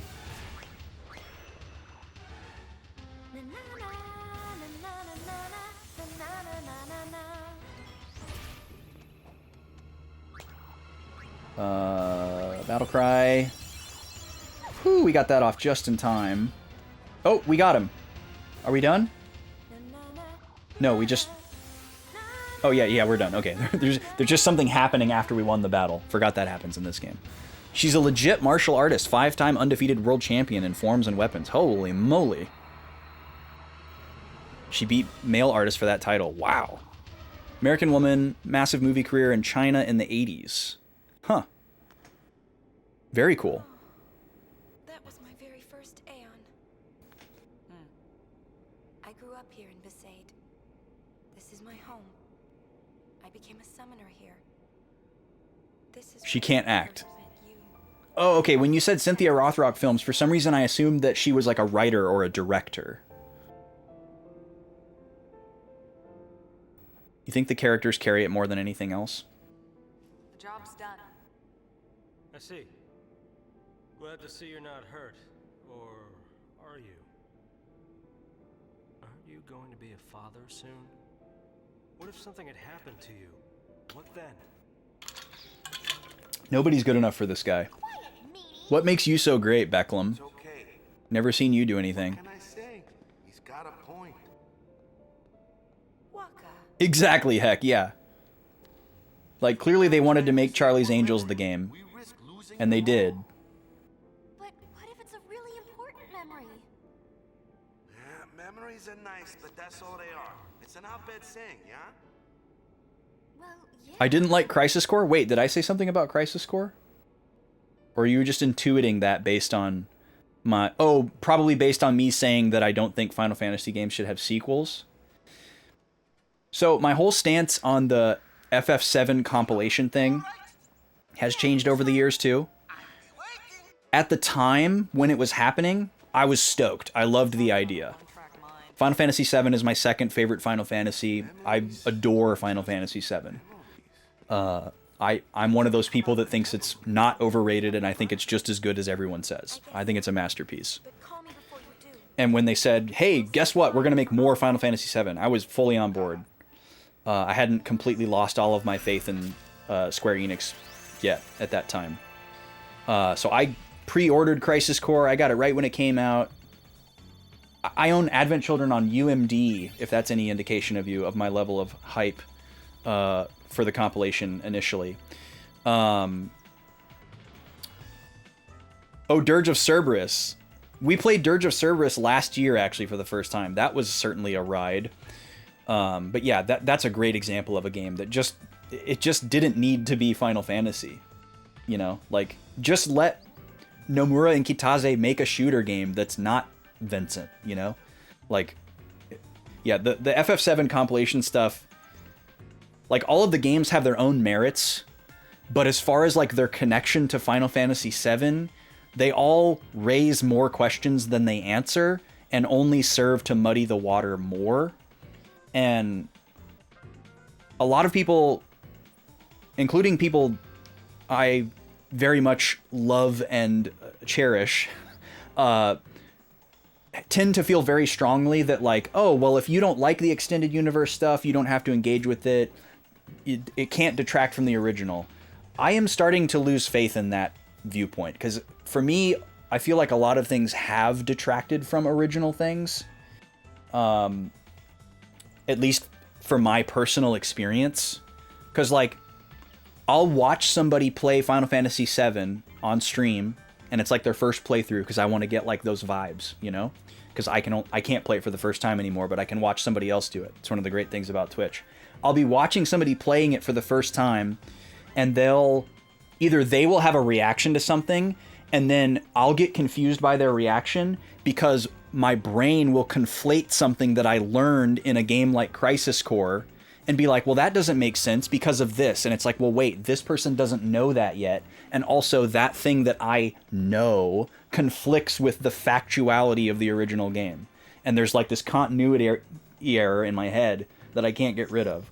Or the person is playing FF7 for the first time, but they've already played something like Remake or Crisis Core for some reason, and like that has informed them ahead of playing the original game, and then they get confused by something that doesn't make sense because of a continuity error, and then, you know, that like colors their experience with what might have otherwise been a profound moment, and it ends up being like confusing or whatever.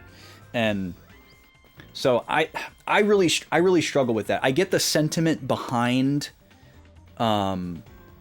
saying that the original work will always be the original work. And I guess if you can like manage to completely avoid the other stuff, then yes, that's true. If you have to stay insulated. But I don't think it's possible to try out the thing to see if you like it, and then find out you didn't like it, and then not have that affect the original thing that you did like, at least a little bit. It, you know, depends on what it is. It's case by case, but at least in the specific case of Final Fantasy VII, that has unfortunately not proven true with me. Like, the existence of Remake and Rebirth, and having seen all of those games start to finish so that I can participate in the discourse, has changed my perspective on the original game in a less than positive way. Because I'm not a fan of the remake stuff, and, you know, I don't disparage it. I don't say bad things about people that do like it, but I can't like erase it from my brain to make the original game make more sense again.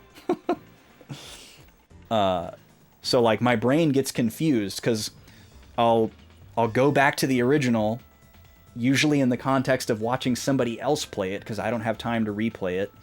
Or I can't justify replaying it. I shouldn't say I don't have time. I guess I do technically have time. I could be playing it right now instead of this. But yeah, my brain gets mixed up with the like FF7 compilation stuff. And then I like get like this tiny little amount of angry in my brain. I'm like, Get that out of here. That little Crisis Core dust bunny tumbled into the living room of my brain. And I have to go sweep it up again. Okay, I have no idea what we just did or what we just learned. We beat up Valifor. Hooray. Are we going to Kilika or Beaconell? Looks like Kilika. Okay, let me catch up. Y'all are saying some good stuff here. She did a movie with Michelle Yeoh? Or Michelle Yeoh. Yeah. Y-E-O-H. Long time ago, she won an Oscar. Yeah, Michelle Yeoh is awesome. Dirge of Cerberus is a terrible game, but you played it all in one sitting with your childhood best friends during an all-nighter sleepover. Yeah, see, that's a great way to make a bad game better, is to attach like a specific memory to it. I have a lot of those too.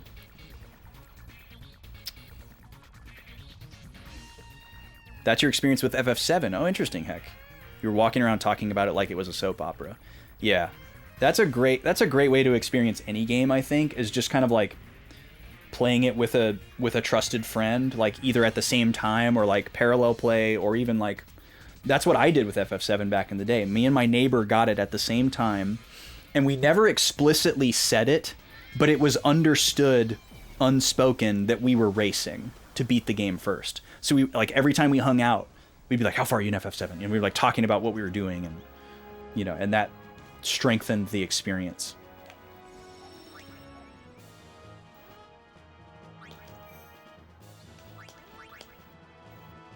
But it is cool when you're playing a game with somebody at like the same pace, and then you're like theory crafting about what's going to happen next, and you know that you don't have to worry about like spoilers.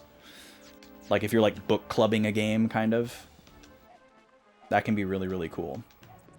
It's hard to do.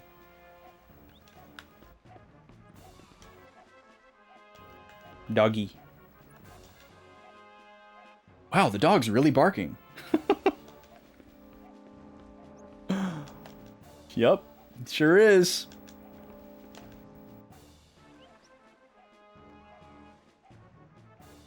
Oh, that's cool, Street. FF9 is the perfect game to act out like a play. It starts with a play.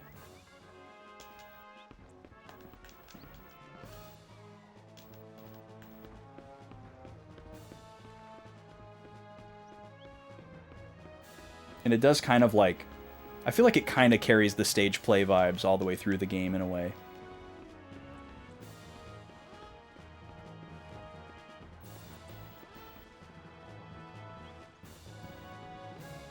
Maybe I'm projecting that onto it a little bit, but...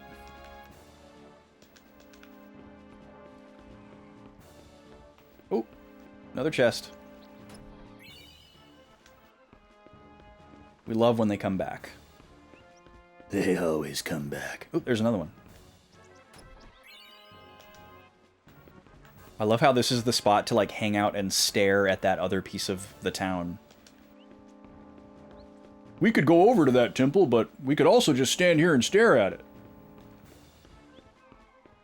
We opted for the latter.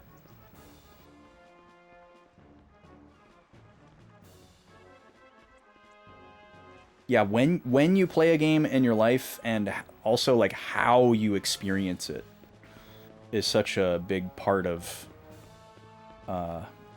its like personal legacy with you.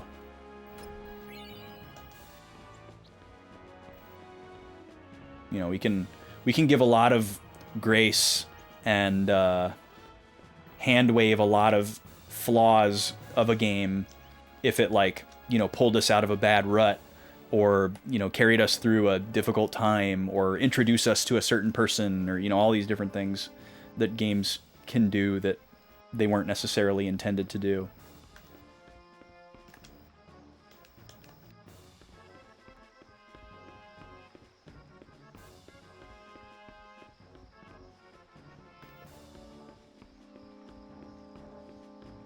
And that seems to be a big factor in the staying power of this game in particular, because it did something that like no other video games had really done, or at least not successfully, So it like spoke to a very specific audience that had not really been spoken to before.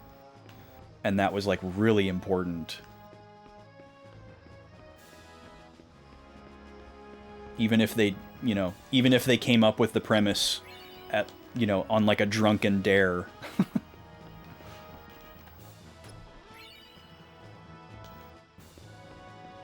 I hate video games actually and everyone who makes them. Also fair.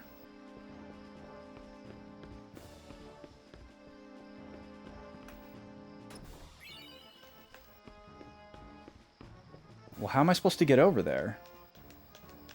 There's no red thingy on my map. I'm making preparations to fight the fiends, even though it looks like I'm frozen in time while checking my watch.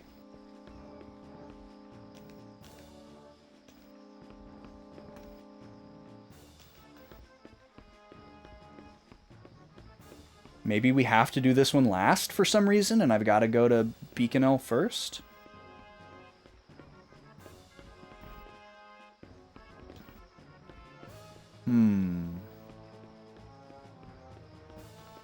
Hey, you. Take me back to the beginning with your punting pole. Who doesn't love a good punting pole?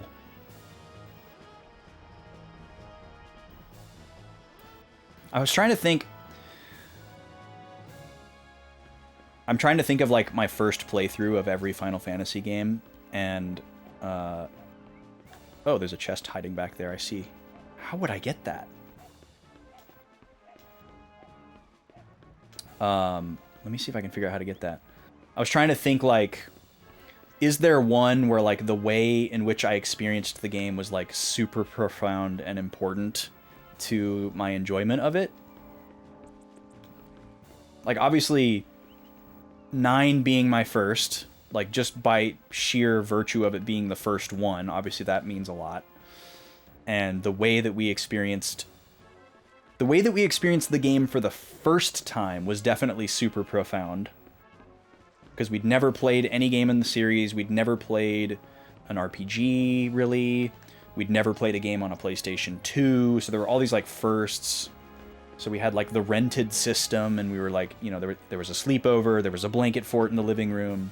Like, all of that definitely amplified the epicness of that game's already great opening. Ah, there we go. But that didn't necessarily, like, carry through the entire playthrough, so I don't know if I can say that was, you know, like, a big part of why I loved the game so much. I think it was just because of the firsts aspect in a more general sense. Yuna's run animation is so over the top. What do you mean? You don't run like an anime character everywhere you go? When you're really on the move with the girlies? Yeah, no, it is kind of a lot. And that going back to this game and its relationship with the first game. I think that's the hardest pill for me to swallow, is that, like, Yuna has changed this much. Like, on paper, I like the idea that, like, oh, Yuna was the way that she was in the first game because she was, like, curated and molded and forced to be that way, and she wasn't being her true self. And so in this game, she's in a happier time and a happier place, and she gets to, like, you know, open up her wings or whatever. I like the idea of that on paper, but I don't know. Like, it feels like a certain amount of what we saw in the first game was the real Yuna. Like, she wasn't, like, a complete fabrication of a personality, right? And then this version of Yuna, like, feels equally, to me, less like the real Yuna, you know, like, however specific you want to get with that. I don't know. It doesn't come off as believable for me, is what I'm trying to say. I get the idea, and I like the idea. I don't like the execution. Alright, well, I don't know what I'm supposed to do here in Kilika, so I guess we're gonna go to Beacon.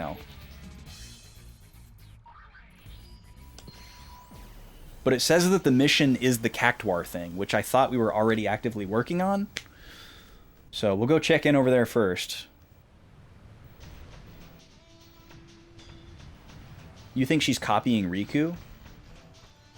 It seems like that's what, like, the developers wanted to go with.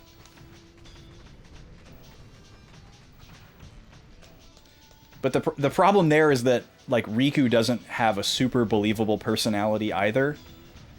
So for her to copy that just kind of makes that a little more glaring.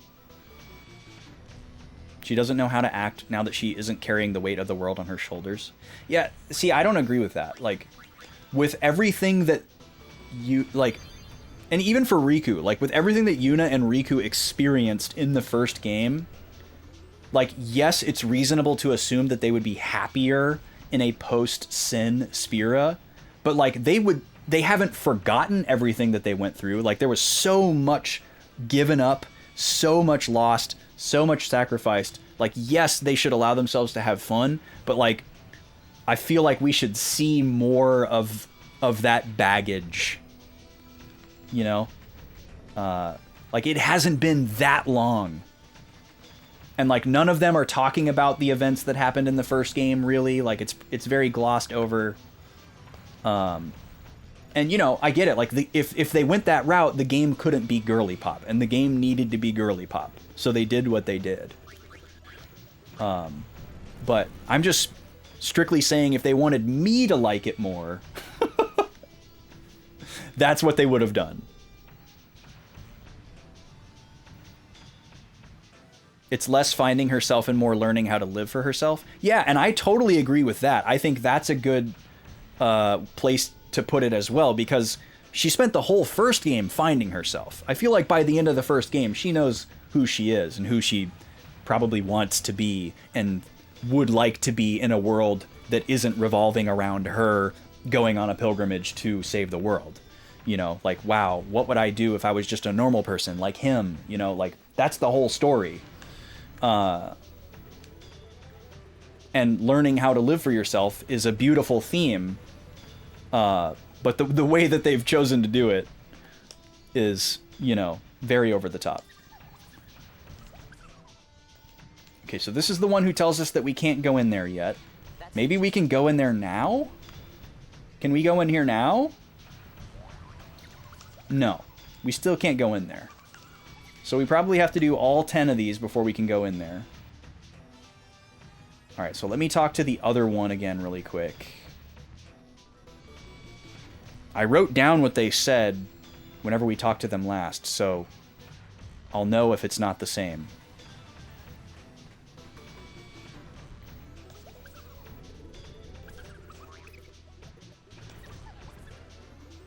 Okay, this is the one that tells us how to do this whole thing.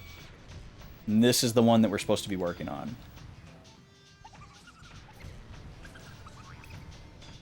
Water's vaster. Yep, this is the same thing. Big water, white sand. We assume that this is Besaid. That's the gist of it. So, I don't know, maybe we should go back to Besaid? I don't really know what to do right now. If they didn't forget everything, why did they start at level 1? Yeah. I mean, obviously that I can allow. That I can hand wave. It's a video game. You know, I get it.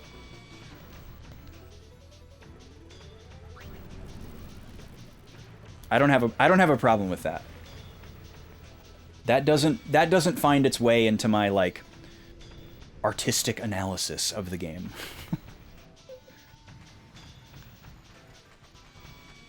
But things like a character personality through line obviously does.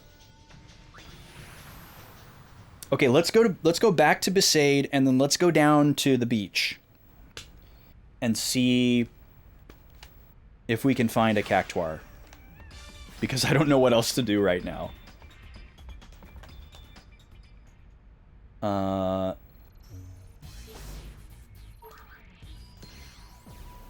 Even though it says mission complete, that's what we're gonna do.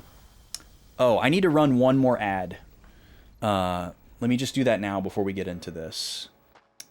Because I need to do a couple of things that I can do in 3 minutes really quick as well.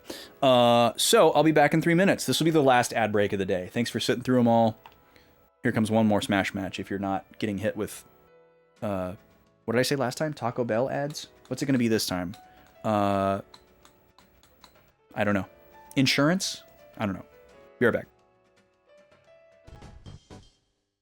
Free for all. 3, 2, 1, go!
All right. That clinches it for DK. Looks like that one was a massacre. A blowout. For DK. So, DK clinches the matchup, but we still have 4 more rounds to go. We do 11 rounds every time, every matchup, in the interest of statistics. Donkey Kong has now moved from 11th place overall to 8th place overall. So he's really climbing the ladder here by just beating up Jigglypuff. Quite an interesting swing there. I guess that just goes to show how tight the middle of the pack is in this ranking. Obviously, it can skew slightly based on like the number of matchups people have participated in. But that's pretty even. It's pretty even. And DK is on the high end, so I think that's pretty good data.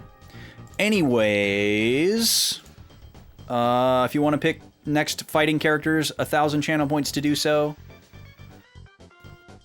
And let's go back to the game. Okay, we're on Besaid. What do you want? Oh my god, he sucks. No, we are not doing this again. Screw the Gunner's Gauntlet. I don't care what additional rewards I might be able to get. I absolutely hated it. That's an Iron Giant. What are you doing here? Back to Thief. Berserker. Jitterbug. Jitterbug.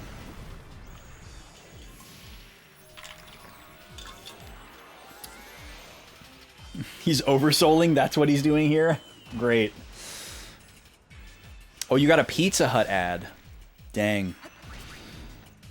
Pizza ads definitely are some of the most maniacal and sadistic as far as, like, making you want the thing. Oh, it's not an Iron Giant necessarily. It's called a Gemini, and it has a club instead of a sword. Wow, I stole 8 things from it. That's pretty cool.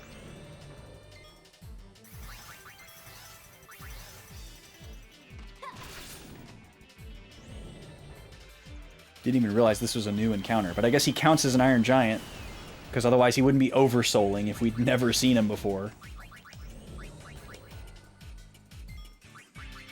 Do. He's doing a lot of damage too, my god.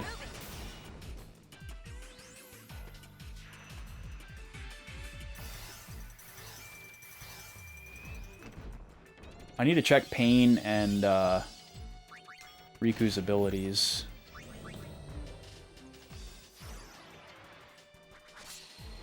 We might have to use Riku's special sphere against this guy. Yeah, the cheese pull, man. That one gets you every time. You know how they do that, by the way? Because real pizza doesn't do that, right? You know how they do that? They make this really gross mixture of, like, school glue and cheese. And then, like, they cut a slice of the pizza out. And then, they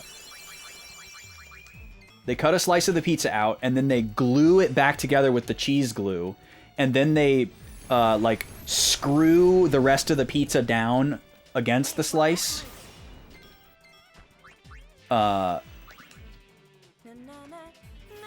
So that when they pull it up, the rest of the pizza stays down, and the stretchy glue cheese does the classic cheese pull.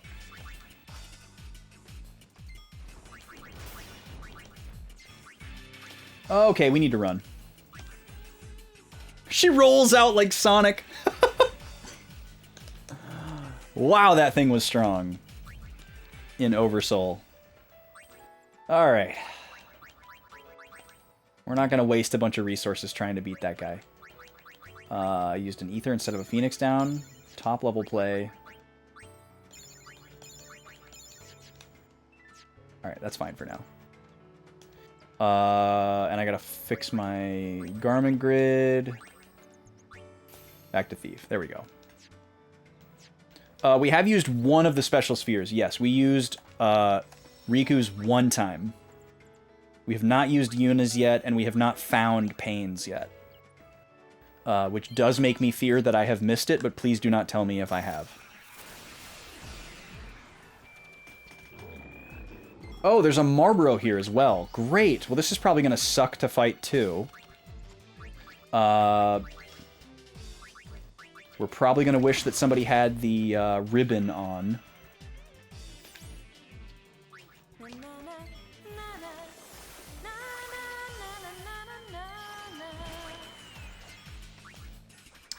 We'll go Battle Cry here.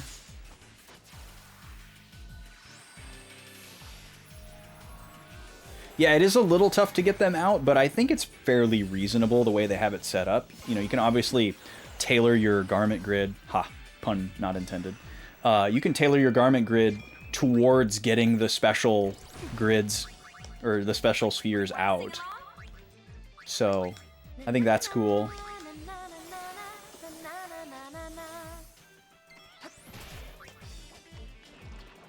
Okay, we'll do another Battle Cry. That probably won't work. Okay, shell. I guess if this guy's gonna let me set up, we'll be fine.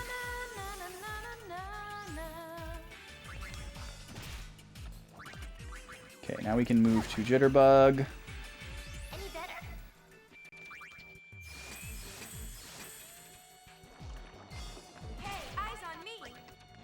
Okay, we'll do one more cure with Riku, and then we'll flip and we'll go to damage build.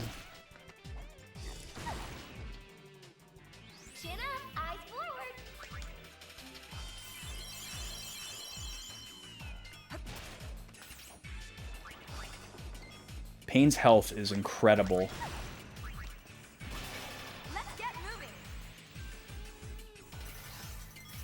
Yeah, it is a lot of time not being able to skip the animation. That's definitely an aspect of it.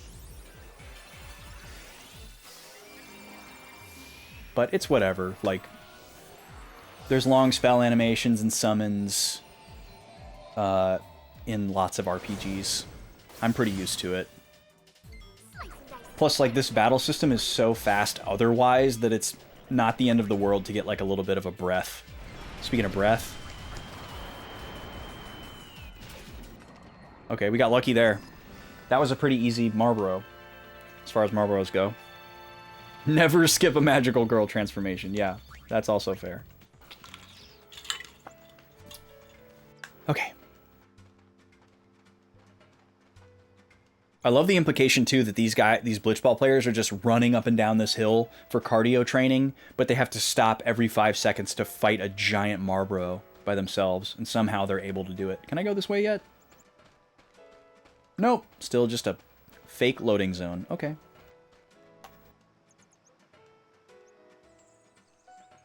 Yeah, I'm sure they added that in, like, the remaster and stuff. Wouldn't be I would actually be shocked if they didn't give you the ability to skip those. It does seem like a bit of an oversight, even in the original game, but it's whatever.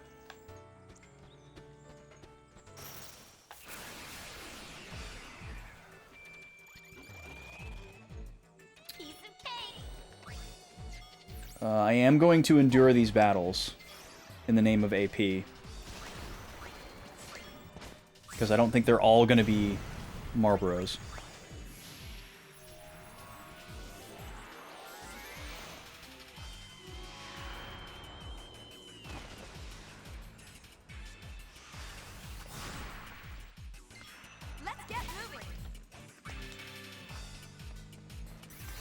Wait, why couldn't I target the mech guy?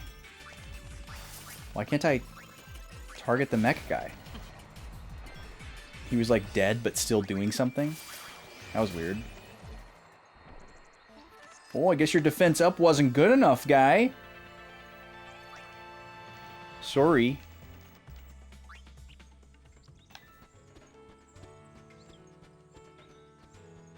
Yeah, that could be part of it, Street. It does feel like that sometimes. When a game has like a really, really high dollar... Are you oversouling again? Okay, I'm just gonna run. I don't care. I love how she just Metroid balls up and rolls away. That's so funny.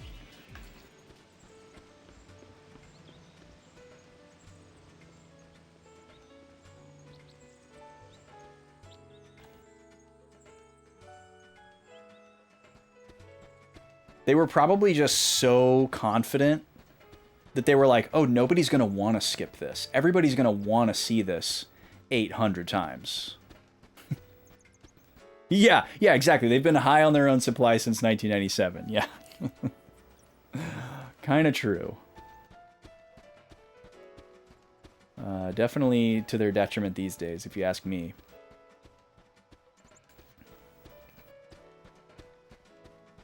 I was trying to think about this morning, actually. I was like, how many, like, not first party, what's the right, I guess, creative business unit 1?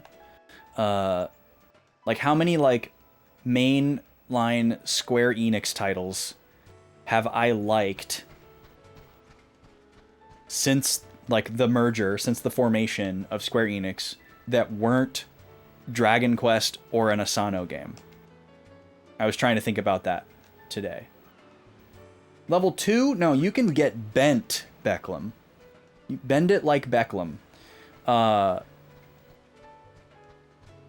my list was like Final Fantasy 12, Final Fantasy 13, and I don't know if I thought of any others. Creative Studio 1. Okay.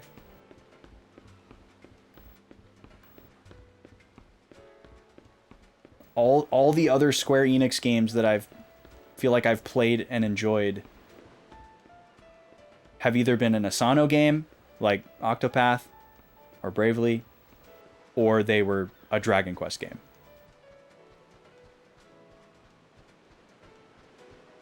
I feel like I must be forgetting something, though. But that's definitely it as far as Final Fantasy goes. Oh, there he is! I found Tomeya. Found him. There he is. Just down there.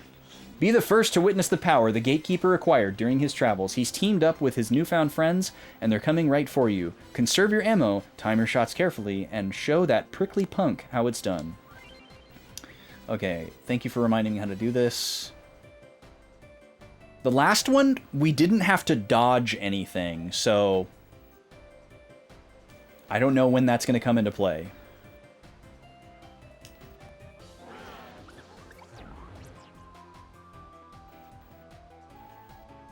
Okay, here we go. The Cact War is on.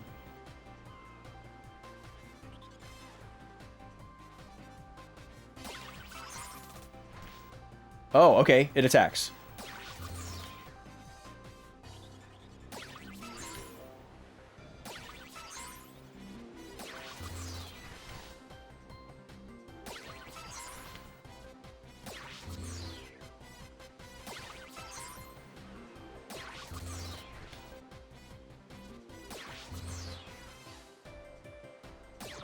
Dang it.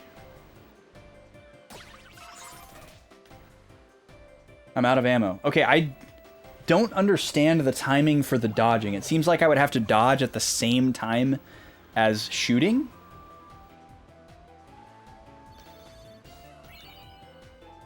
Tomeya is finally cooperating. Wait, so we don't have to win the game in order to get him? It's just for fun.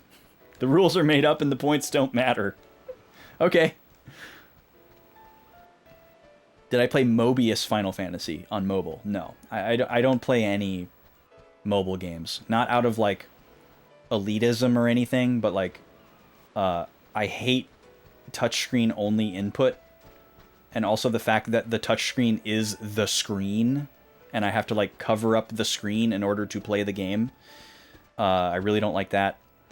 I don't like using my phone for a long time. Like, that sounds silly because I listen to, like, streams and video essays all day, but I'm not, like, holding my phone and, like, looking at it. I just really don't like playing games on my phone. And I also don't want to like playing games on my phone, if that makes sense. Like, I'm not looking to change that about myself. I like that I don't like to play games on my phone. I like that I don't want to play games on my phone. I'd like to keep it that way.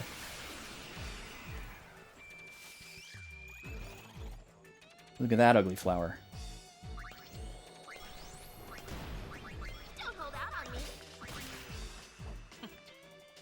This is like where we get all of our consumables, is stealing from enemies.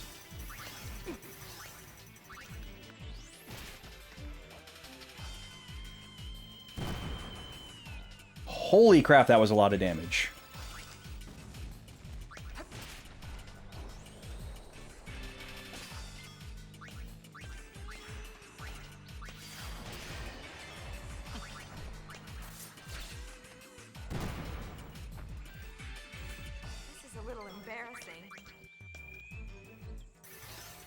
That would make sense if it gives a garment grid. Yeah, I don't care about another garment grid. Especially not for the price of playing that minigame. I really, really had a problem with that minigame. It could have been really cool. Wait, what? What? I used my Phoenix down on the wrong person?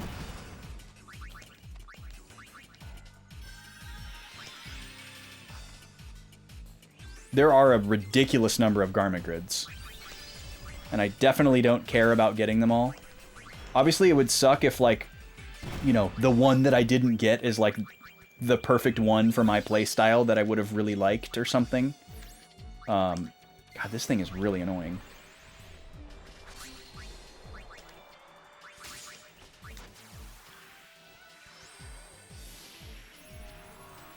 Oh god, a game like Mario, a platformer, is like imagining playing that on my phone is like my nightmare. Like that's like the worst kind of game that I would want to play. I can barely play that game on like an emulator because of the input lag. I can't imagine how much I would hate playing it without actual buttons.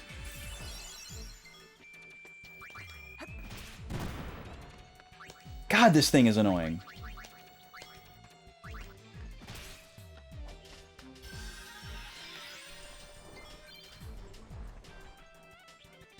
Yeah, you can definitely tell that they wanted you to play this game more than once.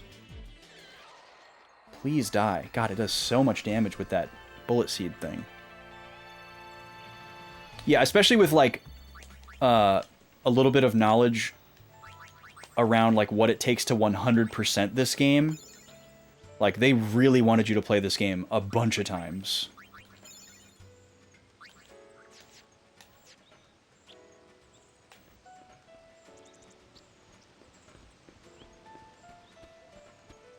But also, like, during this era, games got really into adding, like, optional content. And I think we forget very easily that the point of all the extra content wasn't because they wanted everybody to 100% the game or whatever. Like, they kind of expected people to not 100% the game. And they just liked putting a lot of extra stuff into it so that if you happened to do some random thing, you might get something for it. But now it's a little bit different. Like, in like a post-achievement world, achievement hunter world, completionist world, I think the mindset for both the player and the game designer is a little bit different around side content.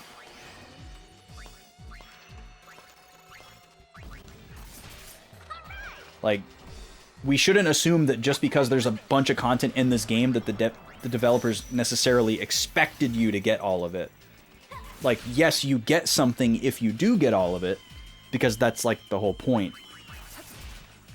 But I don't think they did it with the intention that, like, oh, well, this is the only true experience. You know. Obviously there's games like Jet Force Gemini that boggle the mind, that require you to 100% them in order to even finish the game. But, you know, that's an extreme outlier.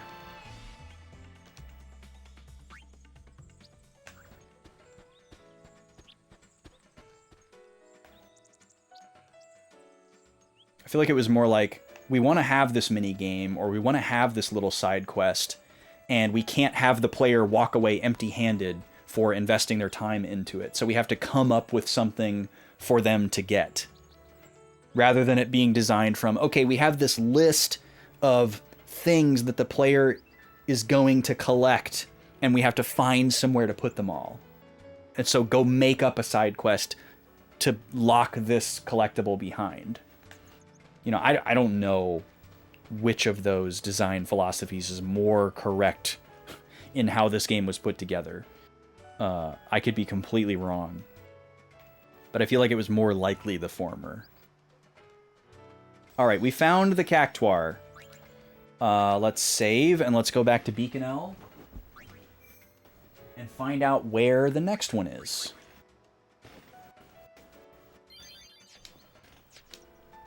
But yeah, during this era, like, people didn't think about 100%ing games the same way that they do now. Even in, like, a post-internet scenario of, like, the late 2000s.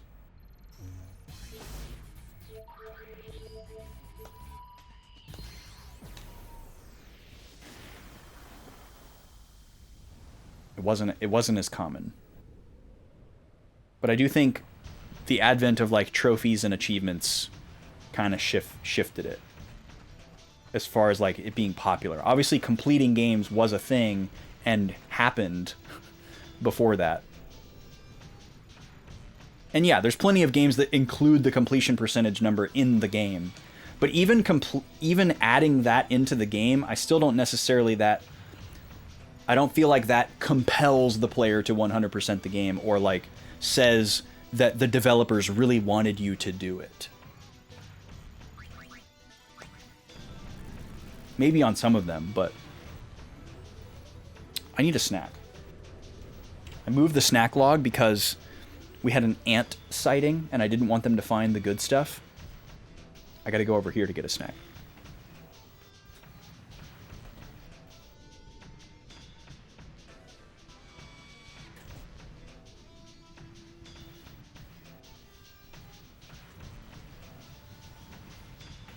This might be the first RPG you saw it in. Yeah, it's not super common, honestly. Yeah, and then some of the games go over 100%. Yeah, looking at you, Donkey Kong Country. Yep, Hot Dog was thinking the same thing.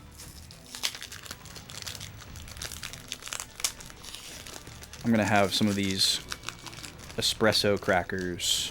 These are so good. It's like a wheat cracker with this really thin layer of like espresso flavor in the middle. And it's not like a cream or like a goo or anything. It's all just a cracker.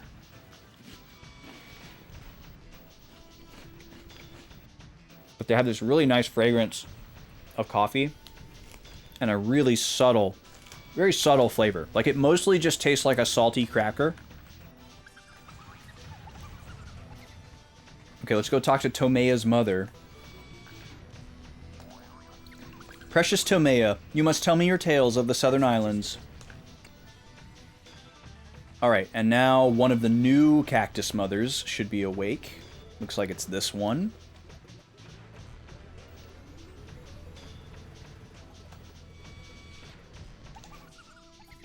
According to his mother, Lobera loves getting into cramped spaces. That is not a very good hint.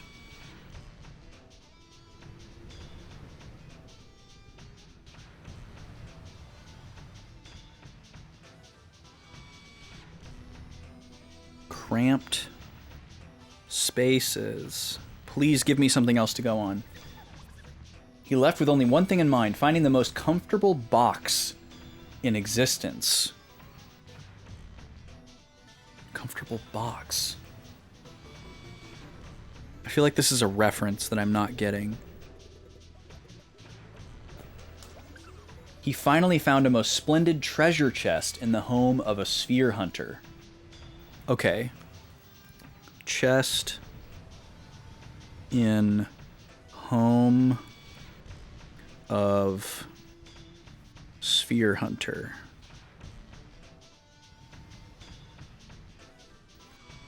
Well, I'm assuming that means either Riku or Yuna, because we don't know anything about Pain, and we can't get to where Riku is from. But we already found one Cactuar in Besaid, which is where Yuna is from. So maybe it's a different sphere hunter. Maybe it's LeBlanc or somebody, one of the side characters. A chest in the home of a sphere hunter. Okay. Well, that seems to narrow it down pretty well. That's the gist of... So it's in a treasure chest.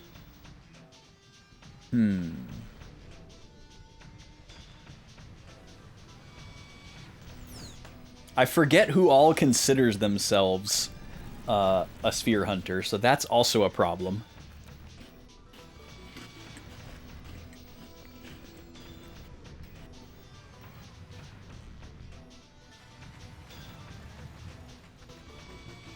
I love how this little dude follows me. No, it's cool, man. I'm going to the save point. I'm leaving. You don't have to follow me. Like, why wouldn't he just stay at the oasis where the cactus are? That's the only time we need him.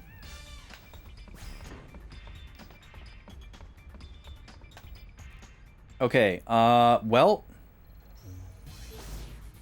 I'm not sure how to approach this one. We could go back to Besaid. I don't think one of the houses in Besaid is Yuna's house. Maybe I'm taking that a little too literally. Let's go to Guadosalam and see if it's LeBlanc. These are the most prominent other sphere hunters that we know. So let's go root around in LeBlanc's house.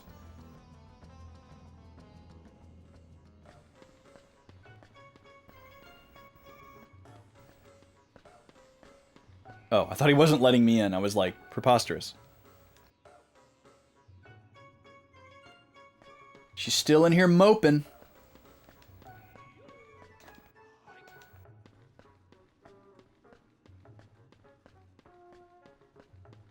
Okay, doesn't look like it's here. We'll check downstairs. Just because it's in her home doesn't necessarily mean it's in her bedroom. Could be in here. Oh, there's a goon.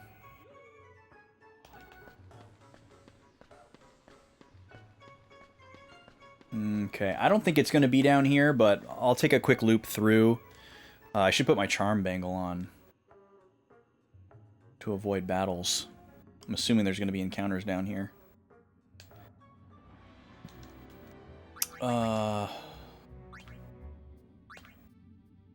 Screw it, it's fine. We'll get some AP.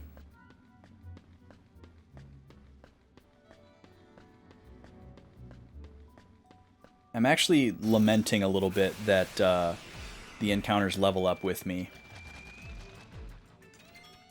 I'm not loving that. I'd kind of rather them just stay weak. Oh yeah, and I need to look at the abilities. I haven't looked at the abilities in forever. We're probably learning some stupid thing that we don't care about.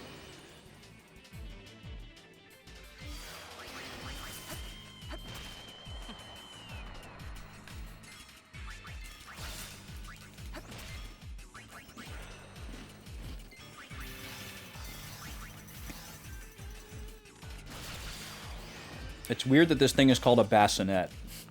It's spelled wrong, but it looks like bassinet. I wouldn't put my baby in there.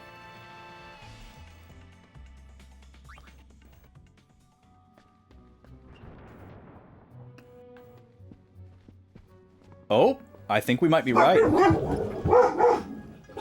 And the lady might be home. Wow. Found him.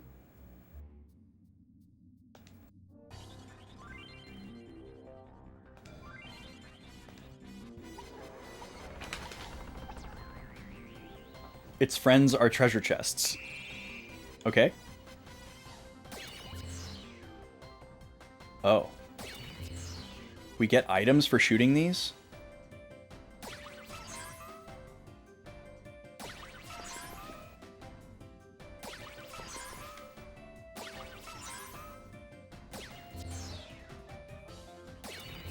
Dang, this is hard. Because you can't tell the two chests apart.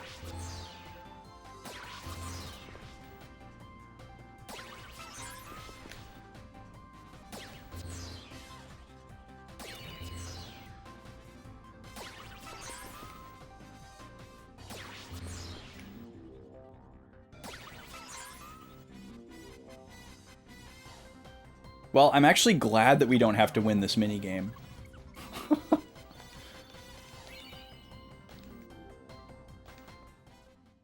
I'm assuming we get something if we win the game, but I guess it's kind of nice that we don't have to win the game in order to get the cactuar. But you don't get to redo the minigame, so whatever you get from the minigame hopefully isn't something that's otherwise missable.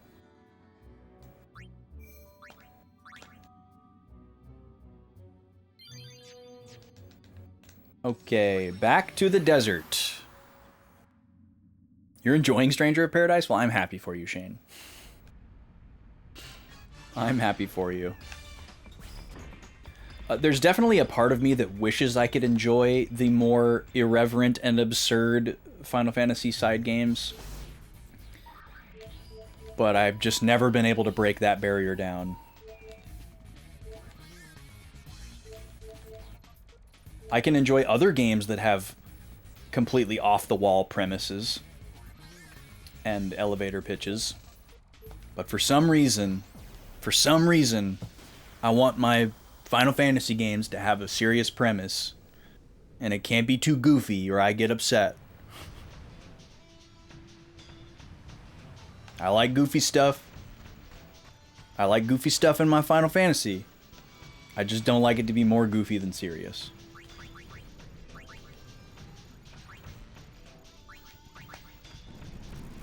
Or like, if the goofy stuff is so completely, unbelievably wild, I can't, like, bring myself back to the serious place, even if it's the minority. And that's definitely where Stranger of Paradise sits for me. That's the gist of it. Okay, are you the new one? Oh, 2 Cactuars, inseparable brothers Arek and Aroha.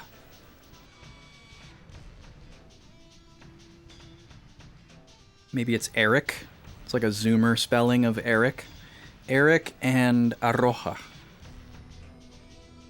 Okay, what can we learn about them? They love being together. Cute. It seems they met some large yellow birds in a wide open plain. Okay, so we're going to the Calm Lands.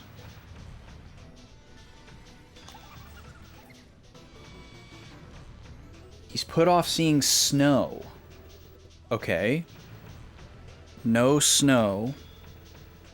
That's the gist of it. Wait, what? That's it?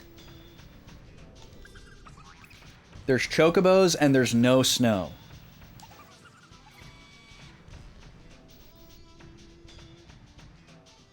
He's having such a good time, he said he's put off seeing snow. The punctuation there is so strange. That's the gist. Okay. I don't recall there being any snow in the Calm Lands, so I'm not sure what to make of that. We've obviously seen chocobos in a lot of different places, so maybe they're just trying to tell you that it's not one of the places where you saw chocobos where there was also snow, just in case wide open plain wasn't blatantly obvious enough, I guess? I don't know. But there's no other, like, wide open plain area that we've been to. That's very odd. Maybe there is snow in the Calm Lands and I just don't know that. Okay, I'm definitely going to turn off encounters while we're in the Calm Lands. Because it's such a big area and it's hard to see everything. I don't want to deal with it. And maybe, just maybe, we'll check out this side quest, even though it's a 3-star.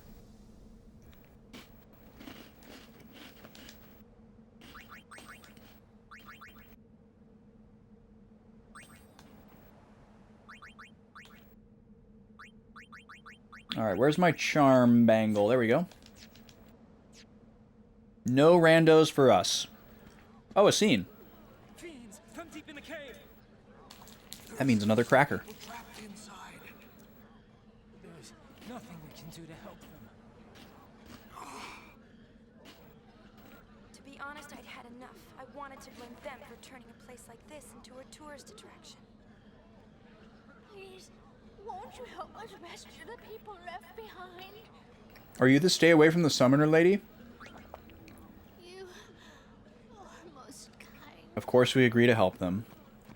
Your friendly neighborhood Goldwyn's open for business. Where did you come from, dude? You're a bad man. Alright, well I guess we're just getting roped into this. They hold the key to unlocking its secrets. Oh, the key has... or the The cave has secrets. Well, I guess we're immediately interested now. Can I leave? I can. Alright, look. No, I don't want to leave the mission. Okay. Fine, we'll do this first, I guess.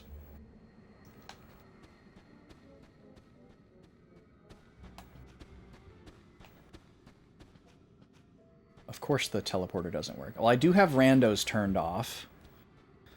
So that'll make this quicker in that regard. But I might switch that, because I would like to be gaining AP. I'm a game inventor.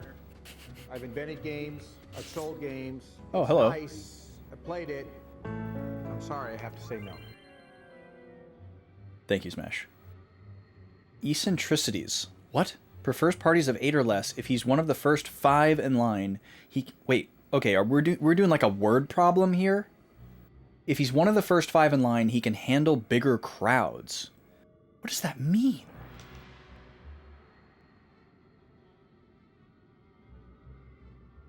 Okay.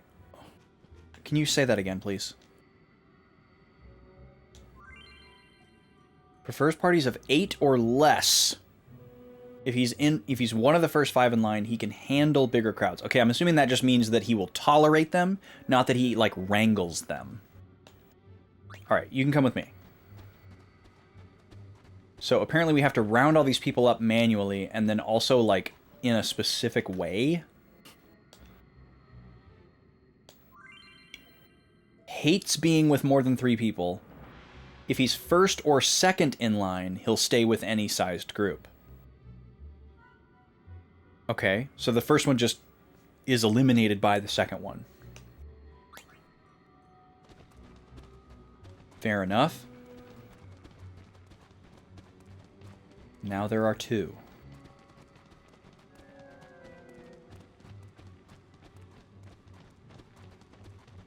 What about you? Gets edgy with more than 5 people around. Wow. If she's first or second in line, she doesn't care how many people she's with. Well, she won't get to be in an infinite-sized party, but she also won't get edgy yet. Sure, come on. So, can I just go back to the beginning and drop these people off? Is that what's going on? There's a bunch of people over here. Oh, we have to take all 3 of them. As long as the 3 of them are together, nothing else matters. Okay. Well, the one lady's gonna get edgy because we're gonna go up to 6.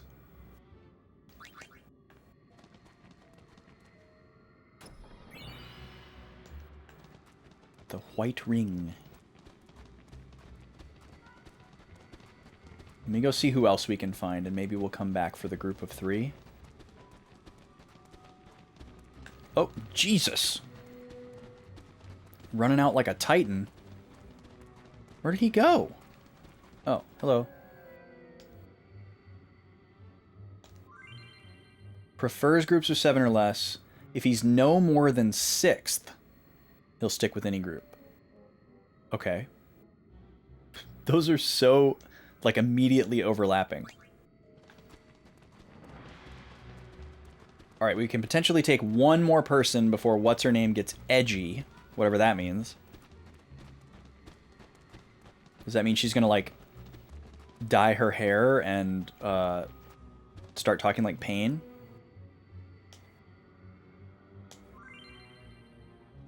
Up to 4.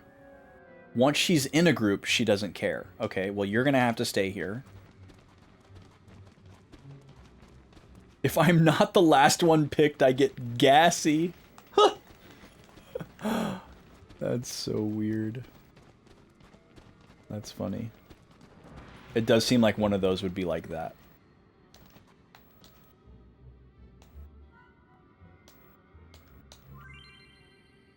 If there are more than 8, he'll split. Unless he's 7th or less. Okay, so he just can't be 8th. She'll put up with anything unless he leaves. Okay, well they're gonna have to wait here too. Oh, and I can't get the chest until they leave? Oh, no, I can get it. A blue ring. Alright, we're trying to see if we can find one more. I guess the whole point of this game is just to limit how many trips you have to make. If I'm fourth in line, I'll cry. I'll still walk out with you, but I'll cry the whole time.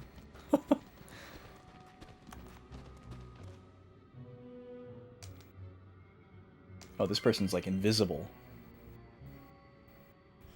Won't go in groups larger than 3, but once he's in a group, he doesn't care.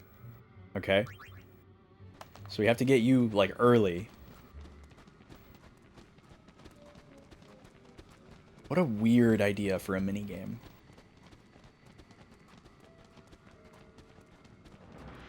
Hi, Gobi.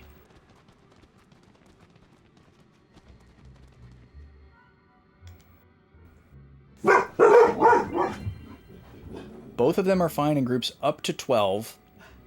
If they're no more than 10th, they don't care how many people they're with. They will always stick together. Well, we were hoping for one more person, but we found 2. So I guess we just... Yeah, the puppies are barking. They do that a lot. I guess we're just going to head out with these 4. Because I don't think any of the other people work. The wild running guy is absolutely something. He's got his own animation and everything. I thought the lady was coming home the first time that they were barking. And then just now when they barked again, I thought it was her as well, but neither.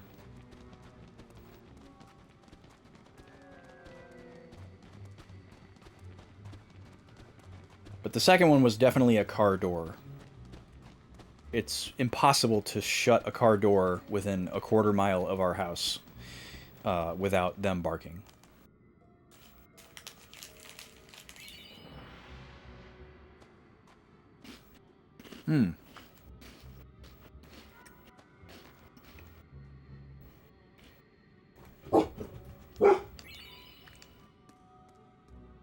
And Gobi never really learned the behavior to bark at closing car doors, but she barks when Nima barks, so. Yo! There it is! We got the key. This is the guy who bought that. How did this guy get 900,000 gil? And then end up shirtless and lost in a cave.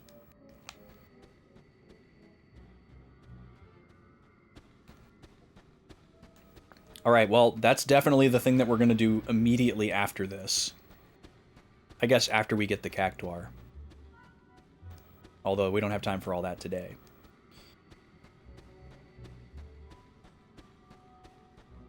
A really bad hangover? Yeah, maybe he got the Besaid key on like a loan. And then he ended up in here because he was hiding from the loan shark or something. Maybe we'll find out in Final Fantasy X-3.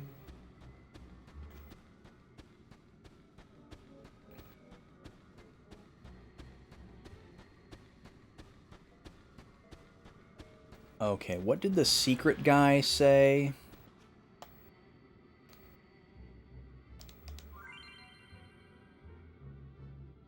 Okay, yeah, we got to start with this guy.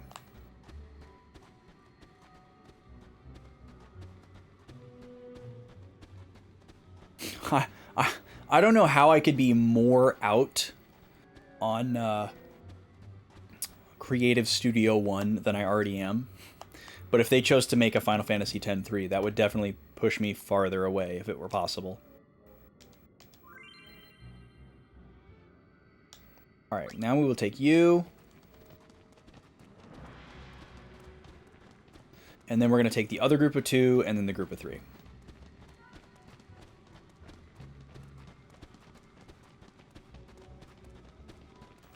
I mean, there's like a joke rumor that like they thought of a premise for X-3 in like a drunken stupor. But they never intended to make it.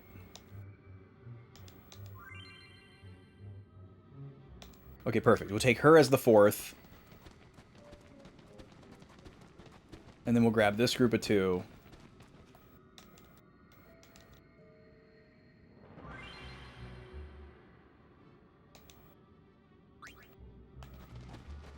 And then we can grab the group of 3 and we'll be out of here.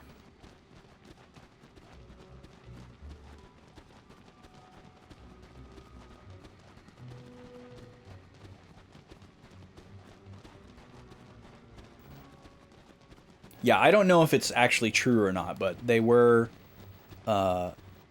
supposedly planning a 10-3. I don't know if they were actually planning to make it, but they did come up with an idea at the very least. That is, like, purported. I think that's the most of it. I don't think they ever actually planned to go anywhere with it, though. I think it was, like... I think all I've heard is that it was just, like... They came up with a really dumb idea of what it would be, but they didn't actually want to make it or anything. Something like that.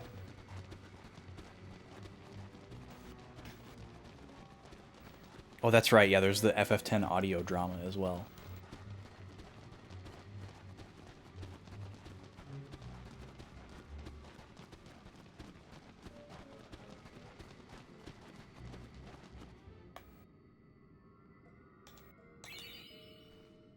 Cool, we can restore power to the teleporter now that we're done in here. No, that's okay, Smash. I don't know why Automod didn't think that you were allowed to say, "You already failed." You don't need to apologize for that.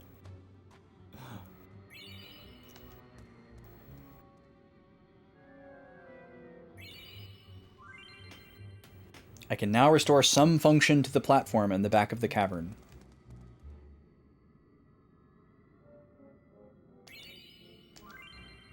I can now restore functionality to the platform near the cavern. Wait, there's still 2 people in here? Who did we miss? I thought we got everybody. Where's the platform?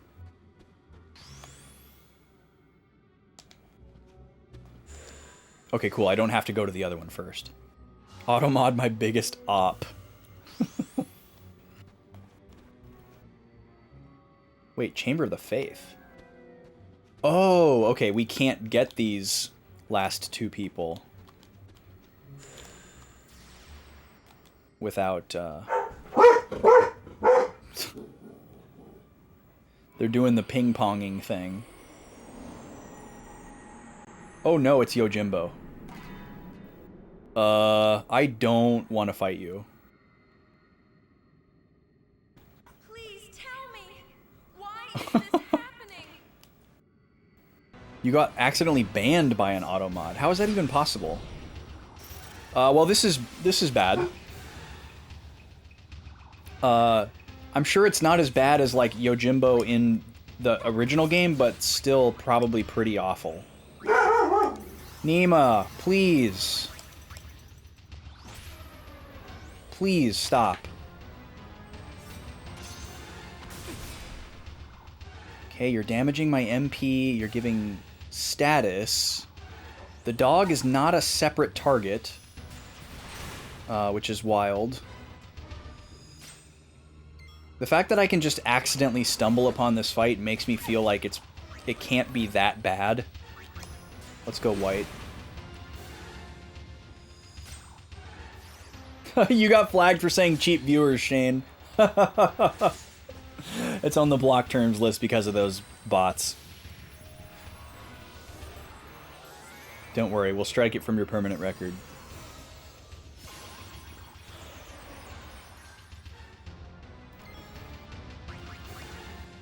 That's pretty funny that in your attempt to explain why you got Automod banned, you did the same thing that caused it to happen.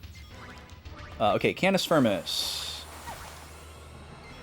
Let's get buffed up here. Shell.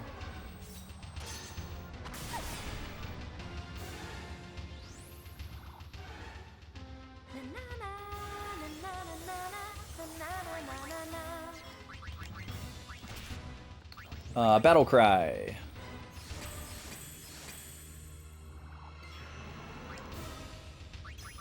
And let's do Akira.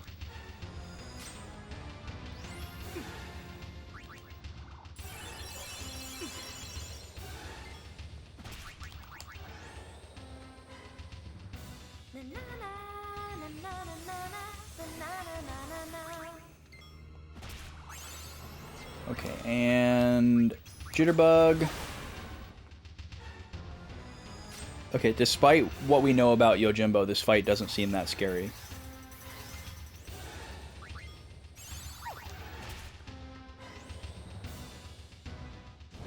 Uh-oh. I might have spoke too soon. I know what Zanmato is.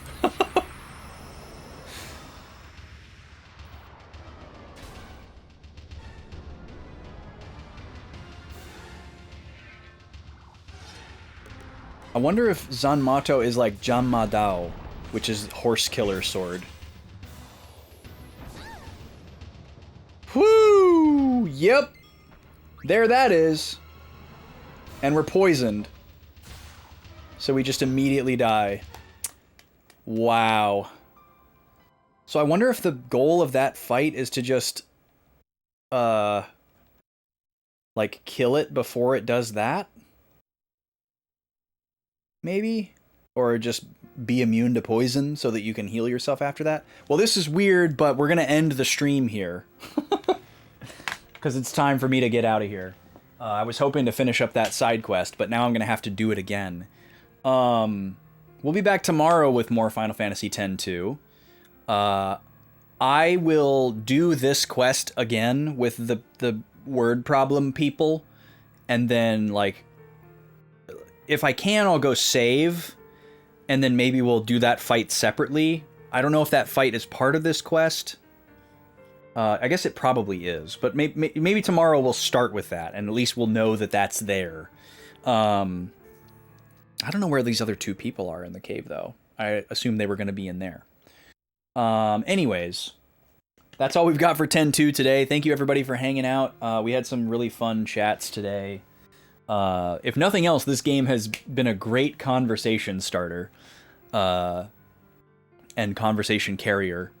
So that's fun. We'll be back with more of this tomorrow, same time, 11:30 Central to about 5 Central. If you're in my Discord and you want to watch along the Super Metroid 1v1 race coming up in like an hour and 40 or 2 hours and 45 minutes. Sorry, about 3 hours, we'll just say. I'll be doing that. I'll be hosting the stream if you want to watch it with someone. Obviously, you can just go to the GDQ channel and just watch it yourself if you want. I recommend it. It's going to be electric, I'm sure. 2 of the top level players in the world are doing a one-on-one race. You don't need to know anything about the game to enjoy it. But if you want to watch it with somebody, I'm going to have it on in the Discord. I have a watch party role that I just created. If people want to get pinged for that, you can go into the Notify channel and add it. That's a new role. We didn't have that before, so you'll need to add it if you want it.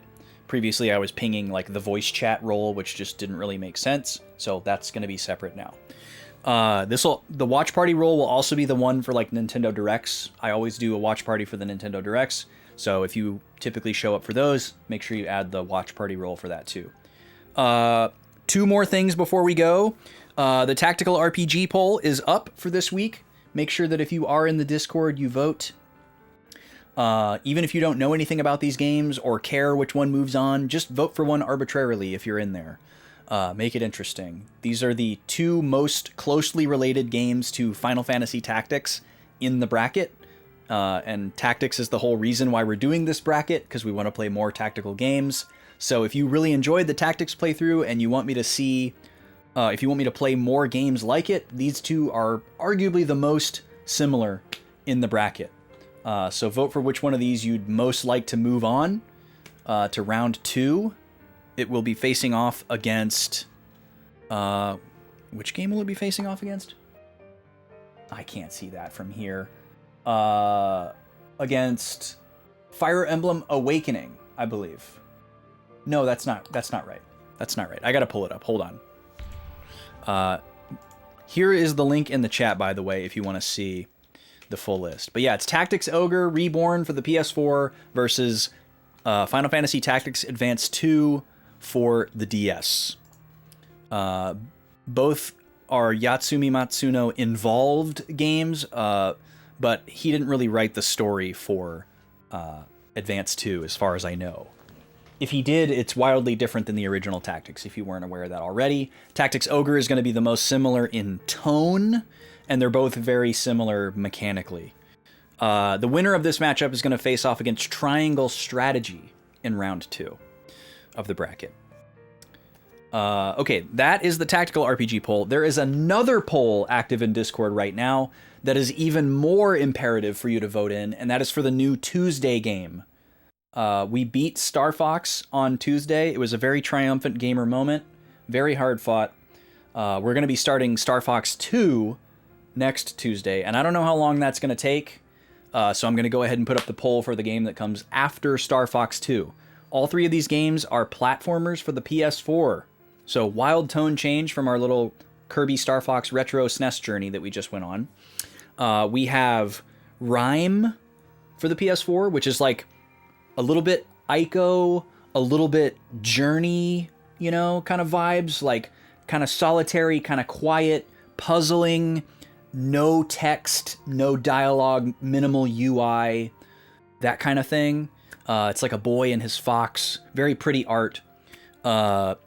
We have Psychonauts 2, the long-awaited sequel to the original 3D platformer Juggernaut from the early aughts. Extremely snappy, humorous writing from Tim Schafer, the likes of Secret of Monkey Island and other LucasArts classics. Famous voice actors. It's a fully voiced game. Very, very polished, high production value. Great music. Kind of has some Beetlejuice vibes, both musically and aesthetically. It's about the mind. There's a lot of mind-bending ideas and comedy. It's very meta. It leans into the fourth wall and some cheeky stuff like that. And the third game on our poll is Tearaway, which was originally a Vita game. It has this beautiful papercraft art engine. It's made by Media Molecule, the same company that made Little Big Planet. So it's got some creative puzzle-solving, environmental type things. It's supposed to have a cute little story. It's kind of a love letter to classic 3D platformers, and they even leaned into it because the main character is a letter. So it's like a literal love letter as a game. I've always wanted to play it, but I haven't yet. So these are all first playthroughs. That goes without saying on this channel. And there are trailers linked in the Discord poll if you want to get more familiar with what these games look like, sound like, what they might play like, if you want to make an informed vote. But you don't need to do that. You can just arbitrarily vote for one if you'd like, based on the name, based on the cover art, based on nothing at all, if you like. But please participate in those polls if you are in the Discord. You don't have to join just to do that, but you certainly can. And that's it. So yeah, I'll send out a Discord ping in a little bit here when the Metroid race is about to start. It'll be a little bit before, so people have time to get in if they want. And that's all I got for you today. I'll be back tomorrow with more 10-2. Let's find someone to raid. We had some generous raids today, so let's pass it on. Where are we going? The usual suspects are on.